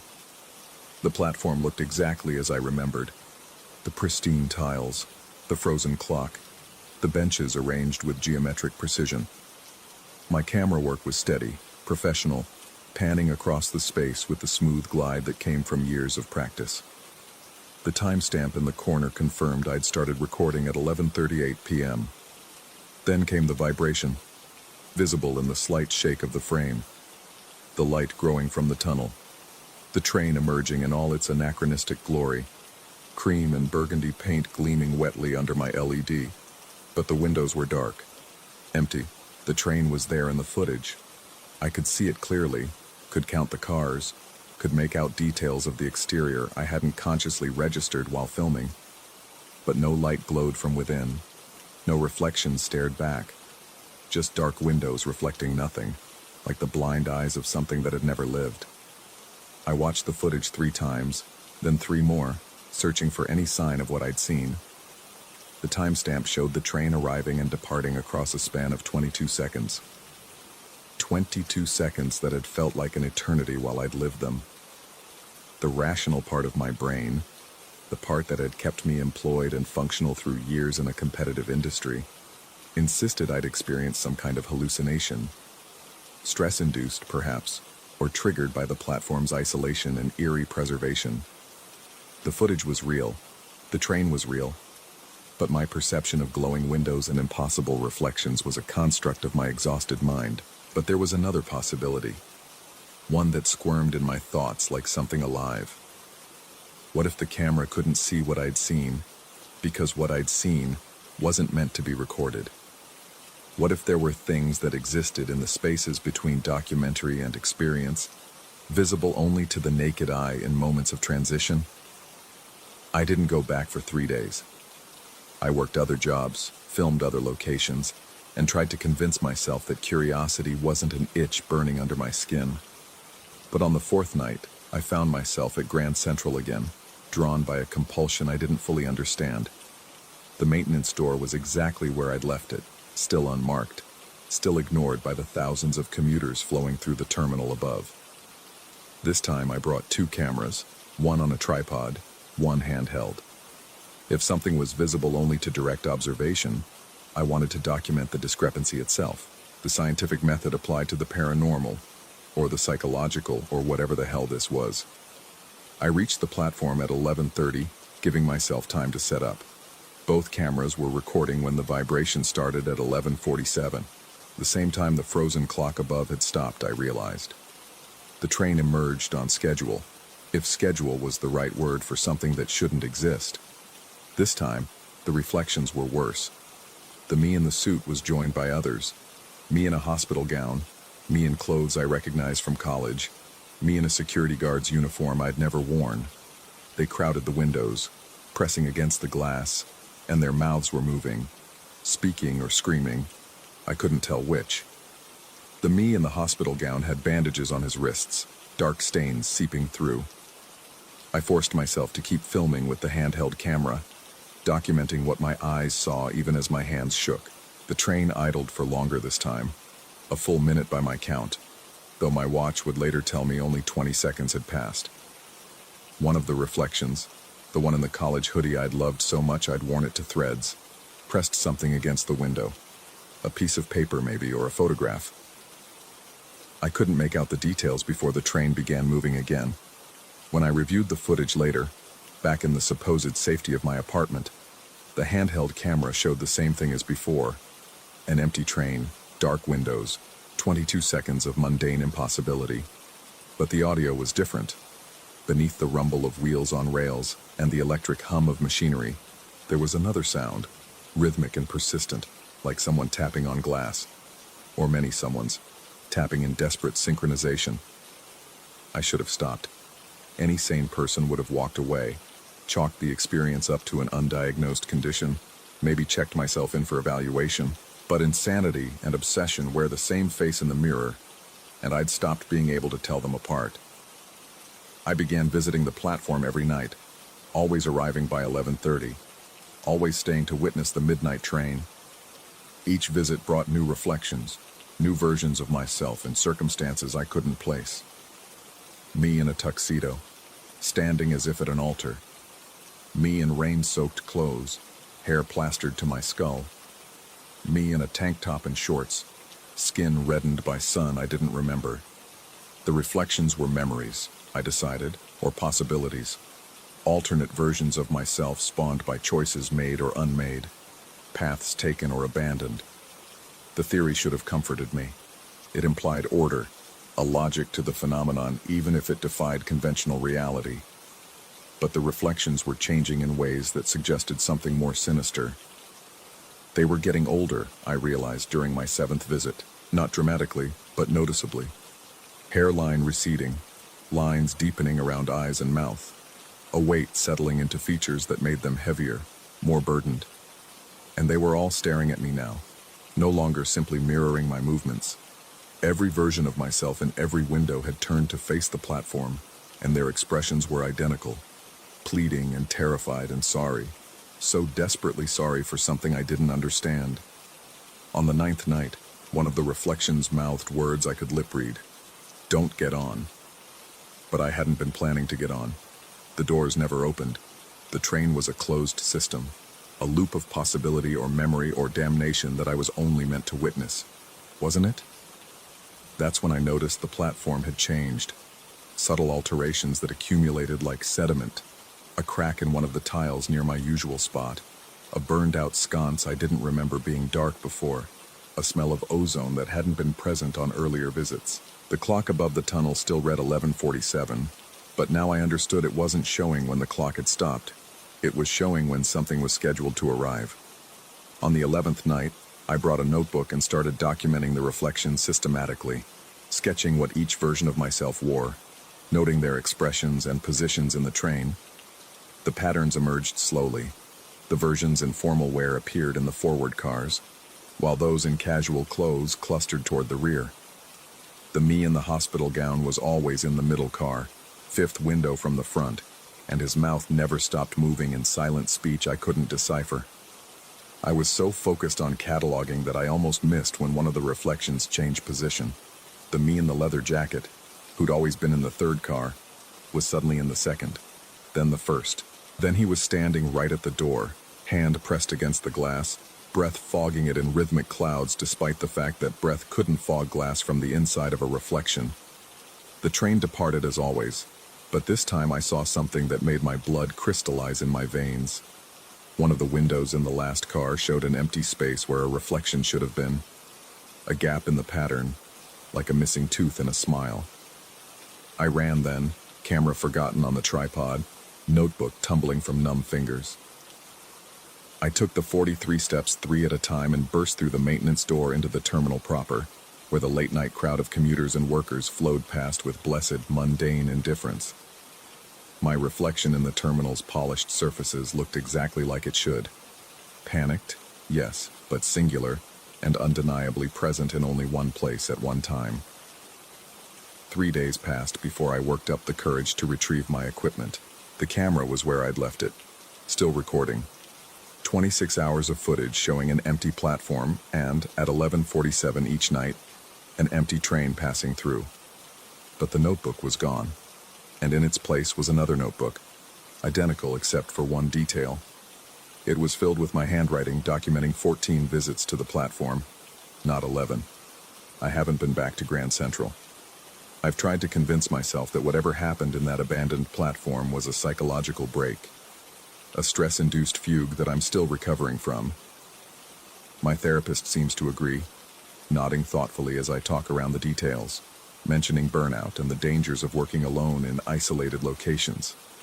But sometimes, when I catch my reflection in a darkened window, on the subway, in a storefront after hours, in my own apartment as evening settles in, I see myself wearing clothes I don't recognize, a jacket I've never owned, a shirt that's the wrong color, and behind my reflected eyes, I see the knowledge of something I don't yet understand, something the other versions of me learned before they ended up on that train. My watch has started stopping at 11:47, just for a second or two before it continues, but long enough for me to notice. Long enough for me to wonder what happens when it stops for good. Last night I dreamed I was on a platform, not the one under Grand Central, but similar enough to make me wake, gasping. In the dream, a train was coming, and I was wearing the leather jacket I'd never owned. I was standing at the platform's edge, waiting for doors to open that had never opened before. And as the train slowed, I saw someone filming me from the platform, camera raised, documenting my reflection in windows that glowed with warm, gaslight quality illumination. He looked exactly like me, this filmmaker with his tripod and his camera, except he was wearing my black jacket, my jeans, my expression of dawning horror as he realized he was watching himself become one of the reflections he'd been documenting all along. When I woke, my clothes were laid out on my chair, clothes I don't remember preparing. The leather jacket was among them, supple and broken in as if I'd owned it for years. And on my nightstand, where I always place my wallet and keys, was a subway card I didn't recognize, the magnetic strip worn from use. The card's expiration date is today. It's 11:30 p.m. now. I'm writing this in my apartment, door locked, lights on, trying to convince myself that I won't leave this room, that I won't find myself walking through Grand Central's gilded halls, drawn by a compulsion that's been building since the first night I descended those 43 steps, that I won't stand on that pristine platform as 11:47 approaches, watching for a train that shouldn't exist. But the leather jacket fits perfectly, I discovered when I tried it on. And in the mirror, I could see myself practicing the expression all the other reflections wore, that mixture of pleading and terror and apology for what comes next. The worst part is not knowing whether I'm still the one filming, or if I've already become one of the recorded, whether I'm documenting my own dissolution, or witnessing it from inside the glass, mouth moving in warnings no one can hear. My watch reads 11:43. The apartment is very quiet now. In the window's reflection, I can almost see the platform waiting in the darkness below the city, feel the vibration of approaching wheels, taste that mineral metallic air. And I understand finally what the clock has been showing me all along. Not when something stops, but when something starts over, again, and again, and again. Story 14. The key felt heavier than it should have in my palm. I stood on the porch of 1847 Millbrook Lane, staring at the lockbox that dangled from the front door handle like a small metal tumor. November wind scraped through the bare maples overhead, but the sound seemed distant, as if coming from somewhere else entirely.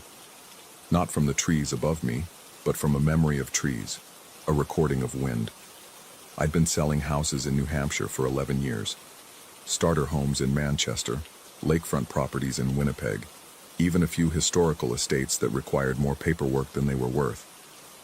But 1847 Millbrook Lane had sat in our listings for 8 months, passed between agents like a bad cold. When Richard finally dropped it on my desk last Tuesday, he wouldn't meet my eyes.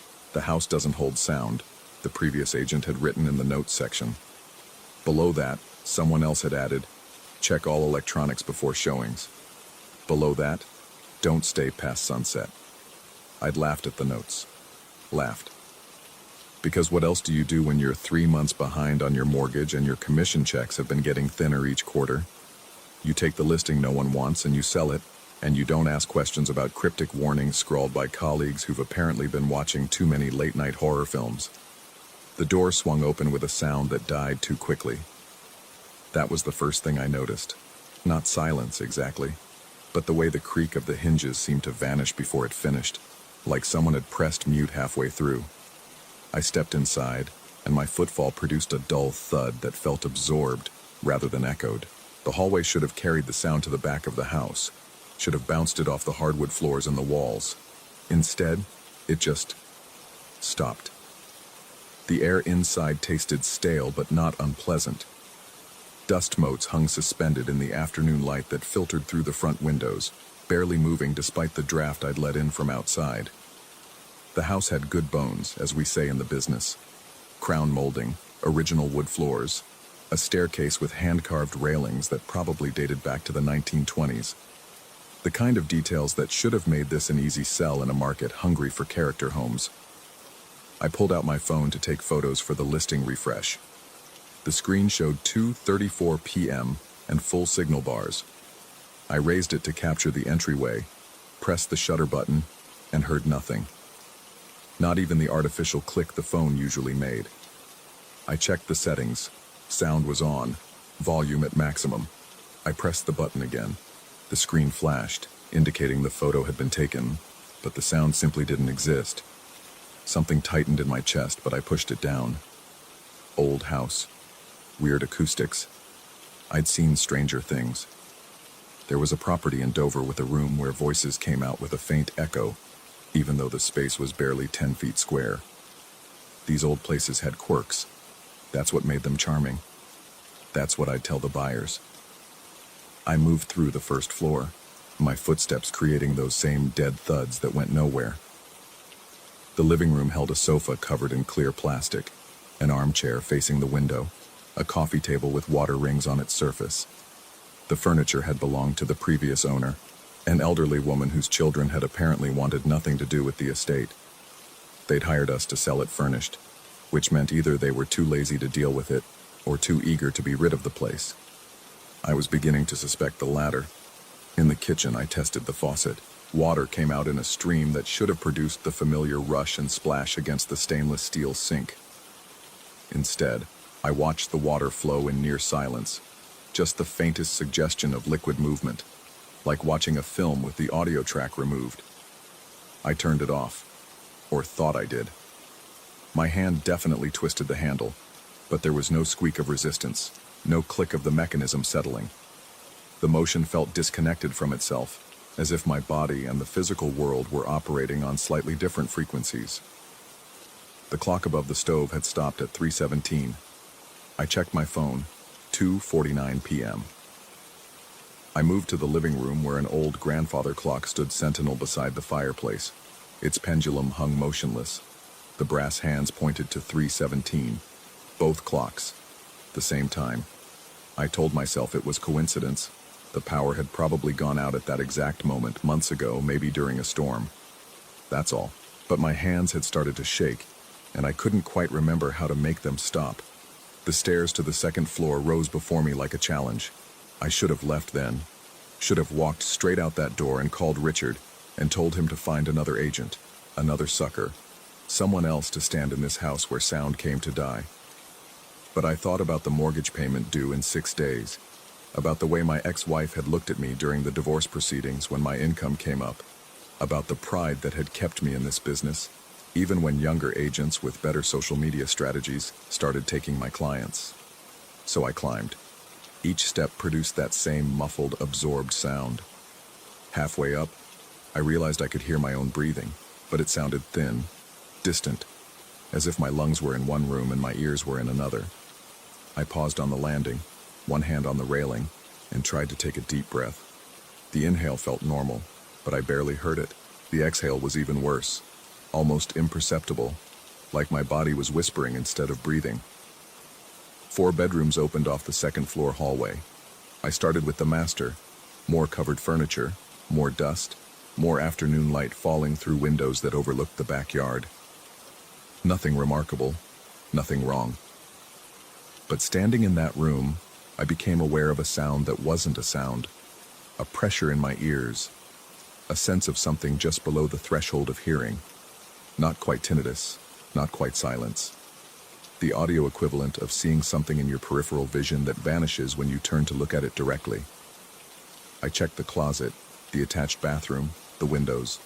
All normal, all fine, all wrong in a way I couldn't articulate even to myself.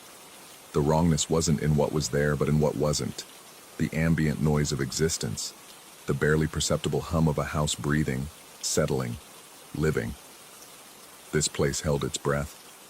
Or maybe it had never breathed at all. The second bedroom was smaller, painted a pale yellow that had probably been cheerful once. A single bed frame stood against one wall, stripped of its mattress. A dresser with tarnished brass handles. Nothing else. I walked to the window and looked out at the street. A car passed by, and through the glass I could see its shape, its movement, could track its progress down Millbrook Lane. But I heard nothing. Not the engine, not the tire sound, nothing. I pressed my ear against the glass. Still nothing. The window wasn't particularly thick, wasn't some special soundproof installation. It was just glass. Old glass with imperfections that bent the light in small ripples. But it let in no sound at all. I moved to the third bedroom and found my hands trembling badly enough that I had trouble turning the doorknob. This room was empty except for a rocking chair positioned to face the door. Not the window. The door. As if someone had been sitting there, waiting for visitors. Waiting for me. The chair was old wood, dark with age. The kind of piece that gets passed down through generations because no one wants to throw it away, but no one particularly wants it either. I stepped inside and the temperature dropped. Not dramatically, not like a ghost story, but enough that I noticed. Enough that goosebumps rose along my forearms. The air felt thicker here, heavier. I approached the rocking chair and saw that the seat was worn smooth in the center, the wood lighter there from years of use. Someone had spent a lot of time in this chair, sitting, waiting, watching that door. Without thinking, I reached out and pushed the top of the chair. It rocked forward, then back, the motion smooth despite what must have been decades of age. But the sound, the creak that should have accompanied the movement, never came. The chair rocked in perfect silence, forward and back, and I stood there watching it, my breath thin and distant in my own ears, my heartbeat suddenly much louder than it should have been. Or was it louder? Or could I finally hear it properly because there was nothing else to hear? Because this house had stripped away every other sound until only the internal machinery of my body remained? The chair stopped rocking. I hadn't touched it again. It simply stopped, as if someone sitting in it had planted their feet, as if invisible hands had gripped the armrests and held it still. I left the room, didn't run, didn't panic, just turned and walked into the hallway with measured steps, because panicking would mean admitting something was wrong. And nothing was wrong. Nothing was wrong. This was just a house with strange acoustics, and my imagination was filling in the gaps with horror movie logic that had no place in a Tuesday afternoon showing of a 1920s colonial that needed new windows and a roof inspection. The fourth bedroom door was closed. All the others had been open, but this one was shut tight, and I stood in the hallway staring at it while my phone buzzed in my pocket. The vibration felt muted, dampened, as if the phone was wrapped in cloth. I pulled it out and saw Richard's name on the screen. I swiped to answer. His voice came through distant and strange, like he was calling from underwater or from another dimension. The connection kept cutting out, his words arriving in fragments, checking in, and any problems, and should come back. I tried to respond, but my voice sounded wrong even to me, thin and reedy and somehow accusatory, as if speaking in this house was a violation of its fundamental nature. I told him everything was fine, told him I was just finishing up the walkthrough, told him I'd have the new photos uploaded by evening. All lies, all necessary lies, because what else could I say? That the house was eating sound, that clock stopped at 3:17, that a rocking chair had moved by itself, or that I was losing my mind, or that I couldn't tell the difference anymore. The call dropped. The screen showed full bars, but the connection was gone, and when I tried to call back, I got nothing, not even a dial tone. Just a dead silence on the line that made me wonder if the phone was working at all, or if it had become another casualty of whatever was wrong with this place. I should have left then, should have walked back down those stairs and out that front door and never looked back. But the fourth bedroom door stood there, closed, waiting. And some stupid masculine instinct that equates fear with weakness made me reach for the handle. It turned easily. The door swung inward. The room beyond was darker than it should have been. The window. There was a window I could see its rectangular outline. Seemed to let in no light despite the afternoon sun that I knew was shining outside. The darkness wasn't complete, wasn't absolute, but it had a quality to it. A thickness that made me think of deep water or underground caverns, or the space between stars. A bed stood against the far wall, made up with what looked like clean linens, a nightstand, a lamp that wasn't on, nothing else. But the air in this room felt different. Not just cold, but heavy, pressing in from all sides like the atmosphere just before a thunderstorm. The silence here was more than absence of sound. It was presence of silence, if that makes sense. An active thing, a living thing, a hunger. I stepped inside because I had to, because I'd come this far and I couldn't leave without seeing the whole house, without being able to say I'd done the job I'd been assigned. The carpet was thick beneath my feet, the color impossible to determine in the dim light. With each step forward, my breathing grew thinner in my ears. Not harder, I wasn't struggling for air, but quieter, as if the sound of respiration was being drawn out of me, absorbed by the walls, consumed by whatever lived in the silence of this room. Halfway to the window, I realized I couldn't hear my heartbeat anymore. That steady thump that had been so loud in the rocking chair room, so present and insistent. It was gone. Not stopped, because I was still standing, still conscious, still alive. But inaudible, as if my heart was beating in another dimension, and my body in this one, and the connection between them was fraying, thread by thread. I reached the window and looked out. The backyard stretched before me, overgrown and neglected. A shed leaned drunkenly near the rear fence. A bird, I think it was a crow, landed on a branch of the oak tree that dominated the yard. Its beak opened and closed. I knew it was cawing, knew with absolute certainty that harsh bird sound was echoing across the yard, but I heard nothing. Not through the window, not even muffled or distant. Just nothing. The bird flew away and I watched it go and wondered if it had always been silent, or if the house had stolen its voice too. Behind me, I heard breathing. Not my breathing, someone else's, close, right behind my shoulder. The kind of proximity you feel when someone invades your personal space, when you can sense their presence even before you hear or see them. The breathing was slow, measured, patient. Waiting, I turned around. The room was empty. The door stood open, showing the hallway beyond. No one there. No one anywhere. Just me and the furniture and the darkness that seemed to pulse with each breath I couldn't quite hear, with each heartbeat that no longer registered in my ears. I left the room, walked, didn't run, down the hallway and down the stairs and through the first floor to the front door. My hands fumbled with the lock and the handle, and finally, I was outside, standing on the porch in the November afternoon with the wind in my face and the sound of traffic in the distance and the rustle of leaves underfoot. All of it suddenly shockingly loud, like someone had turned the volume knob from 0 to maximum in an instant. I locked the door behind me, put the key back in the lockbox, walked to my car on legs that felt unreliable, like they might fold under me at any moment. I got in and started the engine, and the sound of it was beautiful, was perfect, was everything I'd taken for granted before spending an hour in a house where sound went to die. That was 6 days ago. I haven't been back. Haven't called Richard. Haven't returned the messages from the office asking for the listing photos, asking about my availability for showings, asking if everything is okay. Because here's the thing I can't explain, can't rationalize, can't fit into any framework of reality that makes sense. My phone won't make sound anymore. The ringer is off permanently, though the settings show it's on. Apps that should produce audio play in silence. Even voice calls come through distorted now, distant, like everyone is calling from that house. And sometimes, not always, but sometimes, my own breathing sounds thin, distant, like it's happening to someone else. I've been to a doctor. Hearing test came back normal. No ear damage, no infection, no medical explanation. Well, I've been to a therapist. She suggested stress, suggested anxiety, suggested that the mind can play tricks when we're under pressure.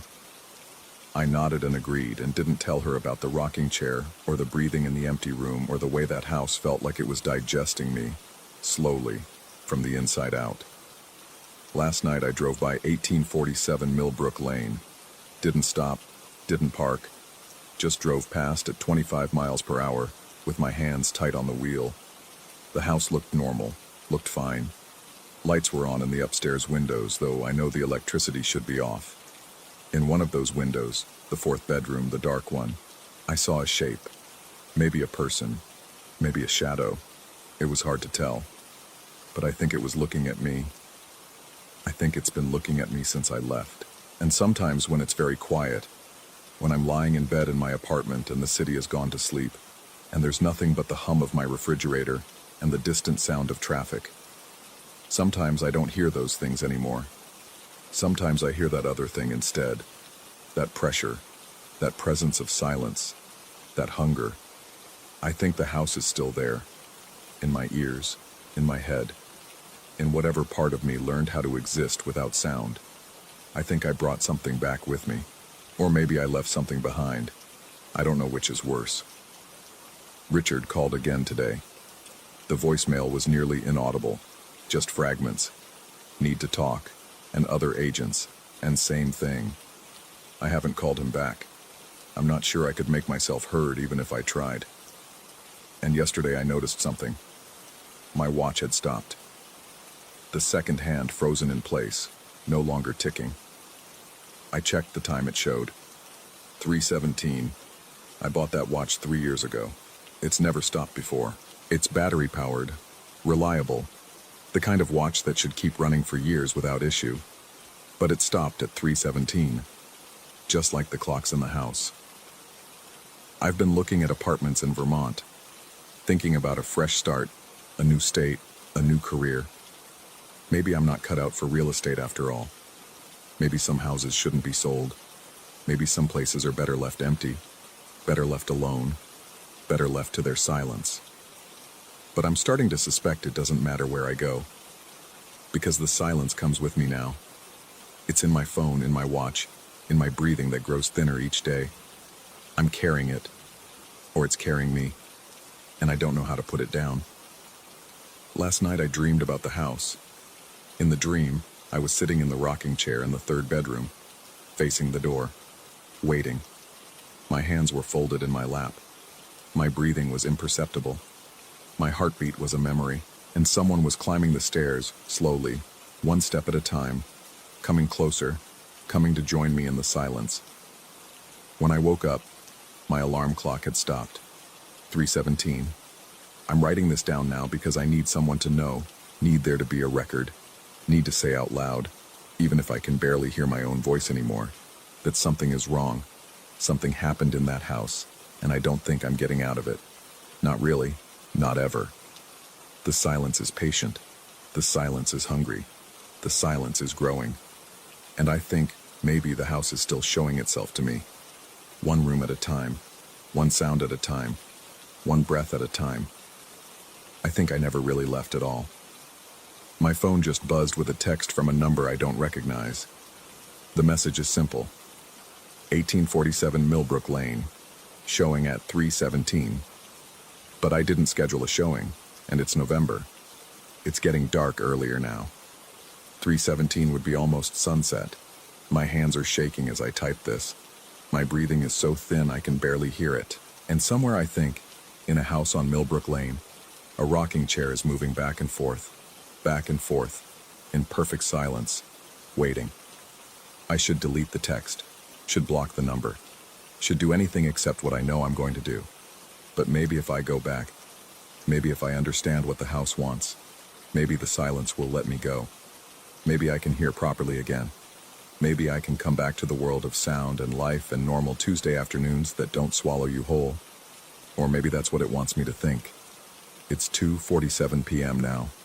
I have 30 minutes. I'm going to drive to Millbrook Lane. I'm going to walk up to that door.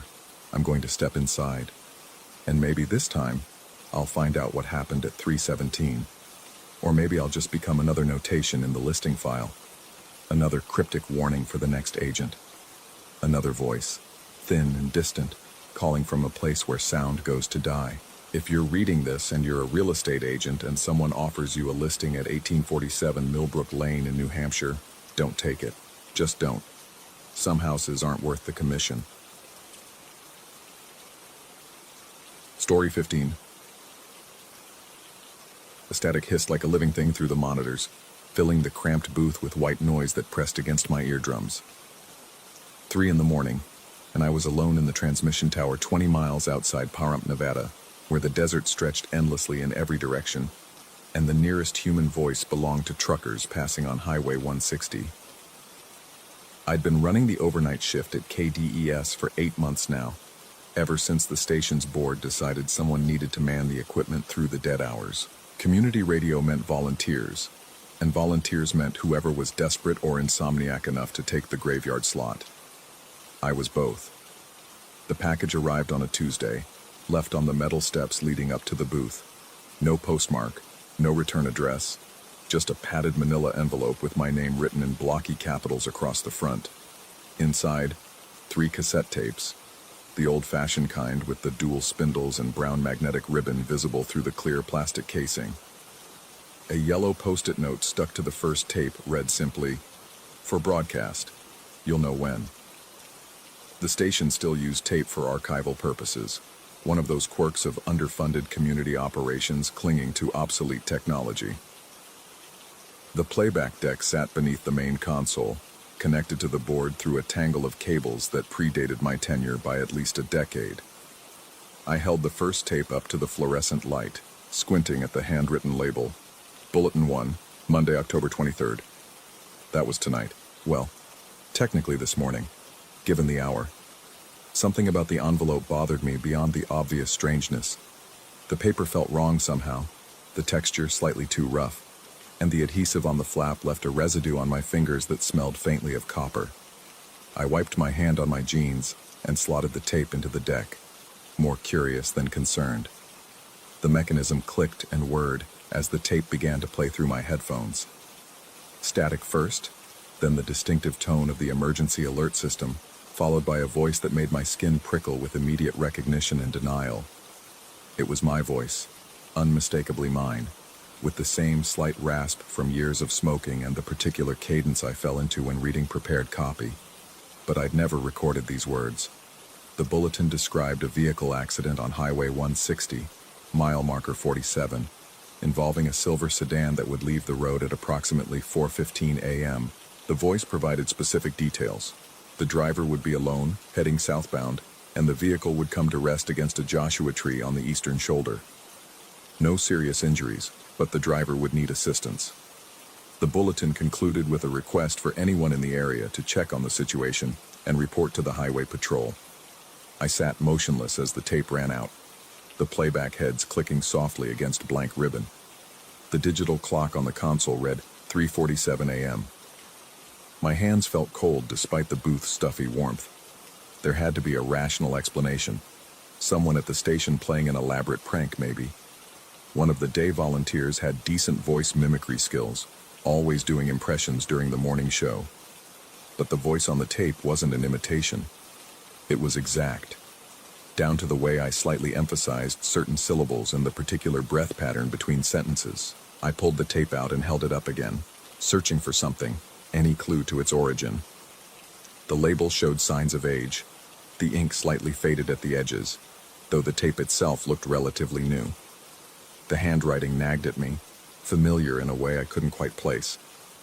The sensible thing would be to ignore it, to file the tape away and forget about it. But something deeper than curiosity pulled at me, a compulsion I didn't fully understand. At 4:10 a.m., I queued up the recording and broadcast it, my actual voice announcing that we had a special traffic bulletin, followed by the tape playing through the station's transmitter.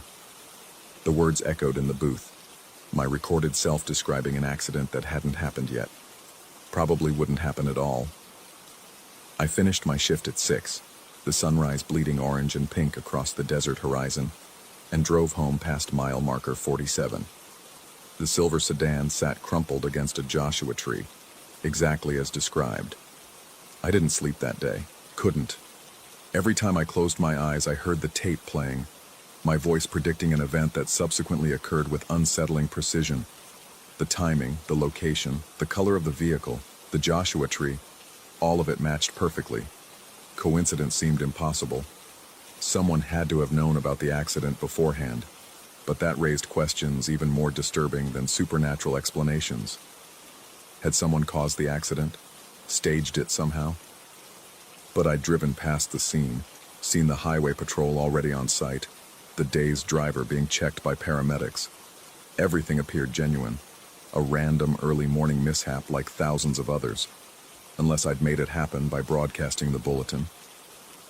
The thought arrived unbidden and unwelcome, settling into my mind like sediment. Causality didn't work that way. Effects didn't precede causes. Broadcasting information about an accident couldn't cause the accident itself, especially not with such specific details. That violated every principle of rational thought. Yet the alternative was accepting that someone had perfect foreknowledge of a random traffic incident and had gone to elaborate lengths to demonstrate that knowledge to me specifically. Why? What could possibly be the purpose? I turned the envelope over in my hands throughout the day, examining every inch of the manila surface for clues. The post-it note's adhesive left a rectangular residue when I peeled it off. The paper underneath slightly darker, as if it had been attached for a long time. But the envelope looked new, the corners still sharp, no signs of wear or handling beyond my own. The return to the booth that night felt different, heavier somehow. The desert darkness pressed against the windows, absolute and featureless, and the red transmission lights seemed brighter than usual, casting everything in a crimson glow that made the equipment look unfamiliar. I'd sat in this same chair hundreds of times, but tonight the space felt wrong, the dimensions slightly off, as if the walls had moved inward by imperceptible degrees. Tape 2 sat on the console where I'd left it, the label reading, Bulletin 2, Tuesday, October 24th. My hand trembled slightly as I loaded it into the deck, and I noticed for the first time that my fingernails had started bleeding around the edges, worried raw without my conscious awareness. The tape began with the same EEAS tone, then my voice emerged from the static, smooth and professional, describing events that hadn't occurred. A brief power outage would affect a residential area 3 blocks from the station at 5:30 a.m., lasting approximately 7 minutes. The bulletin specified that 14 homes would lose electricity, that the cause would appear to be a failed transformer on pole number 2847, and that service would be restored without utility company intervention. The level of detail was excessive, obsessive even. Who would know or care about the specific number of affected homes or the pole identification number? But there was my voice, enunciating each fact with patient clarity, as if reading from an official document. I sat through the rest of my shift in a state of suspended anxiety, watching the clock creep toward 5:30. Part of me hoped nothing would happen, that the previous bulletin had been some kind of fluke or elaborate setup that wouldn't repeat. A larger part of me knew with sick certainty what would occur. At 5:27 a.m., I broadcast the bulletin. At 5:31 a.m., the lights in the houses visible from my window went dark in a wave that spread across exactly 3 blocks. At 5:38 a.m., they flickered back to life. I drove past pole 2847 on my way home. A utility company truck was already parked beneath it, the driver examining a transformer that showed no obvious signs of failure. The pattern continued. Each night, a new tape waited for me, always on the metal steps, always in the same type of manila envelope with my name in those blocky capitals. Bulletin 3 predicted a minor earthquake, barely perceptible, at 4:07 a.m., and my seismograph app registered a 2.1 magnitude tremor at exactly that moment, epicenter 12 miles northeast of the station. Bulletin 4 described a coyote that would appear outside the booth's south window at 3:33 a.m., and remained visible for 4 minutes before departing to the west. The animal arrived on schedule, its eyes reflecting the red transmission lights as it stared at me through the glass. I stopped broadcasting the bulletins on the 5th night, determined to break whatever cycle I'd fallen into. The tape described heavy wind gusts that would begin at 2:15 a.m. and knock over a specific mile marker sign on Highway 160. I left the tape in its envelope, refusing to even play it through my headphones. At 2:15 a.m., the wind began. I heard the metal sign clanging against the asphalt when I drove past it at dawn. The realization that broadcasting the bulletins made no difference was somehow worse than thinking I'd been causing the events. If the predictions occurred, regardless of whether I announced them, then something else was happening, something that existed independent of my choices. The tapes weren't instructions. They were inevitabilities. I began documenting everything obsessively, filling a notebook with details. The exact time each envelope appeared, the precise wording of each bulletin, verification of the predicted events. My handwriting deteriorated over days, becoming increasingly erratic as sleep deprivation and stress mounted. The pages filled with observations, questions, theories, all of them insufficient. The worst part wasn't the predictions themselves, but the voice. Each night, I listened to myself describe future events in tones of absolute certainty, as if I possessed knowledge I didn't have, as if some version of me existed that could see forward through time and had decided to record these specific moments, these particular details, for reasons I couldn't fathom. I tried calling the station's board members, but they dismissed my concerns as stress or insomnia-induced paranoia. One suggested I take a break from the overnight shift. Another made a joke about desert isolation getting to people. None of them seemed interested in examining the tapes themselves, and when I offered to bring them in for analysis, they declined with the polite disinterest of people humoring someone they considered unstable. Maybe I was unstable. The thought occurred to me with increasing frequency. Perhaps the tapes were hallucinations, stress-induced delusions that existed only in my fractured perception. But hallucinations didn't leave physical evidence, and the tapes were real. I could hold them, play them on equipment that others could see and touch. The events they predicted were real, verifiable by anyone who cared to check, unless the verification was also part of the delusion. Unless I'd created an entire constructed reality in which mysterious tapes arrived and their predictions came true, when actually I sat alone in a booth experiencing some kind of psychotic break, my mind fracturing under the weight of isolation and the desert's vast emptiness. The uncertainty became its own kind of torture. By the 3rd week, I'd stopped leaving the booth except to verify predictions. I brought supplies, canned food, water, a sleeping bag, and camped in the small storage room adjacent to the main transmission area.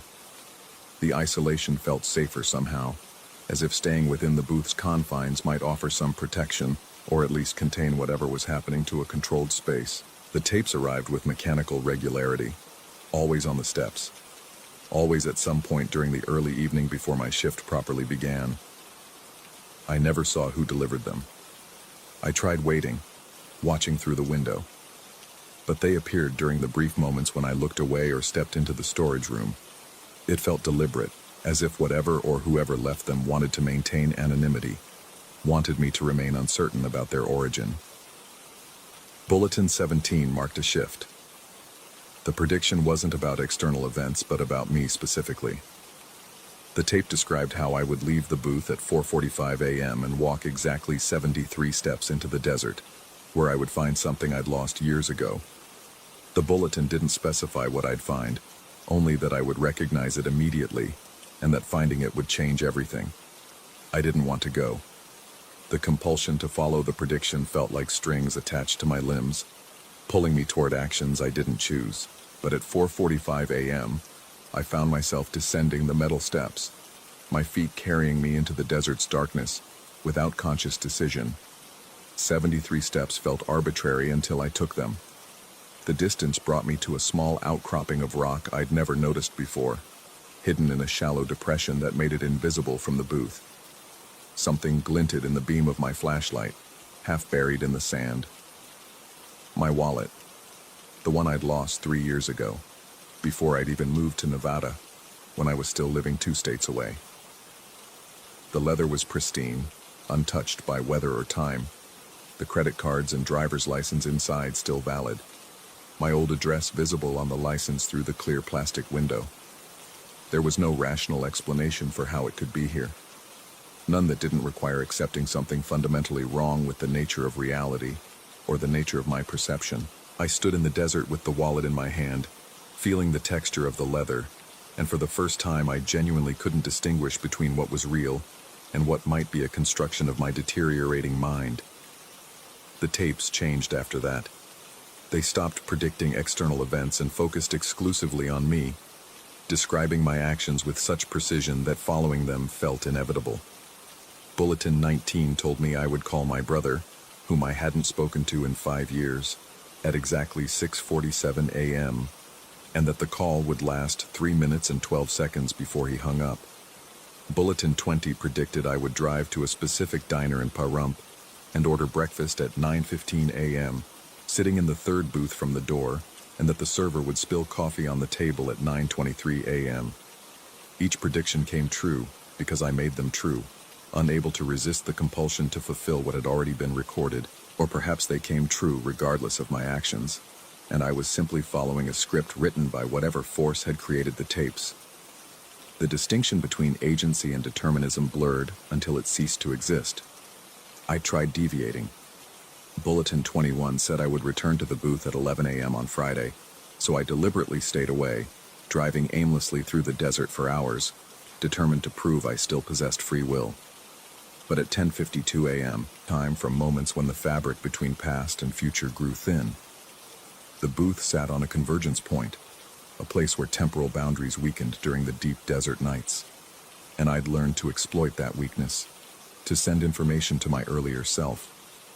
But the messages had a purpose beyond simple prediction. Each bulletin, each small event, was building towards something larger, adjusting probability and causality in microscopic ways. The voice explained how consciousness could be transferred across time under the right conditions, how future selves could overwrite past ones, how I was being prepared for a transition that was already happening, had always been happening, would happen forever, in a loop that had no beginning or end. The voice told me to look in the mirror. I held it up with shaking hands, and in the tarnished surface I saw my face, but not as it was. Older, grayer, the eyes holding knowledge that felt alien and ancient. The reflection smiled, and I felt my own mouth moving to match it. The expression not originating from my will but imposed from elsewhere, from elsewhen. The tape continued playing, explaining the exact moment when the transfer would complete, when the future version of me would fully inhabit this present moment, when I would cease to exist as I currently understood myself and become the sender of the tapes, beginning the cycle anew for some earlier iteration of myself. The moment was scheduled for 3:17 a.m. The clock read 3:14. I could feel it beginning, a pressure behind my eyes, a sensation of something else pressing into the space where my consciousness resided. Memories that weren't mine flickered at the edges of awareness. Decades of sending tapes, of watching younger versions of myself receive them, of becoming trapped in a loop that repeated endlessly. Each iteration slightly different, but always culminating in this moment of transition. I tried to remove the headphones, but my hands wouldn't respond. The voice on the tape continued speaking. My voice, future me's voice, explaining how resistance was pointless because this moment had already happened, was always happening, would always happen. Time wasn't linear but circular, and I'd been trapped in this circle for longer than I could comprehend, playing both roles in a drama that had no audience and no escape. The clock struck 3:17, and something shifted. The booth felt simultaneously familiar and foreign, as if I'd spent lifetimes here and was seeing it for the first time. I knew what came next because I'd done it before, would do it again, had always been doing it. In the storage room, I found boxes of manila envelopes, pre-addressed in blocky capitals. Blank cassettes waited in organized rows, ready for recording. A detailed logbook specified the date and content of each bulletin, instructions written in my handwriting that I didn't remember writing but knew I would write, had written, was writing in every moment simultaneously. I sat at the recording equipment and began creating the first bulletin, my voice steady and professional, describing an accident that would happen, had happened, was happening on Highway 160 at mile marker 47. The words flowed effortlessly because I'd said them before, because saying them was my purpose, because I existed to send messages to myself in an endless cycle of prediction and fulfillment. Outside the booth, the desert stretched infinitely in every direction, unchanging and eternal. Inside, I recorded tapes that I would deliver to myself, creating the loop that had no beginning, perpetuating the cycle that had no end. Sometimes, in moments between recordings, I wondered if I'd ever actually been the person receiving the tapes, or if that version of me was just another role in the cycle, a necessary component in a mechanism that predated consciousness itself. The question felt meaningless. Past and future collapsed into an eternal present where I existed as both sender and receiver, both cause and effect, trapped in amber made of time. The next bulletin needed to be ready for tomorrow night. I checked the logbook, reading instructions in my handwriting, and began recording. My voice emerged from the microphone, smooth and professional, describing events that hadn't happened yet, that had already happened, that were happening in every moment across every iteration of the loop. Through the window, the desert waited in darkness, and somewhere in that darkness, another version of me was beginning to suspect that something was wrong with the tapes he'd started receiving. I sealed the first envelope, wrote the name in blocky capitals, and prepared to deliver it to myself. The cycle continued, eternal and inescapable, and I no longer remembered which version of me had started it, or if it had ever had a beginning at all. The transmission lights glowed red in the booth, constant as heartbeats, marking time in a place where time had ceased to mean anything at all. Story 16. The rental property in Montana had been empty for 3 weeks when the first alert came through. I was sitting in my office in Seattle, 2 states away, reviewing booking requests for the winter season. My phone buzzed. Motion detected. Living room. 2:47 a.m. I assumed it was a glitch.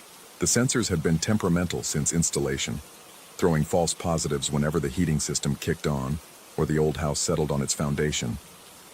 I pulled up the camera feed on my laptop. The living room appeared exactly as I'd left it during my last maintenance visit.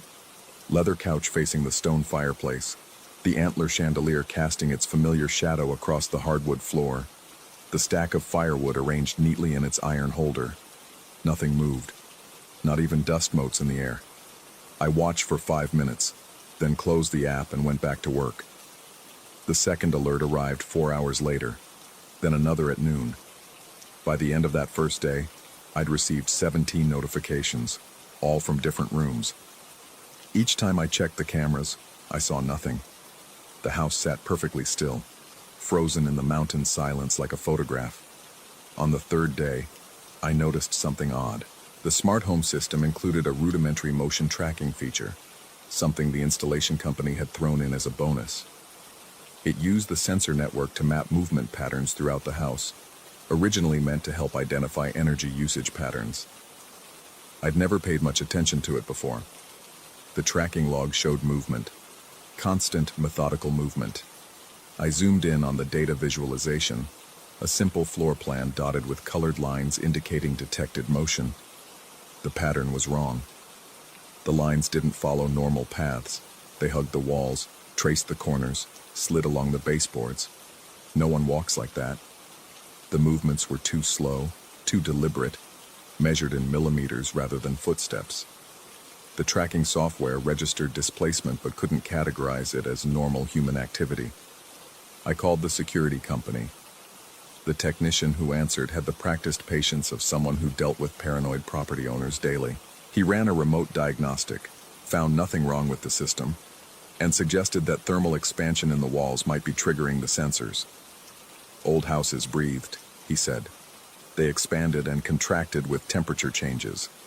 The sensors were just sensitive enough to pick it up. It made sense. I wanted it to make sense.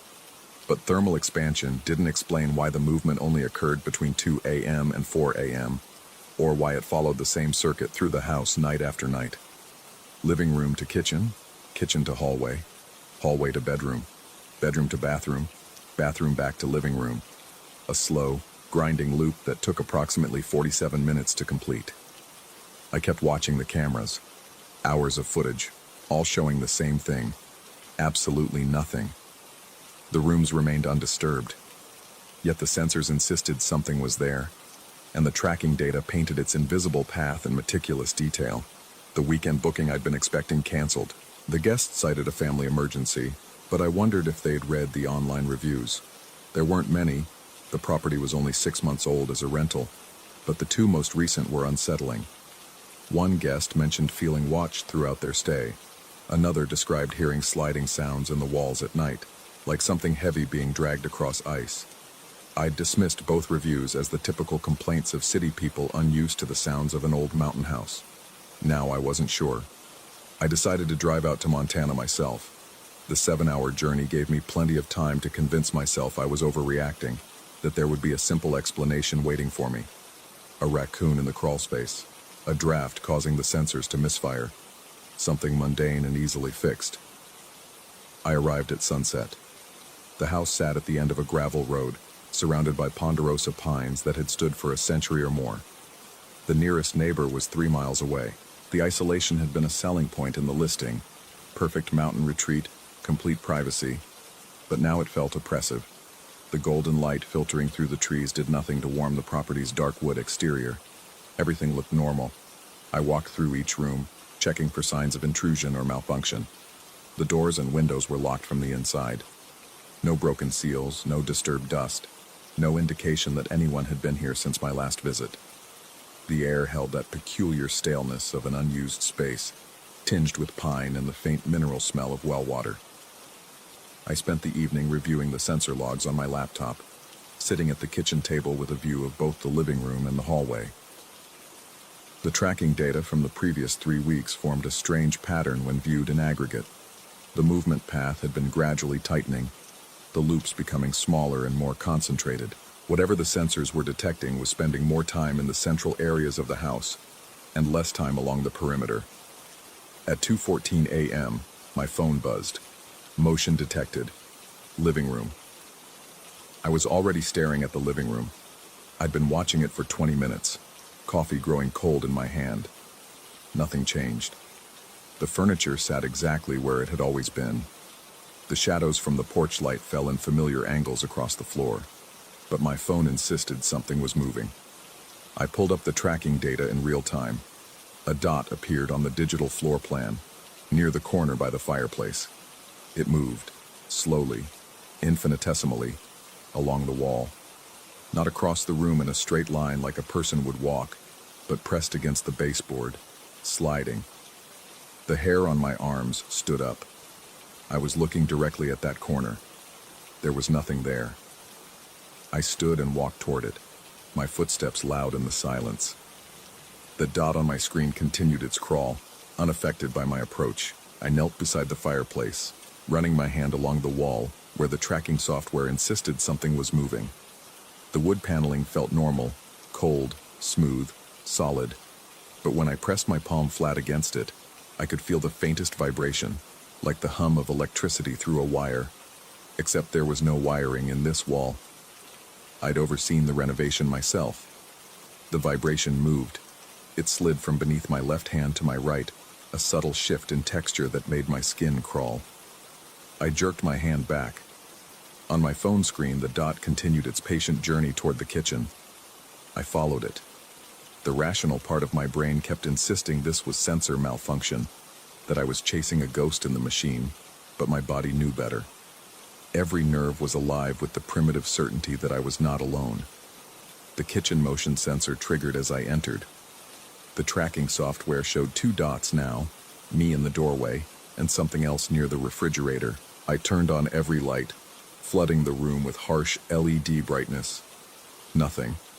Just my appliances and cabinets and the breakfast nook I'd furnished from an estate sale in Missoula. The dot slid along the baseboard, patient and inexorable. I grabbed a flashlight from under the sink and got down on my hands and knees, following the invisible path. The beam illuminated every corner, every gap in the trim, every shadow. Nothing explained what I was tracking, but I could feel it now. That subtle vibration in the floorboards, always just ahead of me, always moving. In the hallway, I noticed something I'd missed before. The baseboards showed wear marks I didn't remember seeing during the renovation. Smooth patches where the paint had been worn away, as if something had been rubbing against them for years. Decades, maybe. But these boards were new. I'd installed them myself 8 months ago. The dot continued to the bedroom. I hesitated at the doorway. The bedroom was where the first guest had reported feeling watched, where they'd woken up at 3 a.m. and found themselves unable to move, paralyzed by the certainty that something was standing in the corner, observing them in the darkness. They'd checked out 6 hours early. The tracking software showed the dot moving along the wall opposite the bed, tracing the perimeter of the room. I stepped inside and closed the door behind me. I'm not sure why. Some instinct to contain it, maybe, to keep it from spreading to other parts of the house. The vibration was stronger here. I could feel it through my shoes, a rhythmic pulse that matched no mechanical system in the house. I sat on the edge of the bed and watched my phone screen as the invisible presence completed its circuit of the room and moved toward the bathroom. At 3:02 a.m., all the sensors triggered simultaneously. My phone erupted with alerts. Every room, every corner, every sensor in the house registering motion at once. The tracking software crashed, overwhelmed by data. For exactly 17 seconds, according to my phone's notification log, the entire house registered as occupied. Then silence. The sensors reset, the tracking software rebooted, and the movement resumed its patient loop, starting again in the living room. I didn't sleep. I sat on the bed until sunrise, watching the dot complete its circuit again and again, 47 minutes per loop, like clockwork. When daylight finally filtered through the curtains, the sensors went quiet. The tracking software showed no movement. I spent the day searching the property records at the county office in town. The land had changed hands 14 times in the past 100 years. The current structure was built in 1987, replacing an earlier cabin that had burned down. Before that, it had been the site of a ranger station that operated from 1923 to 1965. The records were sparse, bureaucratic, revealing nothing unusual.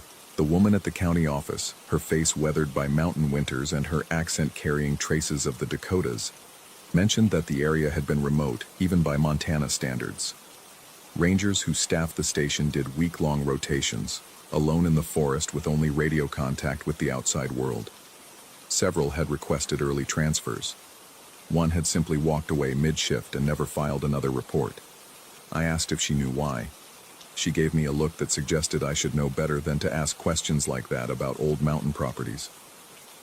Some places just weren't right, she said. Always had been that way. Some of the old-timers talked about the sliding sounds in the forest at night, back before the highway went through. Things that moved through the trees without breaking branches, that traced the same paths year after year until the earth itself wore smooth.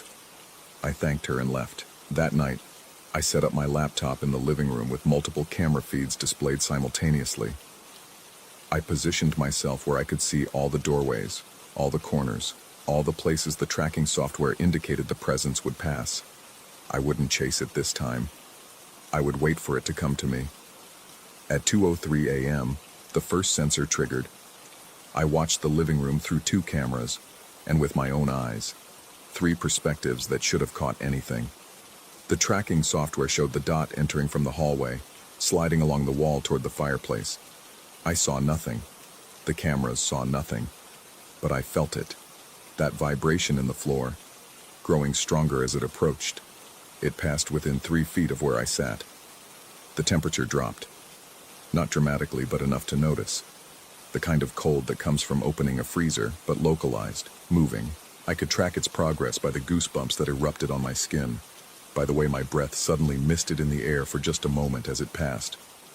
The dot on my screen moved toward the kitchen. The vibration faded. I sat frozen, my heart hammering against my ribs. I'd felt it. Not seen it, not heard it, but felt it as surely as I'd ever felt anything.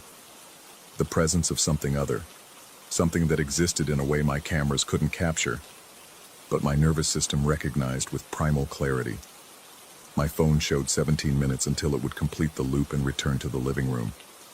I pulled up the tracking data from the past month and studied the pattern with new understanding. The movement wasn't random. It wasn't sensor malfunction.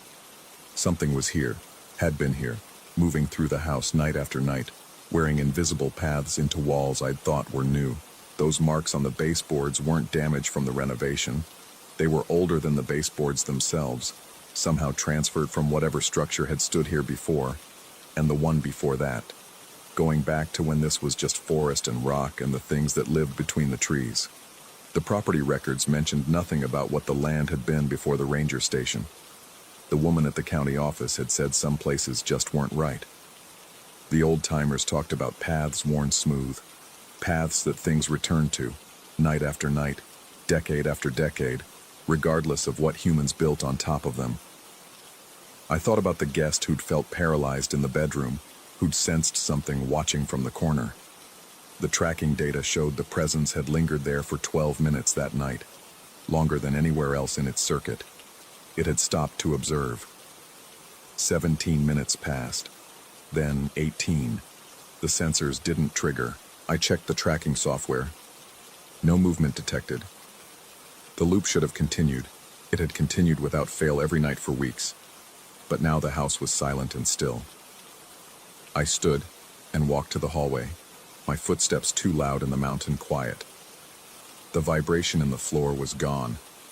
The cold had dissipated. Everything felt normal, the way a house should feel when it's actually empty. But my phone sat on the coffee table behind me, and on its screen, I knew without looking, a new dot had appeared. Not in the hallway where the presence should have been. In the living room, where I'd just been sitting. Where I'd spent the past 3 hours watching and waiting. The tracking software registered movement at my chair, sliding slowly toward the hallway, following the same path I'd just taken. I stood perfectly still. My breathing sounded harsh in the silence. Behind me, I heard nothing. The cameras would show nothing. The house appeared empty in every way that mattered to sensors and lenses and the rational mind. But the floor beneath my feet began to vibrate. I never did figure out what the sensors were detecting. I sold the property 3 weeks later at a significant loss to an investment company that planned to tear it down and build something modern. The day before I signed the papers, I drove out one last time to collect my personal items.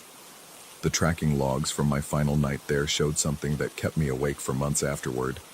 The movement pattern had changed. It no longer followed the same 47-minute loop. It had learned a new path.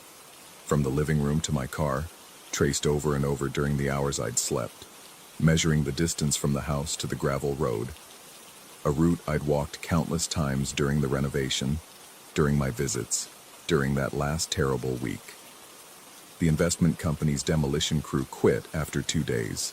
They wouldn't say why, and the company wouldn't return my calls. The property still stands, last I checked. Empty, for rent online at a price too good to be true. Sometimes I wonder about the new sensors they must have installed. Whether the alerts come at 2 a.m. like clockwork. Whether anyone watches the tracking data, sees the patient sliding movement through rooms that appear empty, and convinces themselves it's just the house settling. Just thermal expansion. Just a glitch in the system. And sometimes, late at night in my new apartment in Seattle, I feel a familiar vibration in the floor. A rhythm I recognize from those Montana nights. My phone shows no alerts. I got rid of all the smart home sensors, threw them away, but I know the tracking software would show movement if I still had it installed. Something sliding along the baseboard, measuring, learning, following the path I took when I left. It's been 4 months now. The vibration comes every night, always at 2:14 a.m.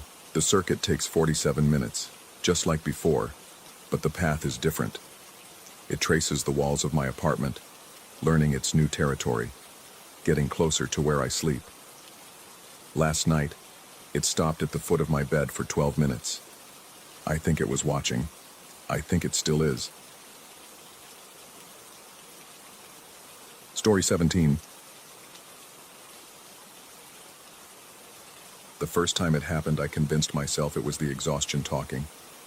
16 hours into a shift, plowing Highway 85 through a whiteout that had swallowed North Dakota whole. and the yellow lines started doing things yellow lines shouldn't do. They curved where the road should have been straight. They split and rejoined like chromosomes under a microscope, and for just a moment, maybe 2 seconds, maybe less, they led me onto a stretch of asphalt that hummed beneath my tires with a frequency I could feel in my teeth. When the snow cleared enough for me to get my bearings, I was 3 miles south of where I should have been, on a county road that didn't connect to anything I'd been driving on. The GPS showed me as a blue dot floating in an empty gray space, disconnected from any mapped route. I told myself it was the white. The endless, disorienting white that turns the world into a sensory deprivation tank. Every operator knows the feeling. That moment when up and down lose meaning, when you can't tell if you're moving forward or if the universe is sliding backward around you. We don't talk about it much. Admitting the white gets to you feels like admitting weakness, and weakness doesn't keep you employed in a job where one wrong move puts you in a ditch at 40 below zero. But that was 3 weeks ago, and it's happened 6 times since. The pattern is always the same. The storm has to be bad. Not just heavy snow, but the kind of whiteout that erases the horizon and turns your headlights into useless columns of luminous static. The roads have to be empty, which isn't hard this far north in January. And I have to be alone, deep into a shift when the fatigue starts playing tricks with perception, when the rhythmic scrape of the plow blade becomes a kind of hypnosis. That's when the lines start moving. They don't disappear or fade, nothing so simple as that. Instead, they seem to anticipate my truck, flowing ahead of my headlights like they're being painted in real time by some invisible hand. Fresh yellow stripes appear where there should be nothing but packed snow and frozen earth. They guide me onto roads that branch off from the highway at angles that don't match my memory or the faded atlas I keep in the cab. The roads themselves feel wrong. The asphalt is too smooth, too perfect, unmarked by the seasonal devastation that tears up every surface out here. No potholes, no frost heaves, no patches where the county tried to extend the road's life for another brutal winter. Just flawless blacktop stretching into the white, thrumming beneath my tires with that same bone-deep frequency. I've started keeping a logbook. Nothing official, just a spiral notebook where I record the times, the conditions, the locations where I emerge. The entries are getting harder to write. My handwriting looks increasingly frantic, even to me, and the maps I've been sketching make less sense each time I try to trace the routes. The roads connect to nothing. They form geometries that shouldn't be possible, angles that hurt to look at for too long. Last night was the worst yet. The storm rolled in around 8 p.m., a beast of a system that had the weather service issuing warnings that scrolled across my phone like omens. I'd been plowing the northern routes for 6 hours when the white descended with that particular intensity that makes you forget the world ever had color. The highway disappeared first, then the ditches, then everything beyond a 20-foot bubble of turbulent snow caught in my headlights. That's when I saw the lines diverge. The yellow stripe that should have followed Highway 85 split into 2 paths. One continued straight, fading into the white the way it should. The other curved right, bright and insistent, leading off into what I knew was empty prairie. I should have stayed straight, should have kept to the route I'd plowed 100 times before. Instead, I felt my hands turning the wheel. It wasn't compulsion exactly, more like following a groove worn into your daily routine, that autopilot sensation that makes you arrive somewhere without remembering the drive. My truck followed the painted lines into the white, and the highway fell away behind me like something forgotten. The new road was smooth as polished glass. My plow blade scraped along it with a sound like a bow drawn across a crystal glass, high and keening and wrong. The painted lines continued ahead, impossibly bright against the darkness, glowing with a luminescence that didn't match my headlights. I tried the GPS, but the screen showed only static, gray pixels that shifted and crawled like something living. The white outside my windows began to change. Shapes moved within it, not trees or power poles, but vertical forms that might have been structures, or might have been nothing at all. They appeared at the edge of my vision, gone when I tried to look directly at them, present and looming whenever I focused on the road ahead. The storm itself seemed to respond to my passage, the snow swirling in patterns that suggested intention, as if the blizzard were watching me with 1,000 crystalline eyes. I drove for what might have been minutes, or might have been hours, Time behaved strangely in the white, stretching and compressing like taffy in a child's hands. The road continued, perfect and endless, the yellow lines guiding me deeper into geography that couldn't exist. My radio picked up nothing but static, but within that static I could almost hear something.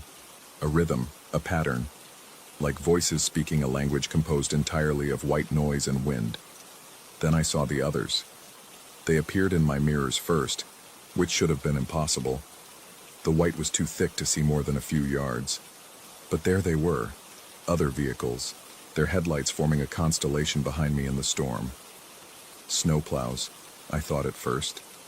Other operators who'd been pulled onto these impossible roads. But as I watched, I realized the lights weren't moving right. They held position behind me with mechanical precision, maintaining exact distances despite the varying speeds I tried. When I slowed down, they slowed. When I accelerated, they matched me perfectly. I tried the radio, cycling through all the channels we use out here, but got nothing except that static with its hidden rhythms. The shapes in the white grew more distinct, more numerous. They lined the road now, standing sentinel in the storm, and I could swear some of them were watching the cab as I passed. Not turning toward me, but already facing my direction, as if they'd been waiting. The painted lines began to multiply. What had been 2 stripes became 4, then 6, then a dozen, spreading across the road like cracks in glass. They wove around each other in patterns that made my eyes hurt, that suggested depths below the asphalt, layers of reality stacked like pages in a book. The road itself seemed to deepen, as if I were driving down a gentle slope into something vast and hollow beneath the earth. That's when I noticed the odometer. I'd been driving for 47 miles since the lines diverged, but the fuel gauge hadn't moved. The trip counter showed the distance accumulating, but other metrics had frozen. The temperature reading, the time display, even the small clock on the dashboard, all stuck at the moment I'd turned onto this road. Only the odometer continued its steady climb, marking miles through a space that shouldn't exist. The headlights of the vehicles behind me began to shift colors, from standard yellow-white to blue, then to shades of green and violet that seemed to vibrate at the edge of visibility. They formed patterns in my mirrors, constellations that might have meant something if I'd known the language they were speaking. The static on the radio grew louder, more insistent, and I could definitely hear voices within it now. Dozens of them, maybe hundreds, all speaking in overlapping whispers that I couldn't quite resolve into words. I gripped the wheel harder, my knuckles white against the black plastic. Every instinct screamed to stop, to turn around, to force my way back to the world I knew. But the road continued, and the painted lines led forward, and some part of me understood that there was no reverse gear for this journey. You can't unfollow a path once you've committed to it. You can only see where it leads. The shapes outside resolved, finally, into structures.